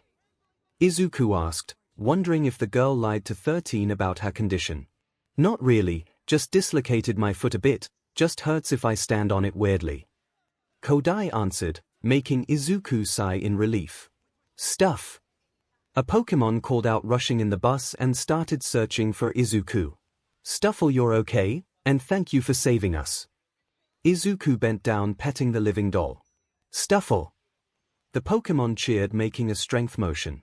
Assessing the damage, Izuku felt bad for throwing his Pokémon out the bus 100 feet in the air, as no sane person would do that. Stuffle had many scrapes and bruises littering its body, and if it wasn't for Endure, then Izuku wouldn't know if it would just die if it was a real living creature instead of his quirk. If Stuffle was real, then I could have killed I dash. Stuff. The Pokémon suddenly interrupted his panicking mind, as it laid a paw on his hand. Stuffle, I'm sorry I did that. Izuku apologized, petting the Pokémon again. Stuffle. The Pokémon shook its head and made a strong motion before disappearing back inside his body. Suddenly a warm feeling took over and he felt his mind suddenly at ease with words of assurance only he could understand. It's okay, we are stronger than you think if you believe in us, Dad. Staying there for a moment, Kodai got worried and called out his name in a soft tone. Midoriya. I'm fine, just learning something. Izuku answered, wiping a tear from his eye. What is it? Kodai curiously asked, seeing the boy finally look her in the eyes with determination in them. I have to put my faith in my Pokémon, as they can do it too. Scratching his neck from frustration, Tomura glared at the low-level thugs he recruited, mostly lay defeated. This is what I get for not picking up experienced NPCs. Looking at Eraserhead's hair float again, Tomura counted down the seconds as he was noticing a pattern. Every boss has a weakness. Tomura. Kurogiri teleported back in, making Tomura side glance at his ally. Yes, Kurogiri. Did you separate the kids? Tomura asked, seeing Eraserhead's hair fall again. 20 seconds they managed to make it to the bus, however I sent them crashing down the mountain zone. Kurogiri explained, much to Tomura's amusement. Ding, no wonder I heard a crash in the distance. Did they all blow up? Tomura asked as Eraserhead smashed another thug's head in the floor as his hair rose again. No, they all survived thanks to their quirks. However, I greatly disoriented them and have a few unconscious and injured. Kurogiri explained, making a terrible itching sensation occur again. They all survived. Those kids are persistent. What is the mountain crew doing? He asked, noticing the hero's hair drop again. 19 seconds. Currently have the high ground and are getting in possession to ambush the children. Kurogiri informed as Tomura suddenly stopped scratching. So instead of separate ambushes against parties, the game has swayed to a siege event. Tomura grinned menacingly. Have a plan, sir? Kurogiri asked, raising an eyebrow. I'll provided a distraction for you to teleport, just gather everyone at the base of the mountain zone. Tomura spoke, cracking his knuckles. What will you do, sir? Kurogiri asked calmly. Just gonna pull what I call a pro gamer move. Tomura grinned as he suddenly charged at Eraserhead. You're the final boss. The hero muttered, kicking the last thug into the ground, suddenly looking at him. Everyone has weaknesses, Eraserhead. Tomura muttered, counting down the last seconds. It was 23, 20, then 19, now's the chance to strike. Tomura was slightly slower than the official pro as he received an elbow towards his gut, but not before trading blows. You aren't an exception towards those weaknesses either. Seeing the hero's elbow crumble to dust did bring a smile on his face, however he had bigger plans to focus on. Eraserhead quickly activated his quirk and knocked Tomura away as the villain smiled playfully. Would like to stay and finish you for that EXP, but have an event I must attend to while their defenses are vulnerable. Tomura spoke as he started walking back, seeing Eraserhead struggle with more thugs. You won't harm my kids, you are staying with me.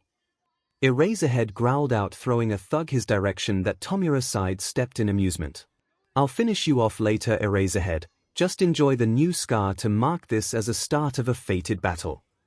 Tomura spoke as he turned around and left the struggling hero behind.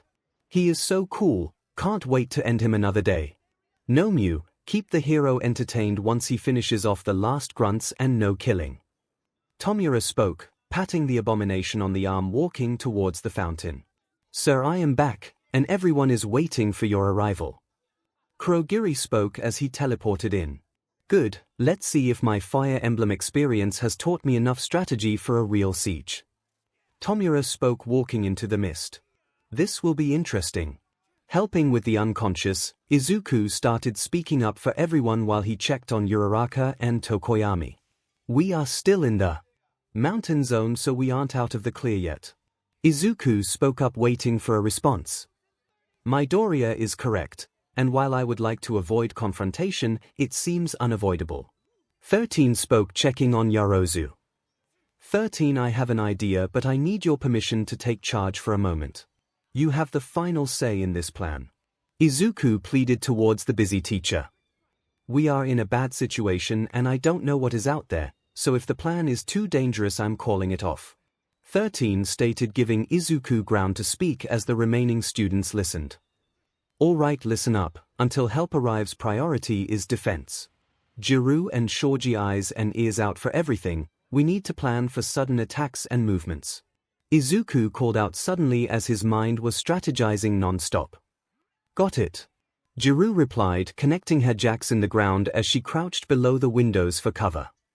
Roger. Shoji replied, making separate limbs, watching out for movement. Kaken, you wanted a fight. Defend us and blow the villains to ash. You and Mina are our first line of perimeter defense. Izuku ordered, standing up as he leveled a glare at Bakugo. The hell you got off telling me what to do? Bakugo growled out, leveling the same glare at Izuku.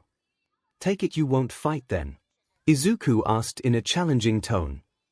I'll do it if 13 agrees, and then I'll kill those villains.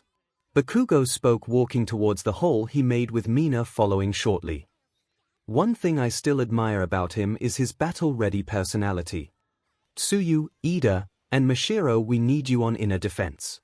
They may rush us and we don't have enough power to hold them back on all sides, so your job is to perform quick in and out takedowns. Stay near the bus at all times for cover. Izuku ordered, with the 3 close-range fighters nodding in understanding. Got it, I'll stay near the back entrance for easy access to my quirk as well as jumping in and out quickly. Ida responded, walking near the handicap entrance.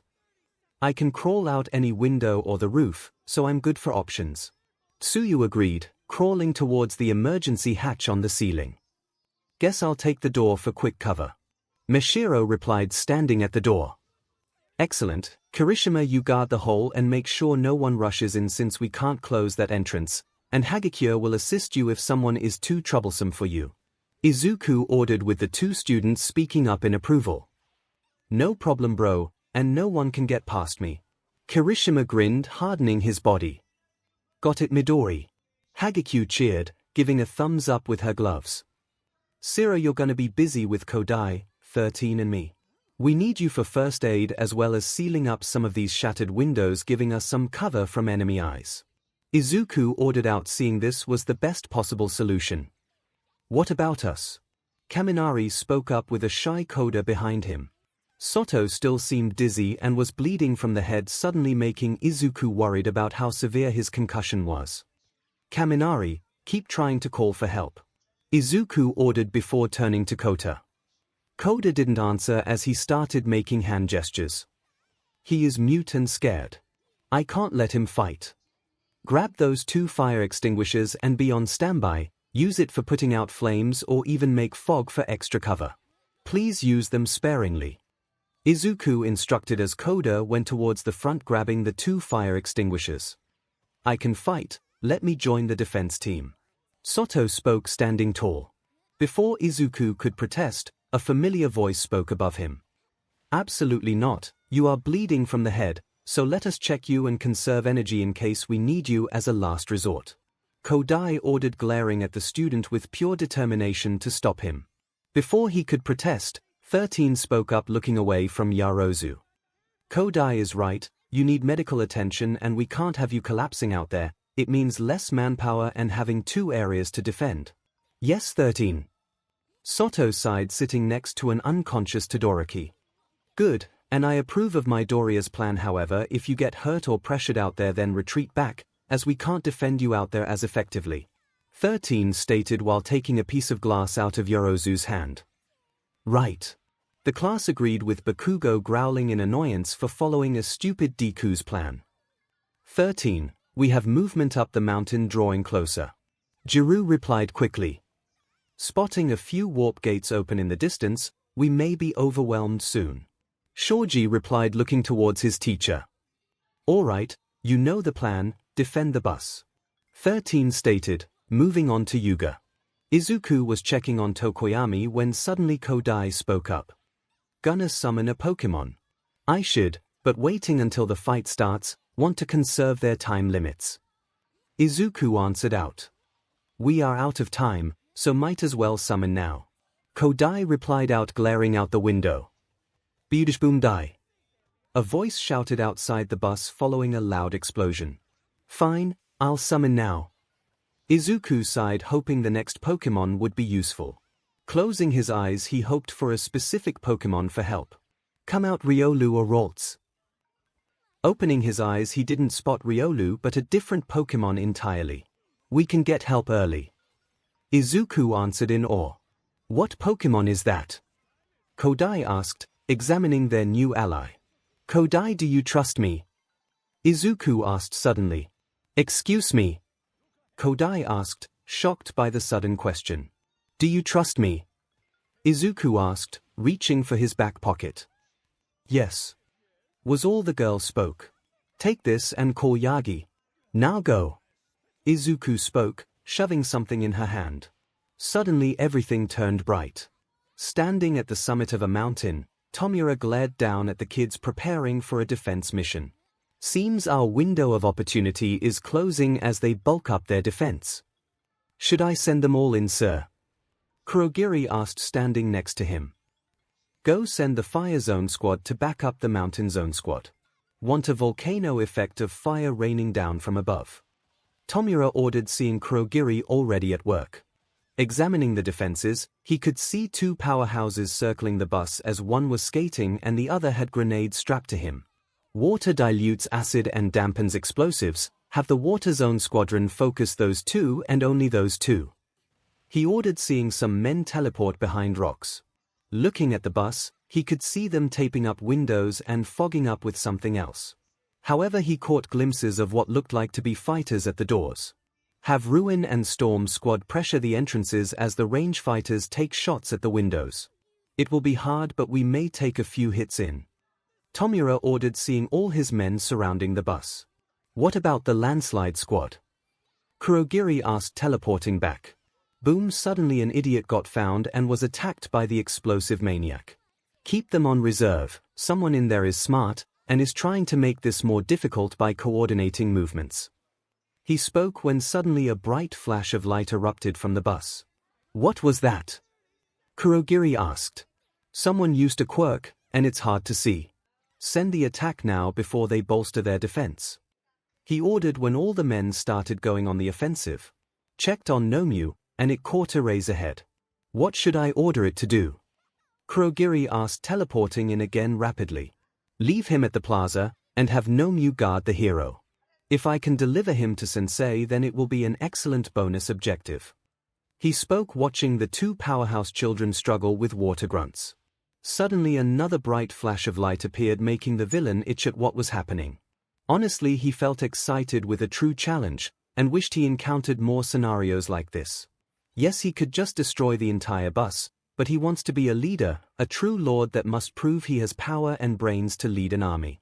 I want to encounter the tactician of this guild and thank him for this wonderful challenge.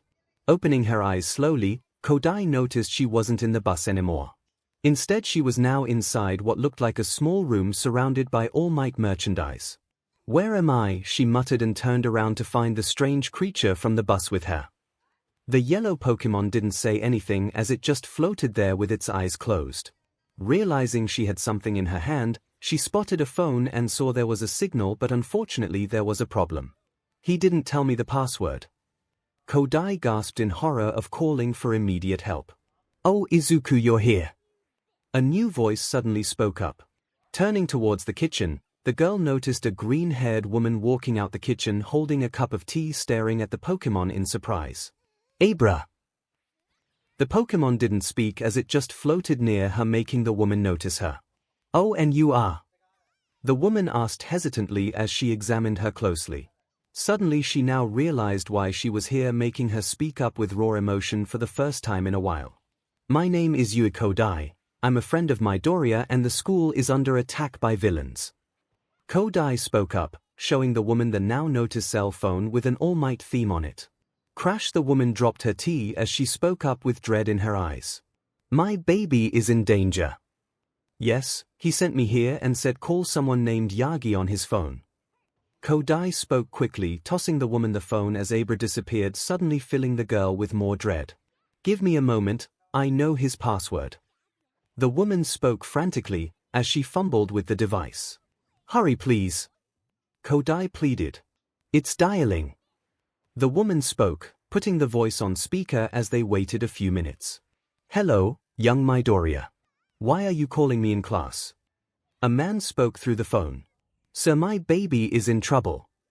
The woman spoke frantically on the phone. Excuse me? The man asked. 𝐻𝐽 took the phone from the woman as she spoke up suddenly. The school is under attack at the USJ. Please save Midoriya, he risked his teleport to save me. What? How? The man asked on alert. Can you save him or not? 𝐻𝐽 yelled out in desperation, seeing as Midoriya pushed her away from a fight about to start. You got it. A different voice spoke up, and one both ladies were familiar with. Crash! Suddenly, with a terrifying loud crash, the voice spoke up with the wave of hope washing away most of their pressure. All Might. Both ladies muttered in awe. Because I will save them. Izuku felt bad for forcing 𝐻𝐽 to teleport away, but he didn't regret it. While he would have liked to send everyone away, he knew Abra could only teleport one person. Midoriya. What happened to 𝐻𝐽? 13 asked while she was helping Todoroki now. sent her to my house, and having her call for help. Sorry I didn't tell you, but we are running out of time to decide who to send. Izuku explained as suddenly a window blew open from a random energy-based quirk. Noted, but why didn't you go? 13 replied as 𝐂𝐿 helped seal up the window. I'm wondering the same thing, and why can't you teleport us too? 𝐂𝐿 asked, dodging a spike that nearly impaled him. Abra can only teleport one person, and I wanted to stay and help since I couldn't just leave you all. Izuku explained, putting Tokoyami and Uraraka on the floor and under the seats to avoid flying glass. We are having a lot of people surrounding us. Jiru explained as Izuku cursed when more holes started forming on the bus. They keep peppering us with range, we are sitting ducks. Soto whined out, ducking on the ground. Izuku stopped himself from healing for a moment and had to resort to another summon. Please give me a range fighter. Suddenly he smiled as he knew what this Pokémon was capable of. Hat. The Pokémon known as Hatenna replied. Perfect. Shoji. Be Hatenna's eyes and tell it where to shoot at. Izuku called out, passing the Pokémon towards the tall male as he nodded in understanding. What do I say to it? Shoji asked, taking the Pokémon and placing it on his shoulder. SHT. Mashiro replied, dodging back in the bus, avoiding a rock throw. Tell it disarming voice for spread. Or Psybeam if you need to take someone out with extra power. Izuku explained, taking the Pokémon for a second and aiming it at the mountain zone, peppering them with range. Midoriya? 13 asked, unsure of his plan. Disarming voice. Midoriya ordered as everyone shivered when the Pokémon smirked as it had a death aura around it. Please don't kill them. HATTTNA. The Pokémon shouted as its powerful voice traveled up the mountain, knocking a few rocks and villains back and out of place. Jiru definitely heard the voice but was surprised it didn't hurt her. He immediately gave the Pokémon to Shoji and replied. Hopefully that revealed where they are hiding, have Hatenna snipe them. Got it, and thanks for trusting me to lead it. Shoji nodded, placing the Pokémon back on his shoulder. No problem, just make sure she doesn't kill anyone. Izuku responded, making the teen sweat at the psychopathic Pokémon on his shoulder. Suddenly he saw 13 working on Soto and asked. Are they all okay? Should be, but they need medical attention sooner than later. 13 stated, taking a piece of glass off Soto's head and using his mask and 𝐂𝐿's tape as a bandage. I can help heal them now, but it will probably take a toll on me. Izuku thought, seeing as this was a risk that would likely give him a migraine later. Taking a deep breath, Izuku summoned another Pokémon as he felt his heart colder and his brain pounding. I need a healer. Toge. A Pokémon called out as it suddenly summoned. Yes. My quirk is sort of listening to me. Togepi, I need your help please, heal them all under 13's guidance. Izuku pleaded, petting the egg Pokémon. Toge. The Pokémon cheered, walking towards 13. Who is this cutie? 13 asked, glancing at the Pokémon as she finished cleaning up some glass and started laying her students under the seats. Togepi, she has a decent healing power and is ready to help you. Izuku called out, making the pro hero's eyes widen before softening. Understood, I was scared for Soto's head injury. 13 explained, picking up the egg Pokémon and getting to work on the boy nearly about to pass out. Suddenly Tsuyu ducked down in the bus, with her arm pierced by spikes while carrying Mina, who was drenched in water and bleeding from the leg. What happened? Izuku asked, rushing towards the girls and checking the damage. They are having water quirk users attack both Bakugo and Mina, and she tripped when they scratched her leg. I went to rescue her and got pierced by stray needles. Tsuyu explained, taking out a few needles. I see, and 𝐷MN Kaken is out there. Izuku muttered, as he ripped out the bottom of Mina's breathes and exposed the wound. Water users against Kaken and Mina. They must have someone scouting out weaknesses. Hey, you should ask me to dinner first before ripping my clothes off. Mina teased as she winced when Izuku started drying the wound. I apologize, but just tell me, is your blood acidic? Izuku asked, drying the wound as he tore Tokoyami's cape for a makeshift gauze. Kind of, but it's not bad. It has the same acidic pH as lemonade. Mina explained, getting serious. Thank goodness, don't know if water will affect you badly. Izuku explained, moving on to Tsuyu. Boom die. A familiar voice called out following an explosion as he ducked in the bus, covered in BLD and water. Kaken, what's the situation outside? Izuku asked worriedly, seeing if Kaken was retreating then it was bad. Shut it, nerd, there is no situation. Bakugo yelled out, wiping the water off him. They arrived with reinforcements. Ida called out, rushing in the bus as pieces of his armor were damaged. I was worried about that. Midoriya muttered, trying to adapt to the plan. Bro. There is an army heading for me. Kirishima called out as he stood his ground, even though Izuku could tell he was running low on stamina. They have more ranged shooters now. I can't get proper sight on them. Shoji called out, now taking cover with Hatina, now trying extra hard to snipe them all with Psybeam. Midoriya. What do we do? They are all closing in. Jiru called out, making Izuku peek out, and he could see many villains marching forward. Izuku felt pressured, as his plan was falling apart faster than he imagined. Yes, he was adapting, with offensives and healing Pokémon, but the villains were pressuring them all with numbers and coordination. How can I help better? Think Midoriya, how do I beat their tactician? Suddenly he felt a hand on his head, making him look up at the person as the figure walked past him towards the entrance. I'll take it from here, keep healing your friends. 13. Izuku questioned with tears built up in his eyes. Walking out the bus, 13 stayed her ground as she glared at the villains. Have no fear, students, as I am here. Tick, tick, tick, tick, tick. A yellow spider chanted as it was crawling up the mountain. It was near the summit as it spotted many figures at the top. What will you do once we kill All Might? A grunt asked, relaxing on a rock. Probably lay low for a while, and then enter the underground arena and bet all my cash I got for joining this army and be set.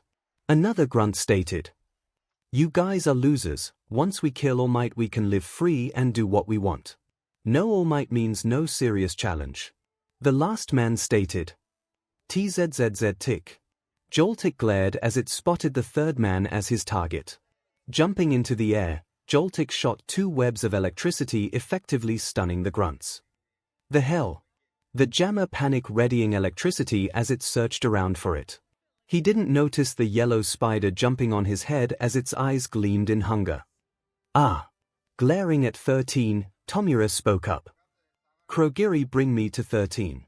But Sir W-Krogiri didn't finish as Tomura glared at him and spoke up. I didn't ask for your opinion, I ordered you to bring me to them. Tomura ordered as Krogiri sighed and opened a portal. Walking into the portal, Krogiri dropped him off at the center of his army. Tomura decided to make himself known. 13, it is a surprise too. See you at the front lines this late. Sorry to disappoint, as I was busy. 13 spoke, getting in a battle stance. So it seems, take it the children are scared. Tomura asked as 13 glared at him further, clearly answering his question. Sir, what should we do? A grunt asked as many of his men started leaking bloodlust. Wait for your orders, I want to ask a question. Tomura ordered, turning his attention back to 13. I am not answering any questions, I am here to give you a chance to retreat. 13 stated, as she walked closer. Oh. Why is that, hero? Tomura asked, grinning at her coolness. I just told you, I'm not answering questions. 13 called out as she opened all her fingers, and started skiing everything towards her black holes. SDCRP. Run! All his grunts yelled, as they started running away from the hero. Tomura stood his ground, as he asked. Threatening to kill everyone. That isn't very heroic, 13. I am doing this to protect my students. 13 stated, increasing her power. Grabbing onto a grunt, Tomura smirked as he tossed the man forward. Sir. Sprinkles. 13 called out, suddenly closing her fingers to try and not kill the fodder. Called your bluff. Tomura smiled as he instantly rushed towards 13 at amazing speed. Ah. 13 panicked as Tomura grabbed the hero's mask. The dome started shattering, but a punch towards his stomach knocked him off the hero. Now before I'll kill you slowly, I want to know who this mystery tactician is that gave me a good match. Won't you help me, hero? Tomura asked, watching the hero's reaction. 13's decayed dome revealed a young woman with medium hair, and intense eyes reminding him of Saturn glaring at him. Fizzle no. Hey! No need for foul language, I just want to thank the tactician. Tomura smirked as all the men started returning from figuring out 13's bluff too. You will not get near my kids. 13 growled out, aiming her hand at him with bloodlust eyes. Ah! You really want to kill me this time, sure you want BLD on your hands? Tomura asked, enjoying this hero's reactions now that he could see her face. Surprised 13 is a girl still. Closing her eyes, 13 took a deep breath and glared at him with determined eyes and an answer that caught Tomura off guard. I don't see the problem with adding one more body count towards my debt. She suddenly unleashed her quirk towards him, and this one felt more powerful than the rest. Panicking, he called out for his only counter. Kurogiri. Yes, sir. Kurogiri called, suddenly teleporting in front of the black hole as he redirected 13's quirk.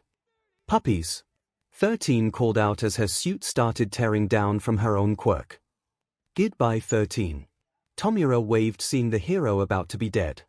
13's back was finally exposed and about to mark her end, when suddenly a burst of air suddenly hit Kurogiri away, freeing 13. What? Tomura growled, glaring at the bus as a green-haired boy stood there glaring at him with his hand outstretched and finger broken. You wanted the tactician. Then here I am. Staring at the boy that blasted Kurogiri away with air pressure, Shigaraki examined him as he seemed mostly untouched besides the shards of glass and his torn-up gloves. He hasn't been fighting at all, and that quirk is untrained. He definitely got in by smarts and some tricks alone. He is definitely the tactician. Looking to the side of him, he can also see what appeared to be a custom-made gun, making him curious since the only other child that had weapons on him was the explosive blonde. It's rare for heroes to carry weapons. You're the tactician, alright, and I have to say thank you for making this game fun. Tomura spoke, walking slowly up to the boy as he stood in front of 13. Game? The child asked, nervously studying him. Yes, game, and however he didn't get to finish when someone interrupted their conversation. Die! The explosive brat from earlier yelled out, launching a massive explosion at both of them. Boom! Dodging quickly, Tomura was just safe from the heat until he saw the green-haired child quick draw a gun at him. Bang! He was just lucky to get grazed by the bullet as it didn't hit him but the grunt behind him instead. Looking at the grunt, he could tell it wasn't a real bullet but instead some sort of dart. He could see the grunt withering in pain immediately as he folded in on himself. Poison. Or maybe pain-inducing darts. Want to focus on me instead of a useless Deku as him. He heard the brat speak as the kid launched himself towards him at amazing speed. Useless. Tomura growled, dodging the first explosion and grabbing the gauntlets, quickly disintegrating the brat's toy. The kid yelled, blasting himself away before he could grab his wrist and cause an amputation. A tactician isn't useless. Tomura growled as he noticed the kid aiming his tranq gun again and dodged another dart. Die! The brat yelled again as this time he was sticking to range fighting as he fired a large explosion in his direction. Adaptable, but too battle-hungry, he is annoying. Kurogiri, take me and the green one to Nomu. Tomura ordered out loud, dodging the explosion. It shall be done. Kurogiri replied, making a portal behind him that he backstepped into, as he watched the green one fall into the one beneath him. Getting teleported into the plaza, he watched in amusement as the kid landed on his back, dropping the gun. Better kick this annoying thing away. He muttered to himself, kicking the tranq gun away as the kid was recovering. Where am I? The kid muttered, glancing around his surroundings until he spotted him. Teleported us in the plaza, since someone kept interrupting our conversation. Now I have the chance to thank you properly before I end you. Tomura smiled when suddenly a shout was heard from behind him. Stay away from my kid. A familiar voice called out in anger. Looking towards the Nomu, they both spotted the monstrosity pinning Eraserhead on the ground, as the hero was struggling to get out of its hold. Always someone interrupting me. 𝐼𝐴, can you knock him out already? Shigaraki growled out, scratching his neck in annoyance. No! The kid yelled out, but it was too late. 𝐼𝐴 lifted up the hero's face and smashed it towards the ground, forming a small crater. That's better. Now where was I? Tomura muttered out, as he spotted the kid charging towards him with his hand outstretched. Smash! The kid yelled out, flicking his finger as suddenly 𝐼𝐴 was in front of him, blocking the blast meant to knock him back. Rushing towards him, he caught the kid by the arm, making sure to not put his pinky on the kid yet, and spoke up. Your efforts are commendable, tactician, but you are outclassed when facing me. What do you want with me? The kid asked as he glared at him with furious determination. I just wanted to thank you for making a real challenge for my raid battle. It's not every day I get to put my skills into these events. Maybe ask a few questions as well for how you handled the situation. Shigaraki chuckled out, watching the kid try to squirm from his grasp as panic started settling in. Help! Please! The kid called out as suddenly there was a bright flash of light in between them, making Tomura let go in case of an attack. What he didn't expect was to spot a familiar creature flopping on itself. Carp! Boom, burn in hell! Bakugo roared out as he blasted another group of weak villains away with his explosions. He had to add some more firepower into his attacks since the villains kept soaking him with water, effectively washing away his sweat and dampening his explosions. He was pissed off about their attempts at weakening him, but what made him furious even more was that the leader of these clowns thought Deku was the real challenge to his army. He has done nothing. I am the one taking out most of this stupid army anyway. Just give it up, kid, you're surrounded. A weak but villain ordered, making his anger rise. To hell with surrender. Now die. Bakugo roared out, jumping into the air and aiming at the ground, unleashing a large explosion. Boom, landing back down, his arms were aching and he managed to defeat a good portion of the army he was fighting off. However, he saw many range fighters taking the high ground and more bulky villains were coming towards the front lines to stop him. Give it up, kid, or we 𝐻𝐻. The villain didn't get to speak as Bakugo blasted forward and smashed his face in with his knee pads. Quit your useless yapping, now who is next? Bakugo asked, liking his lips for enjoying the challenge. Suddenly all the villains were frozen in place in mere seconds, making Bakugo turn towards the source of this attack. Sorry for the wait, I'll take it from here. That half and half BSTD spoke as he continued freezing the battlefield. Looking behind the BSE, he could see that stupid egg Pokemon being carried by high class as she made her way towards 13. Soon enough, even Birdface and Twinkle Beach decided to join the fray, with the latter blasting towards the range fighters. No! I had all this under control.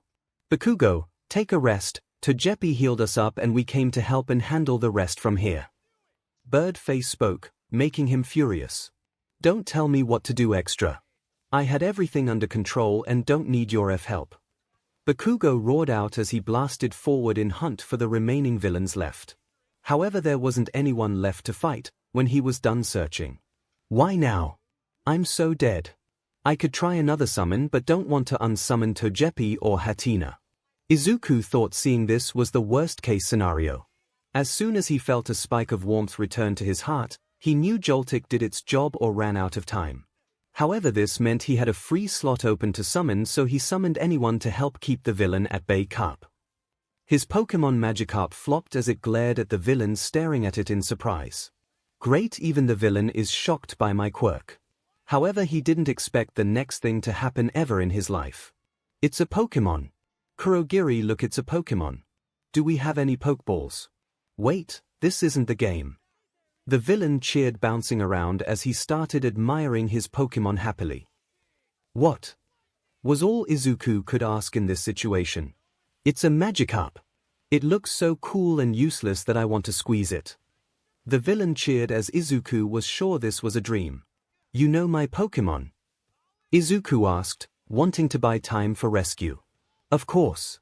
I'm a fan of the franchise and have played all the games. The villain replied, kneeling in front of the fish as it flopped around. This is awkward. Izuku muttered to himself quietly as one moment the villain was overwhelming and next it seemed he was a child. I love training Magikarps. However, it isn't my favorite Pokemon. The villain spoke, poking the fish as he could tell Magikarp was equally confused and annoyed. 𝐼𝐴, get a hold of yourself, we are in the middle of a raid.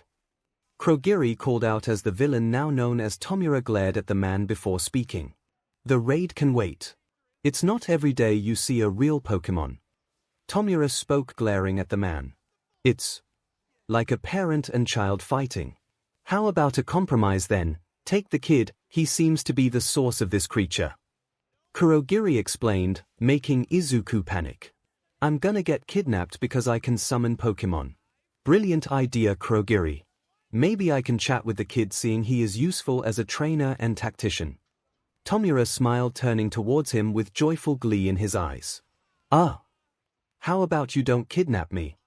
Izuku asked worriedly as he started taking a few steps back. Nope. You have caught my interest, player 2, you should be honored. 𝐼𝐴 smiled as he walked closer towards him. Crash! Before he could get captured, a saving grace arrived just in time to save him from this fan. I am here. I am here. Staring at the broken entrance, Izuku smiled in awe at the sheer presence of the #1 hero coming to rescue them. All Might. Izuku muttered in hope. All Might. 𝐼𝐴 growled, staring at the hero in annoyance. That's All Might. It's my first time seeing him in person. He looks so intimidating. Idiots, don't hesitate. If we kill that, we'll dash. A few of the villains that woke up were immediately taken out as the hero rushed past them, knocking every one of them unconscious. One moment he was next to Shigaraki, the next he was near Aizawa with All Might standing in front of him. Such speed, I never seen him go this fast. Take care of Aizawa, young Midoriya, I'll handle the rest from here. All Might spoke, turning towards the villains. Glad to see you got my message from Abra and Kodai. Izuku sighed in relief that she was fine and managed to get help. Izuku then noticed Shigaraki was on the ground, with his hand mask off. The Nomu creature was late on protecting him, but the leader was fine for recovering quickly. Seems All Might is holding back his punches. Have to warn him he can't do that to Nomu. Before he could get a word out, the villain started speaking up as he attached the hand to his face. You're late for the main game, hero, and I have to say I'm disappointed with that last punch. What are you talking about, young man? All Might growled, readying his fist. It means your moves are trash, symbol of peace. Shigaraki growled out, snapping his fingers. Graw! The Nomu screeched as it suddenly charged at All Might. CRP. Izuku thought, shielding Aizawa from the incoming blow. Smash! All Might shouted as he countered with his own punch. What followed was a shockwave of pressure that nearly knocked Magikarp away, but luckily Izuku caught it. I got you. Carp! The Pokémon called, watching the battle within his arms. Izuku witnessed All Might get knocked back a good meter before he stood his ground, holding his arm in pain. CRP, you pack a mean punch. Have to say, you can take a good punch too, hero, but with Nomu here, holding back is a death wish as it can take you on at 100%. Shigaraki taunted, standing next to the behemoth. That is quite annoying, but I will not be hindered. All Might spoke, getting into a brawling stance. All Might, he can take one of my smashes. So please add more power than you are planning. Izuku explained, picking up Aizawa and dragging him away from the villains. It is fine, Midoriya, I will not be defeated. All Might spoke, charging at Nomu and performing an X attack. Graw! The Nomu screeched as it started trying to swipe at the hero persistently. You're not doing enough damage, hero. Nomu has shock absorption, meaning all your attacks are useless. Shigaraki taunted. Thanks for the information, makes it a lot easier for me. All Might shouted as he started suplexing Nomu. Boom! The ground shaking from the sheer power of his SBMson was enough for Izuku to look back. As the dust settled, all Izuku could feel was dread running up his spine. It can't be. The Nomu never hit the ground as it was carrying All Might. Instead, with its upper body popped out of a warp gate that opened right where All Might slammed its body down. Not even a single error in their plan. Were you trying to keep him from moving by sticking him deep in the concrete? You won't be able to stop him like that, because Nomu is as strong as you are. Shigaraki spoke with the same amused tone, as the creature gripped the hero strongly enough to draw BLD from his injury. They got his weak spot.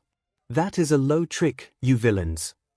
All Might grunted as he struggled to get out of Nomu's grip. Shigaraki scratched his neck as he growled out. Kurogiri, finish this hero-some. Personally, I don't like having BLD on me, but to a great man as yourself, then I will make an exception. Kurogiri replied, lowering All Might towards his portals. CRP. I need to get free. All Might muttered as he struggled further. I have to do something. Izuku thought, not wanting to see his mentor die. You are too powerful and fast for common villains to kill, but luckily submitting you was a simple solution.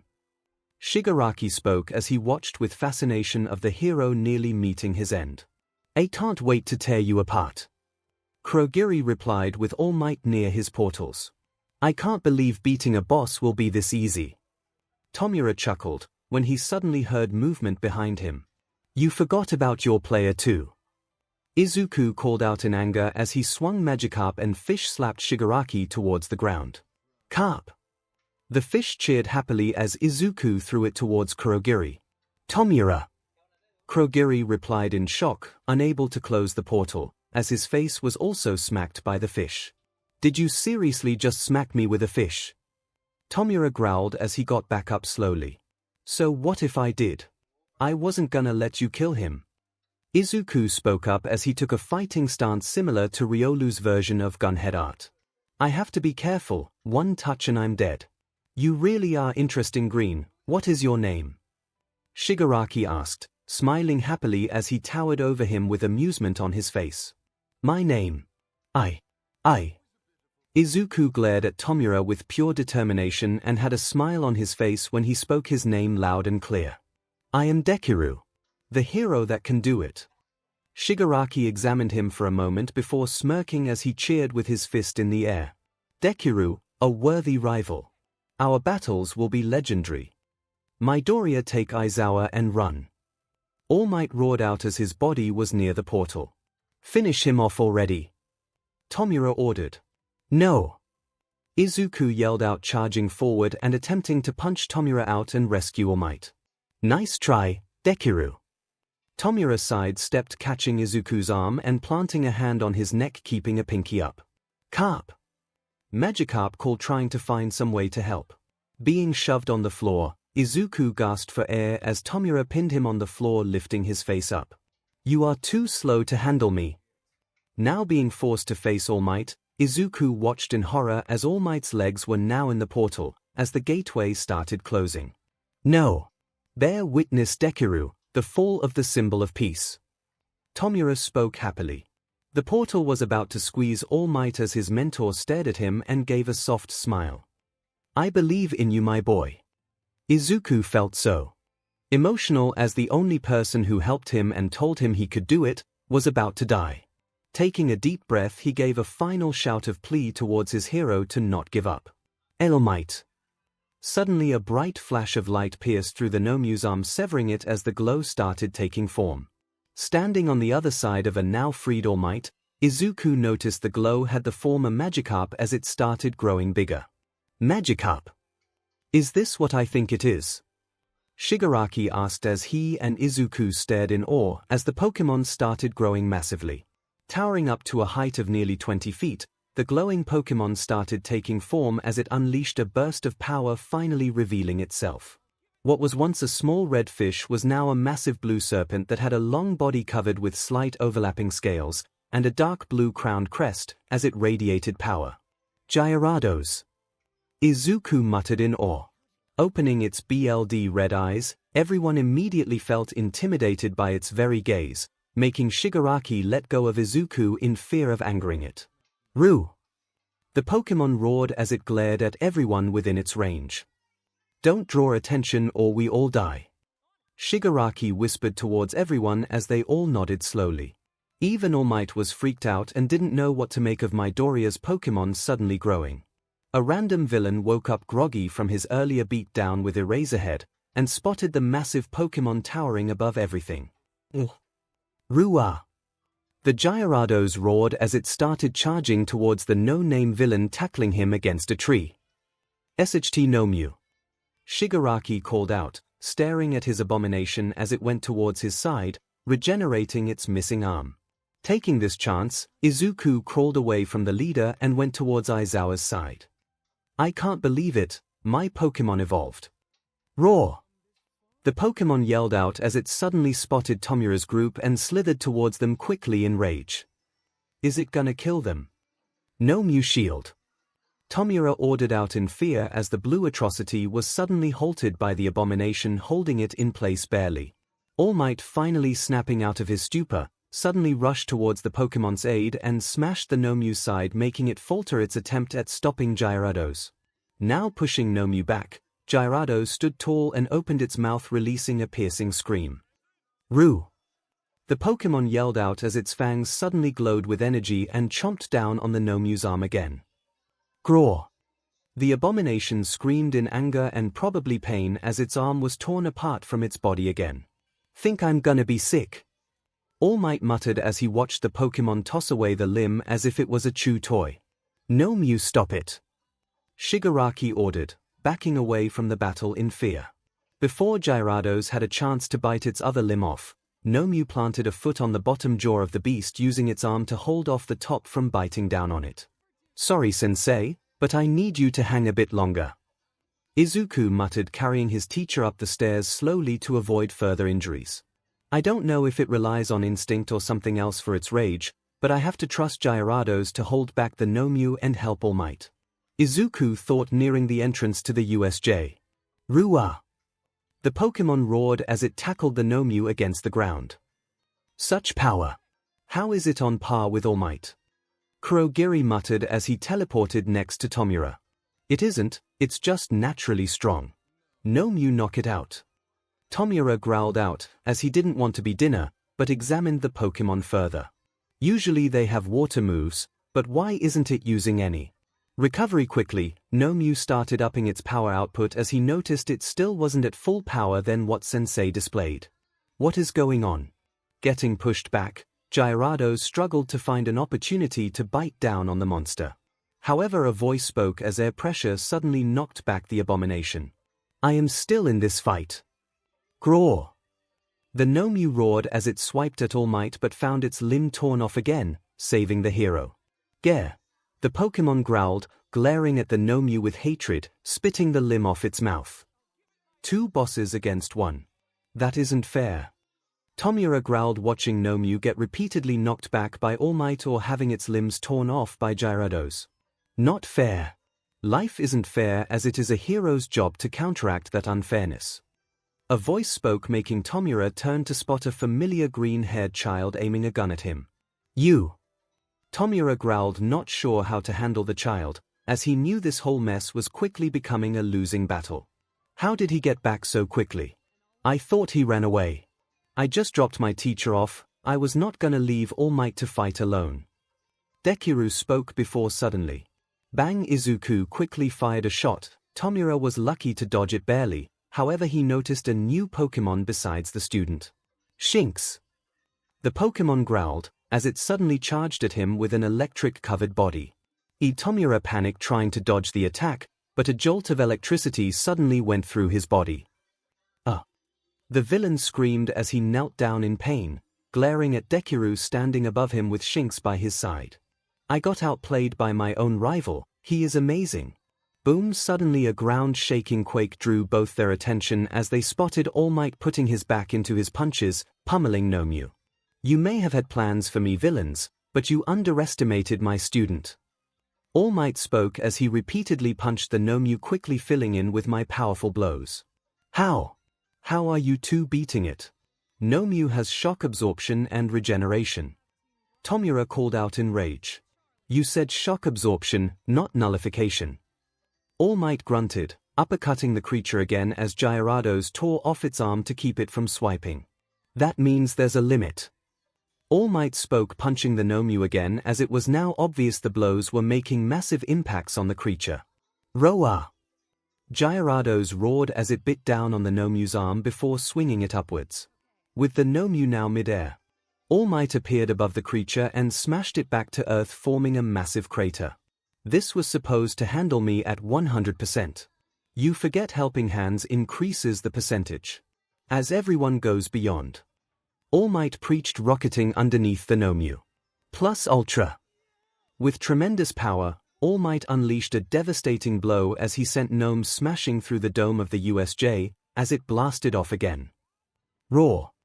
𝐤𝐼𝐺 cheered in victory with All Might below giving a triumphant smile. You shouldn't have won. This was supposed to be my raid mission. How did you win? 𝐼𝐺 growled out glaring at the hero. Bang! Suddenly he felt a jolt of toxic electricity pulse through his body, as he turned around to stare at Deku lowering his tranq gun before speaking. You just played the wrong game, villain. Welcome to my world.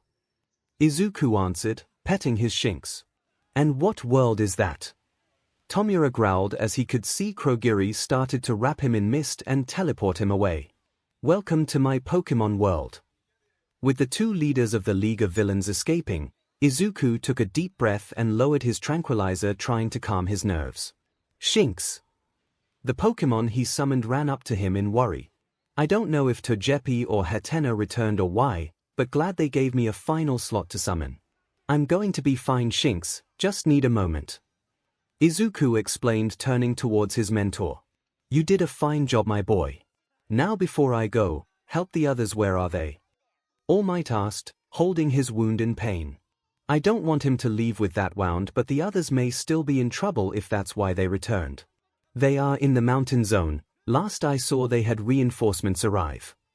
Izuku explained, lifting up his Pokemon and walking towards his mentor. That's good, head towards Aizawa and WH. Before All Might could finish, he was tackled by a giant blue serpent, knocking him against the tree. All Might! Izuku yelled out as he stared at his mentor shrugging off the hit. Ruah! His newly evolved Gyarados roared out glaring at the hero. Gyarados! Calm down, why are you attacking him? Izuku called out in anger and worry. Ruah! The Pokemon suddenly charged again towards the hero, but was intercepted. 𝐭𝐻𝐿. The blue and black furred Pokemon howled as it used Spark, electrocuting the giant fish Pokemon. Roar! Gyarados roared in pain as it glared at the small Pokemon. Before he could attack again, Izuku rushed in front of 𝐭𝐻𝐿, with his arm out in hopes to protect and calm the raging atrocity. Stop this, Gyarados. Tell me, why are you attacking everyone, or return now? �𝐬. The Pokemon didn't answer him as it huffed and started slinking away from the boy. Still don't know how most of my Pokemon refused to return. Gyarados! Izuku called out for a moment. Growling, the Pokemon ignored him as it went towards the lake and started bathing in it for relaxation and washing some BLD from the 𝐻𝐻𝐻𝐿 off. Midoriya, are you okay? All Might asked, rushing towards him. I'm fine, just confused why he attacked you. Izuku explained, watching the Pokemon glare at All Might. I have no idea, my boy, but luckily it seems to have calmed down. All Might spoke, placing a hand on Midoriya's shoulder. Did you do something to make him mad? Izuku asked worriedly. No idea, but we have to do something about this later. I still have a job to do. All Might informed as he started making his way towards the mountain zone. Staring at the Pokemon, Gyarados played in the water, making Izuku smile softly despite the recent problems. My Pokemon can evolve, we can grow stronger together. Walking with 𝐭𝐻𝐿 towards the front entrance, Izuku made his way towards the unconscious Aizawa next to the door. Looking out, he could see the remaining heroes arriving just in time. Just hold on, Aizawa, help is coming. Izuku yawned, as with the adrenaline from battle gone, the effects started coming. His headache and fatigue started taking over, making him sit next to his teacher for some form of relaxation, as he leaned on him for comfort with 𝐭𝐻𝐿 guarding them. This headache is unbearable, but the pain was worth the risk of protecting everyone. Being teleported into an empty bar, 𝐼𝐺 withered in pain as the toxic started getting worse. Ouch, this stings like a ∙ beach. What happened, my young apprentice? A dark aura spoke, from an old TV that had voice only written on it. I was shot by a poison dart, and 𝐻𝐻𝐿 was defeated. 𝐼𝐺 growled, getting off the floor and sitting on the stool. That is a shame, and the doctor will not be pleased to hear that. The voice spoke in annoyance. Want me to get the doctor, or do you need some quick pain meds? 𝐒𝐻𝐲 asked, lowering his mist to reveal a bartender's suit, with armor around his neck. Pain meds please. The antibiotics kind. 𝐼𝐺 growled out, scratching his neck. Why do you say that, 𝐼𝐺? The TV voice asked. Deku used it against me, and since he didn't seem worried, guessing this stuff is non-lethal. Still thing hurts though. 𝐼𝐺 growled, taking a glass of water and medication that 𝐒𝐻𝐲 teleported in front of him. Deku? The voice asked, interested. Everything went according to plan, from kids being cornered to 𝐵𝐺 almost killing All Might. That was until Deku leveled up and beat me. 𝐼𝐺 spoke while drinking his medicine. This Deku must be an interesting hero if he was able to stop your plans. The voice hummed in interest. Deku isn't a hero, at least not yet. 𝐒𝐻𝐲 replied, mending his own wounds. Excuse me? The voice asked in confusion. Deku is a green-haired kid, and my only worthy rival that I want to keep alive. 𝐼𝐺 smiled, feeling the pain wash away instantly, seeing he was right. So antibiotics count as antidotes, better stock up on those next time. Wait, why do you wish to keep this child alive? This is strange for you, as you never took an interest in anyone, let alone declare them as a rival. The voice asked, clearly interested in 𝐼𝐺's reasoning. He is an interesting tactician, annoying as hell, and a Pokémon trainer. 𝐼𝐺 smiled, finishing his water and stretching. Wait, Pokémon trainer? The voice asked in confusion. Yep, I want his quirk if possible. His gyarados shredded 𝐵𝐺 apart easily. 𝐼𝐺 replied, shuddering from the brutality of the atrocity Pokémon. That is interesting. Never thought I would see a day a Pokémon will become real. The voice praised. Which reminds me, I have a personal request for the doctor, and want it done before my next mission. Send him to my room, as I will give him a detailed list later. 𝐼𝐺 ordered, making the TV voice interested further. Why? As you know, my doctor is too busy with his current side project. The TV voice asked. This will benefit his side project, trust me.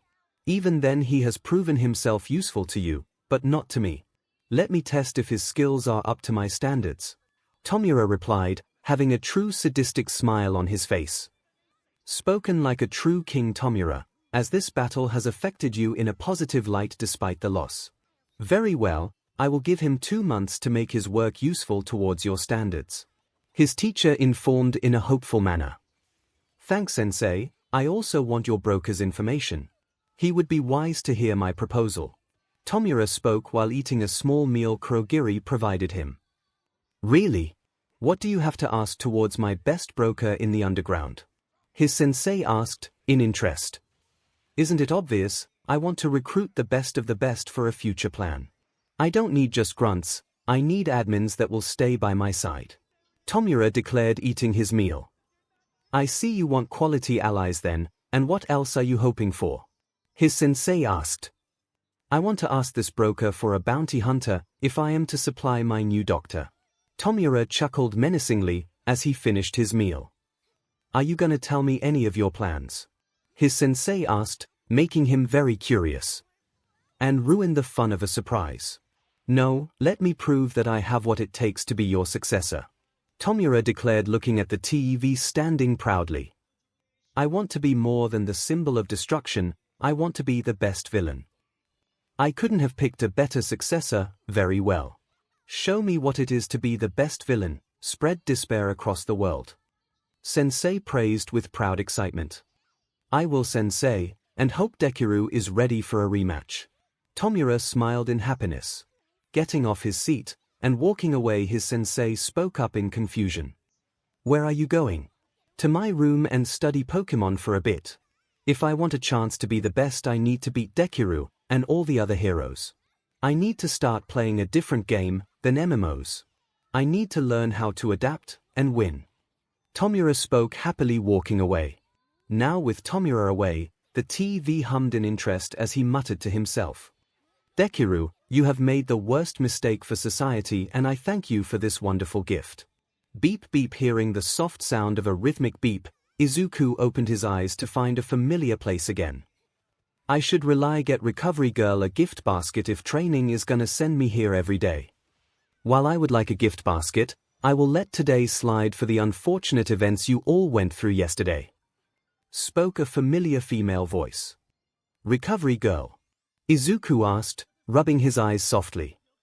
Yes, Sonny, and don't move too much, just wait a bit and let me order you some food and juice from lunch rush later after your meeting. Recovery girl spoke as 𝐒𝐿 turned his head, seeing her make a call real quick. What happened? 𝐒𝐿 asked himself as his mind was hazy for a moment. Many things, but take your time and ease yourself, young Midoriya. A different voice spoke, making him look around, spotting All Might in his small form. All Might? 𝐒𝐿 called out in confusion. Hello champ, glad to see you awake. All Might said, grinning happily at him. All Might, what happened and why are you here? 𝐒𝐿 didn't get to finish as he saw All Might's upper body bandaged up as some dried blood was shown above his injury. Suddenly the events of the USJ caught up to him, and he instantly sprang from his bed and spoke. What happened at the USJ and is everyone okay? Calm down, young man, as I will answer your questions since I knew you were gonna ask that. All Might chuckled, pushing Midoriya back on his pillow softly. I can sit up, All Might, I'm not injured. 𝐒𝐿 muttered, choosing instead to sit up against the bed instead. However, he was instantly hit in the ankle by a giant syringe staff, making him recoil in pain. That hurts. Oh, look, an injury, now sit back down. Recovery girl growled in annoyance as she instantly applied pain ointment on his ankle. Aren't you supposed to be a hero and help me? 𝐒𝐿 asked, raising an eyebrow at the heroine. Yes, I'm being the best hero and knocking some sense into you. Recovery girl chuckled, handing him a few gummies. Very funny, but seriously, how is everyone? 𝐒𝐿 asked, looking at a sheepish All Might. Everyone is okay, young Midoriya, it was nothing Chio couldn't fix. All Might explained, easing some of his worries, but he wasn't fully buying it. Are you sure? 13 and Aizawa had it both bad and some of my classmates were knocked out if I remember correctly. 𝐒𝐿 explained, making his mentor sigh from delivering the news before Recovery Girl spoke on his behalf. Well, Aizawa and 13 are still in the hospital, but I believe they should make a full recovery soon. Also, no, I will not tell you their injuries since that is their business. Recovery Girl explained, making 𝐒� feel better, but the guilt of him not doing anything sooner still ate at him. I could have prevented more injuries sooner if I was better. Thanks, but what happened while I was out? 𝐒� asked nervously. We were lucky the heroes found Aizawa at the entrance with you unconscious next to him. I take it that you had quirk exhaustion and that you passed out due to a severe headache if what your quirk entry says is true. Recovery Girl explained, handing him a small water and a pain relief. Thanks, and yes, it is true. I don't know why, but I can only summon 6 times a day, with them being out longer taking a bigger toll on me. Can never increase the number, but the time limit and headache is still something I'm working on. 𝐒𝐿 explained as he drank the reliever and started eating his gummies. I see, that would explain the fatigue. Also, I took the time to heal up your broken fingers if you were wondering about your own injuries. Recovery Girl stated as she moved on to her computer. Thank you. Also, how are my classmates still? 𝐒𝐿 asked, turning towards All Might. They are all fine. Your Pokémon Togepi was a fantastic help as everyone was able to wake up and support your class mid-fight. Also, from what I heard, even Hatina took the time to heal 13 a bit, assisting Togepi, so both of them saved her from critical condition. All Might explained, making 𝐒� smile softly. He knew Togepi was a good healer with a kind heart, but Hatina was a nice surprise. It actually proved his kids all have a good heart inside of them despite their cold behavior. Thanks for telling me, and dashed. Before he could finish, the door to the infirmary opened to reveal a man in a trench coat with a white animal in a tux on his shoulder. Excuse me, and sorry to intrude, but I wanted to see if Midoriya was awake. The trench coat man spoke, walking in the room.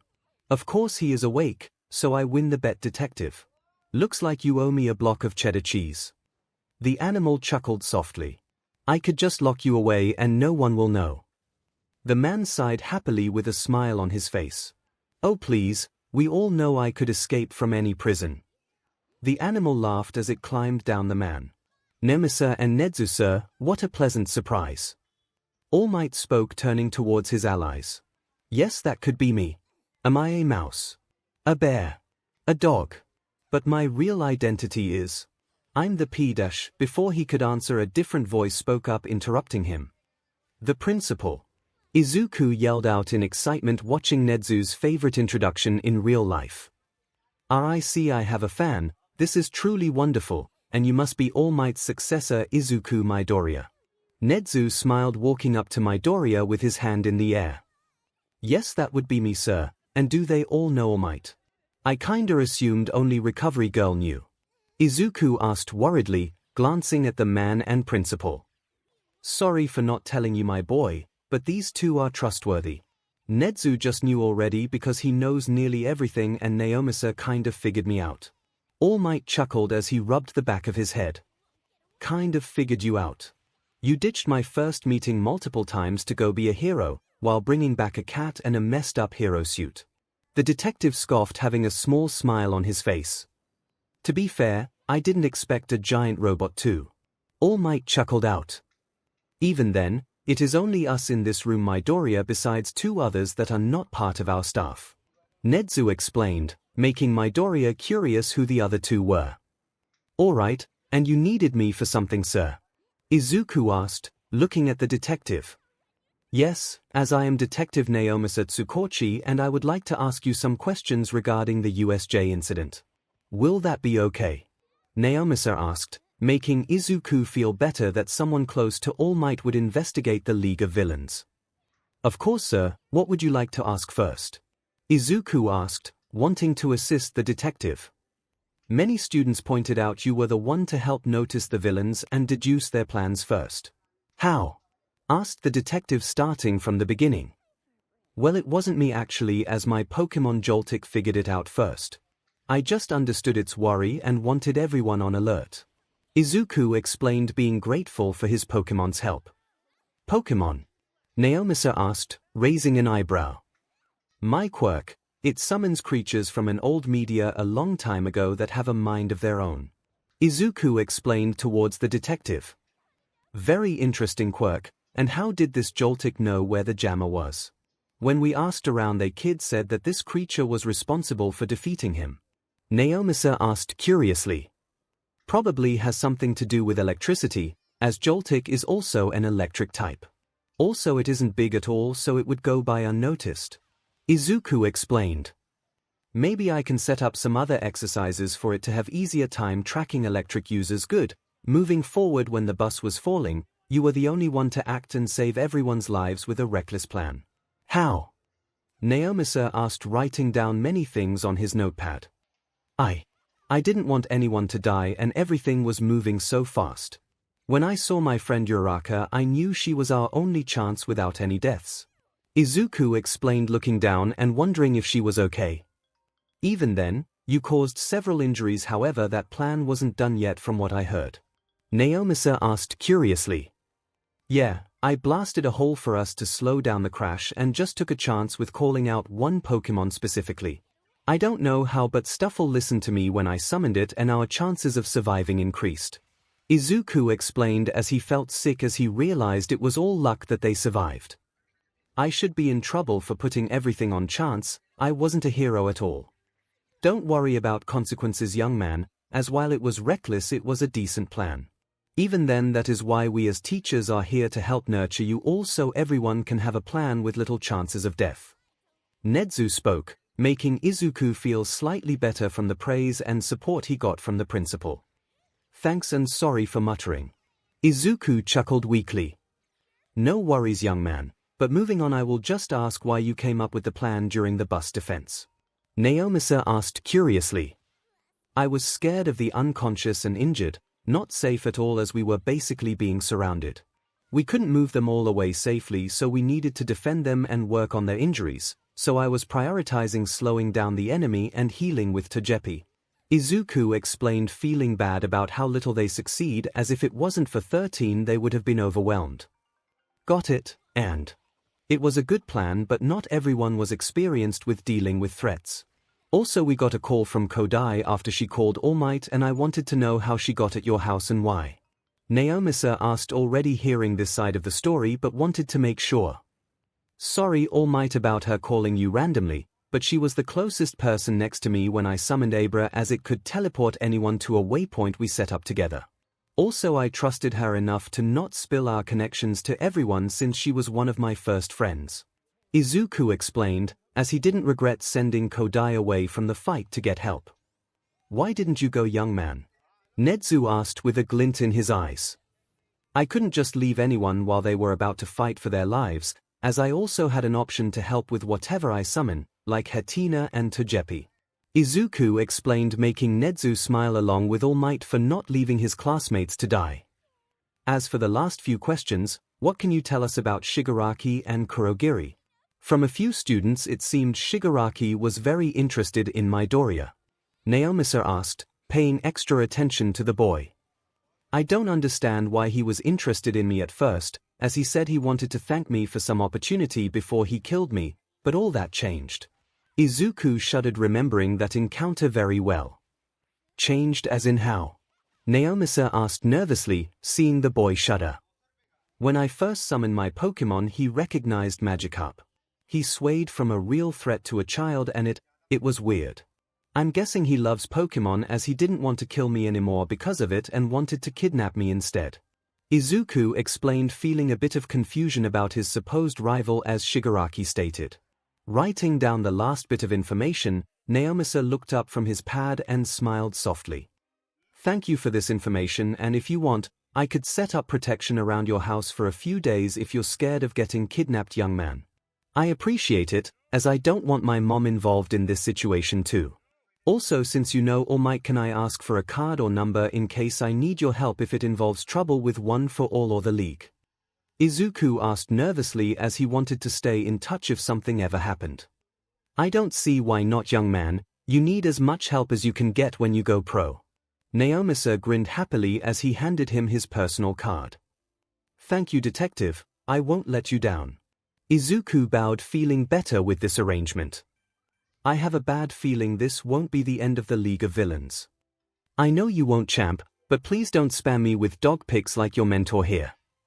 Naomasa chuckled as he walked away, leaving an embarrassed hero. Naomasa isn't one to crack jokes rarely, so I believe he trusts you a lot, young Midoriya. All Might chuckled, trying to change the subject from ever happening. Or he just has a soft spot with children.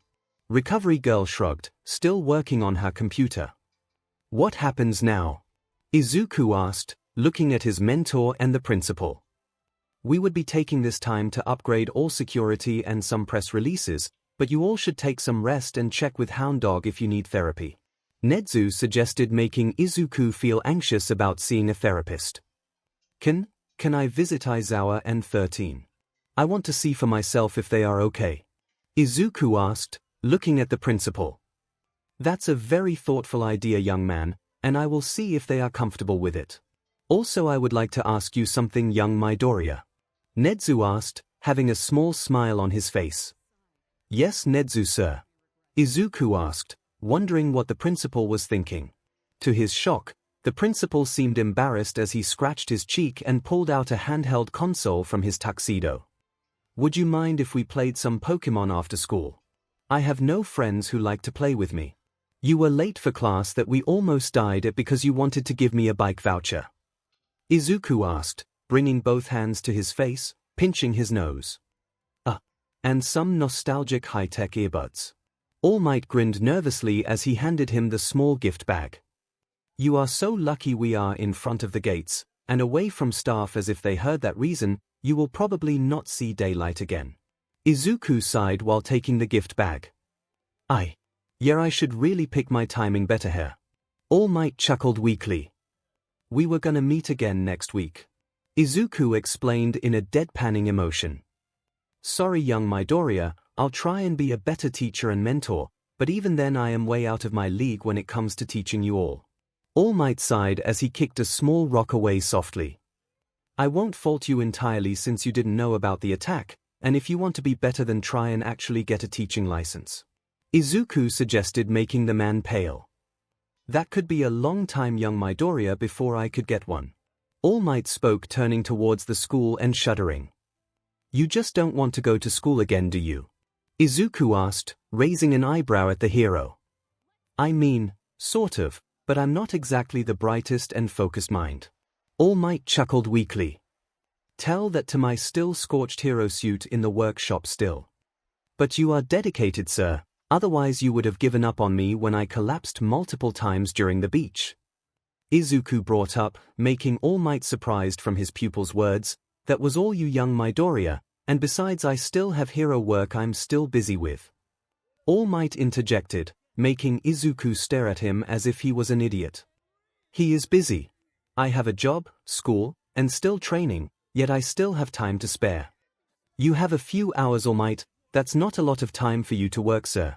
You basically have 20 hours a day to do something else with your life. What will you do when you finally retire? Izuku asked, making All Might cringe for a moment as he hated the idea of retirement. I don't know anymore. All Might sighed, not thinking he had a future anymore. All Might, I think it would be best if you take this weekend to think about your future instead of mine. Because I don't want to see the only person who believes in me struggle anymore, and I'm sure you will be an excellent teacher, Arceus, even a professor or principal if you tried hard enough. Izuku explained, giving his mentor a small hug before he started walking away. Watching his successor leave, All Might smiled at the boy for making him feel cared for again. He wants a bright future for everyone. Walking away, All Might muttered to himself as he looked up at you. A high school. I'll think about it, I promise. I wonder if this is too much. Izuku thought as he was walking home from the school's nursery with his new presents in hand. I appreciate the gifts, but I could have received it during our next meeting, and even then I don't need one of them. Izuku thought, remembering how that conversation went. Why would All Might give me a bike voucher when I run and walk everywhere? Izuku muttered to himself, checking the price on it, 100,000 wine. Izuku yelled out in his head. I don't deserve this, but I need to do something with this voucher, maybe I'll save it for later. Izuku muttered to himself, seeing this voucher never had an expiration date. Stuffing it in his gift bag, Izuku took out his second gift and started reading to himself. Nostalgic high-tech earbuds, listen to all themes or songs in the pre-Quirk era times. Comes equipped with 3 million songs, thanks to iIsland's large media network. They were a new product that many people were hoping to buy, but the demand for these earbuds was slow. How did All Might even get these? Checking the price, Izuku nearly fainted again, but he knew this was worth the price. 50,000 yen, basically half the price for the bike voucher. I don't know if All Might got scammed or not. Opening the package, Izuku connected the earbuds into his ears and adjusted them into the appropriate settings. I can't hear the outside, well, but can hear people's voices clearly. Wonder what music I can find again. Typing in a random letter, Izuku was surprised by the sheer amount of options.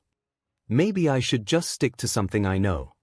Search Pokémon. He didn't know why, but he wanted to test how nostalgic is the music, as the Pokémon genre was during the pre-Quirk era events. He was still surprised to see many options. Wanting to test the first one, he pressed play, still walking to the hospital. I want to be the very best, like no one ever was. To catch them is my real test, to train them is my cause. He was surprised at how great this song was for being old times, with clean music on top of it. Did they seriously rework the song themselves to make it clear? I will travel across the land, searching far and wide. Each Pokémon to understand the power that's inside. Picking up speed, Izuku decided to go for a light jog, matching his pace with the music, imagining a field with his Pokémon following him. Pokémon. Gotta catch 'em all. It's you and me, I know it's my destiny. Pokémon. Dodging many pedestrians, Izuku couldn't help keep the smile on his face from hearing the full potential of this song. Better than all those lost tapes I found, or even the scratched-up discs. Oh, you're my best friend, in a world we must defend. Looking into the horizon, Izuku admired the scenery of a sunset illuminating his home. Pokémon. Gotta catch 'em all. A heart so true, our courage will pull us through. You teach me and I'll teach you, Pokémon. Gotta catch 'em all. With the song ending, Izuku took a deep breath and searched his surroundings, and to his surprise he made it to the hospital Nezu told him the address to. I must have been really into the music to not notice I arrived early. Taking off his earbuds, Izuku set them away, and made his way inside. Wonder how 13 and Aizawa are. Greetings Midoriya, glad to see you are well. Spoke a woman, with dark short hair covered in bangs and satin eyes. She was bandaged heavily from all sides as her body from her stomach all the way to her BST. So glad they covered her up. Glad to see you are alive, 213. Izuku sighed looking at her bright smile, even though he was still guilty about her state. Oh aren't you a cutie, and sorry for being in this state in front of you but I can't wear my famous suit yet. 13 chuckled trying to lighten up the mood. It's fine, as I should say sorry for putting you in danger and not helping out as much as I could. Izuku explained letting a few tears loose. No need Midoriya, and remember, I agreed to your plan too. We were just trying to help each other as best as we could do. 13 stated, as she stared into his eyes, still giving him a soft smile. Still, I just wish I could have done more and Izuku didn't get to finish as 13 interrupted him.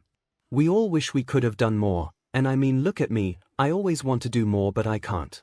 Yes it is frustrating, but I learned long ago that I have limits, and boundaries I don't cross. 13 stated making Izuku curious. What do you mean boundaries? Izuku asked, interested in his favorite rescue hero's story. She never reveals anything about herself, and even now she isn't revealing her name to me. Remember, my speech at the USJ? 13 asked, raising an eyebrow. Yeah, about how quirks are dangerous and could kill if used wrongly. Izuku stated. Or if used purposely, and that was a boundary I was willing to cross at the USJ to protect you all. 13 stated as she laid back down staring at the ceiling. You were really planning to kill Shigaraki and his men? Izuku asked in disbelief. Not at first, but they were calling my bluffs, and threatened you all. It is a rare moment that happens in a hero's life eventually and I wanted to teach you all about that someday but now is as good a time as any. 13 shrugged, still staring at the ceiling. Why? Don't you want to stay clean and not spill any blood? Izuku asked nervously. Of course I do, but have you ever wondered why I gave that speech Midoriya? 13 asked, raising an eyebrow at the thinking child. You already killed before, haven't you? Izuku asked looking at his favorite hero in a new light. Yes, while I won't tell you the story, it was the reason I became a rescue hero. If I was a combat hero instead then there would have been a large body count and I don't deserve to call myself a hero if I resorted to killing villains in nearly every fight. 13 explained making Izuku have a whole new respect for his favorite hero. She actually cares about lives, and is regretting her actions. Why are you telling me this 13? Izuku asked, wondering what point she was trying to get across. I saw you and your creatures, Midoriya, and I know you have a good heart. You could make an excellent rescue hero, but I want you to pursue more than just rescue. Don't get stuck in a one-option situation like me, and work hard to be adaptable in combat to defend yourself and others. Just don't forget that rescuing is also part of being a hero. 13 stated as she reached out and ruffled Midoriya's hair with a soft smile on her face. Thank you, I won't let you down. Izuku smiled brightly in her direction. I will be the best hero for combat and rescue, even more if I have to. Oh, I forgot to mention I'm gender fluid, so just call me 13 but you can still call me a girl. Sorry if it's weird Midoriya, but some days I just see myself as male, while most days I feel like I'm female. 13 chuckled, scratching her cheek and looking away in embarrassment. Oh, that's why she showed up at the parade one year, and visited Present Mike's radio show during that one controversy. That's fine, I understand and don't see you any differently. Sorry for making assumptions, as I finally got to see you without the mask. Izuku chuckled, staring away from her face in equal embarrassment. It is fine, as I said it is rare but I like to feel like a boy once in a while, preferably when I don't get cramps. 13 chuckled weakly. Cramps? Izuku asked, tilting his head. Ask Midnight, I'm not corrupting you. Don't I see enough of you at school Midoriya? Aizawa asked, glaring at him as he was wrapped in bandages. Why is he covered like a mummy? I mean sort of, but even then I wanted to see if you were okay myself. Sorry if it seems childish, but I do care for you all. Izuku explained as he bowed towards his teacher in an apologetic approach. I understand, what Nomu did to me was really frightening, but I survived and expected to make a full recovery in a month. Though I have to retrain my quirk for the time limit has shortened. Aizawa shrugged as he stared at Izuku as if this was normal. Probably is normal. Still, I wish I could have helped you sooner, and maybe I could have done something differently to make Izuku didn't get to finish as Aizawa interrupted him. Stop Midoriya, that has already passed, and even then this was what we all agreed to when we were assigned to be heroes. I didn't regret jumping into the fray then, and still don't have regrets now. I'm just glad you all are safe. Aizawa spoke, making Izuku tear up and smile at the hero. Thank you, Mr. Aizawa. You may hear this a lot, but to me you are a real hero and I couldn't have asked for a better teacher. Izuku bowed, feeling grateful for the man. I appreciate the thanks, and I have a request, Midoriya. Aizawa asked, still staring at him. Yes. Izuku asked, tilting his head. Please bring me a cold porphy from a random cafe down the street. These nurses are a pain and MIC is too busy. I need my drink. Also a jelly pouch if possible. I will pay you back. Aizawa explained with a serious face still glaring at him, but Izuku could see his pleading eyes. He is like a cat. Chuckling softly, Izuku looked up at his teacher and smiled. Will do, and I'll be a good student and throw in some shredded chocolate and WHP cream on the house. You can do that? Aizawa asked, raising an eyebrow. Of course, CYA. Izuku called out as he walked away. So glad he chose some place I work. I will make him and 13 the best porphy ever. Cleaning the house was always a chore for Izuku as his Pokémon always trashed it within minutes of being summoned, which was normal for the Midoriyas. However, if someone was visiting, Izuku himself put himself into overdrive so as to not embarrass his mother. Don't want people judging my mom and thinking she raised a slob, even though this mess belongs to my kids. Izuku thought as he was scrubbing the stains from countless messes. Izuku, honey, take a break please. His mother pleaded as she watched her son hanging from the ceiling fan. He scrubbed the juice stains from the ceiling by Boundsweet's apple juice accident. I can't, Mom. I need to prepare for Kodai's visit. Izuku spoke out, falling from the ceiling fan. Honey, she already saw the place, and it wasn't that bad.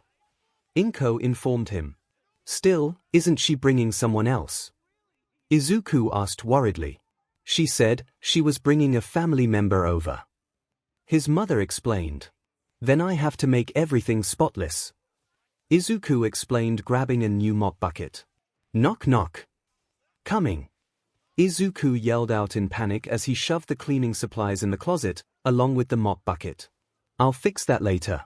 Rushing towards the door, Izuku opened it up to find not Kodai, but a strange young man glaring at them. Are you the Midoriyas? He was a slim, tired-looking young man with pallid skin. His droopy eyes are cerulean-colored and he wears blue-gray eyeshadow around them. He has long, spiky, black hair with white patterns, probably dye, that covers one side of his face and is tied into a ponytail. He wore a long white jacket, with black and purple undershirt, with punk-looking jean breathes and shoes with matching accessories like bands and a choker necklace. Imagine Piers from Pokémon with one ponytail and jeans, with less Team Yell symbols. Yes, I'm Midoriya, and you are? Izuku asked nervously, wondering if this was someone related to Kodai. They have the same eye color. I'm Karma Kodai, and I have a few words I would like to say to you, Green. Karma spoke, leaning over him. What would you like to say? Izuku asked worriedly, wondering if he did something wrong. Place a hand on his shoulders. Karma fixed him a hard glare as he smirked before speaking. You are a crazy man, and I respect the hell out of you for not ditching and leaving my sis to die. What? Izuku asked, tilting his head in confusion. Lay off him, Karma, he is squishy. A female voice spoke as Izuku turned his head and spotted Yui in casual clothing. She wore a pink turtle necklace and small black skirt, and had a small frown as she glared at Karma. Is he Kodai's dad? Uncle? Brother.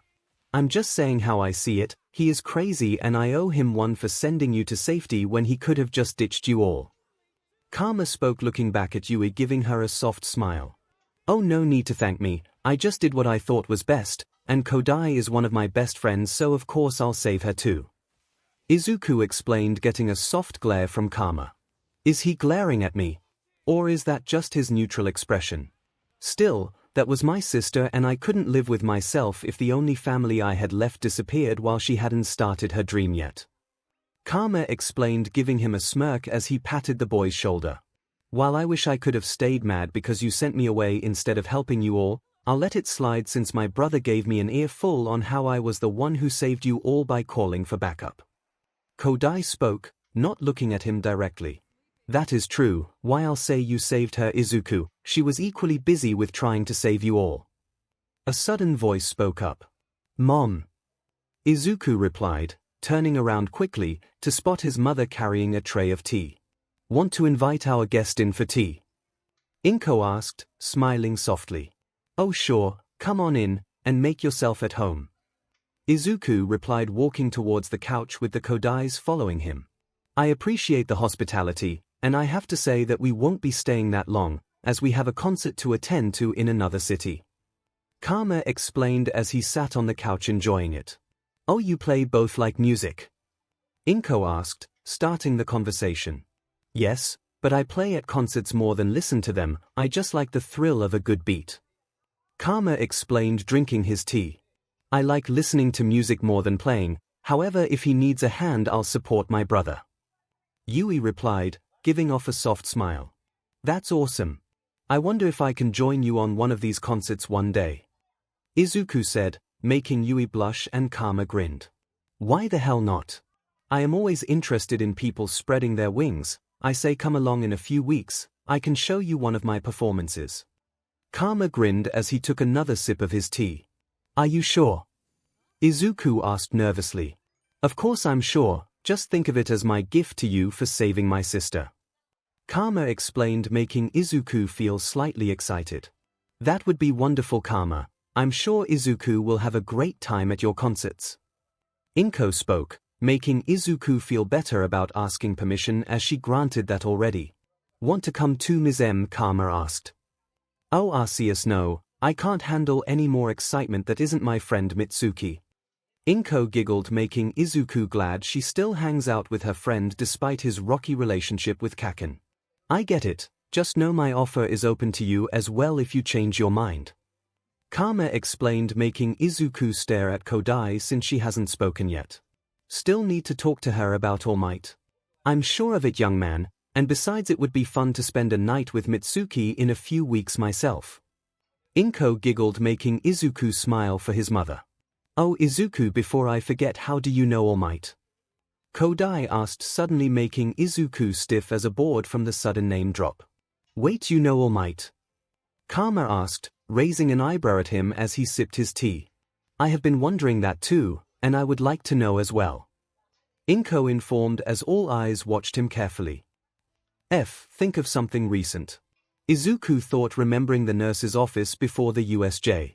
Kodai, remember how I ended up in the nurse's office after the battle trials training he was supervising? Izuku asked nervously, staring at her. You what? Inko asked as Izuku ignored her for a pleading answer from Kodai. Yes, the one where Bakugo blasted you with a charged explosion, smashing you through the wall. Kodai informed, taking a sip of her drink. What? His mother yelled out in shock. Not helping my case. Yeah, and after All Might sent me to Recover Girl and finished his teaching.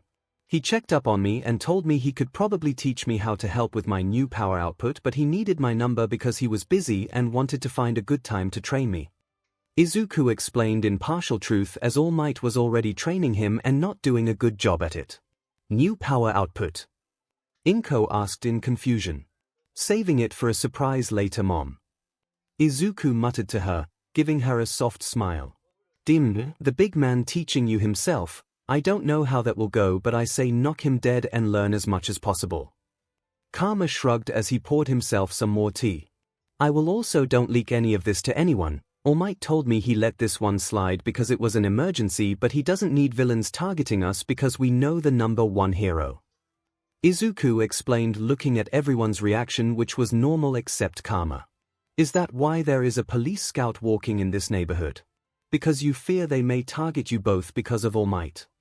Karma asked as he raised an eyebrow. They work fast, and that was for something else. Izuku explained, not wanting to worry his mother. There is police outside. Inko asked in confusion. Yes, and I take it you and your son are being protected in case the League of Villains find out about your son's connection with All Might. Karma explained, easing his mother's worry. As they finished their tea and were about to leave, Izuku couldn't help but think to himself. How did he know so much? Leading them towards the door, Karma placed a hand on his shoulder and spoke up. I said it before and I'll say it again, thank you for protecting my sis, and if you ever need a hand or ear, here is my card. Getting a card, Izuku noticed it had a rock band on it with Karma's number. Thanks, Kodai. Don't mention it, I'll see sis downstairs if she needs me. Karma explained, walking away as he stretched his body. Sorry about my brother, he can be a bit excited about meeting new people. Yui explained, making Izuku stare at her with a soft smile. No need to apologize, I like your brother, and would be glad to hang out with you two again. Izuku stated. With me too? Kodai asked, raising an eyebrow. Of course, I think you are awesome and you are my friend, right? Izuku asked nervously. Also cute and cool, but I won't say that out loud. Yeah, I guess I am. See you around my Doria and hopefully I can visit again sometime soon. Yui replied, having a small smile on her face as she walked away from the apartment. Closing the door, Izuku turned around to find his mother grinning at him. That isn't a good sign. Does my baby have a crush on someone? Inko asked as her smile grew. I pleaded the fifth, Izuku stated. This isn't America. Inko giggled as she walked away. Arceus, please help me, my mother is going to embarrass me, I just know it.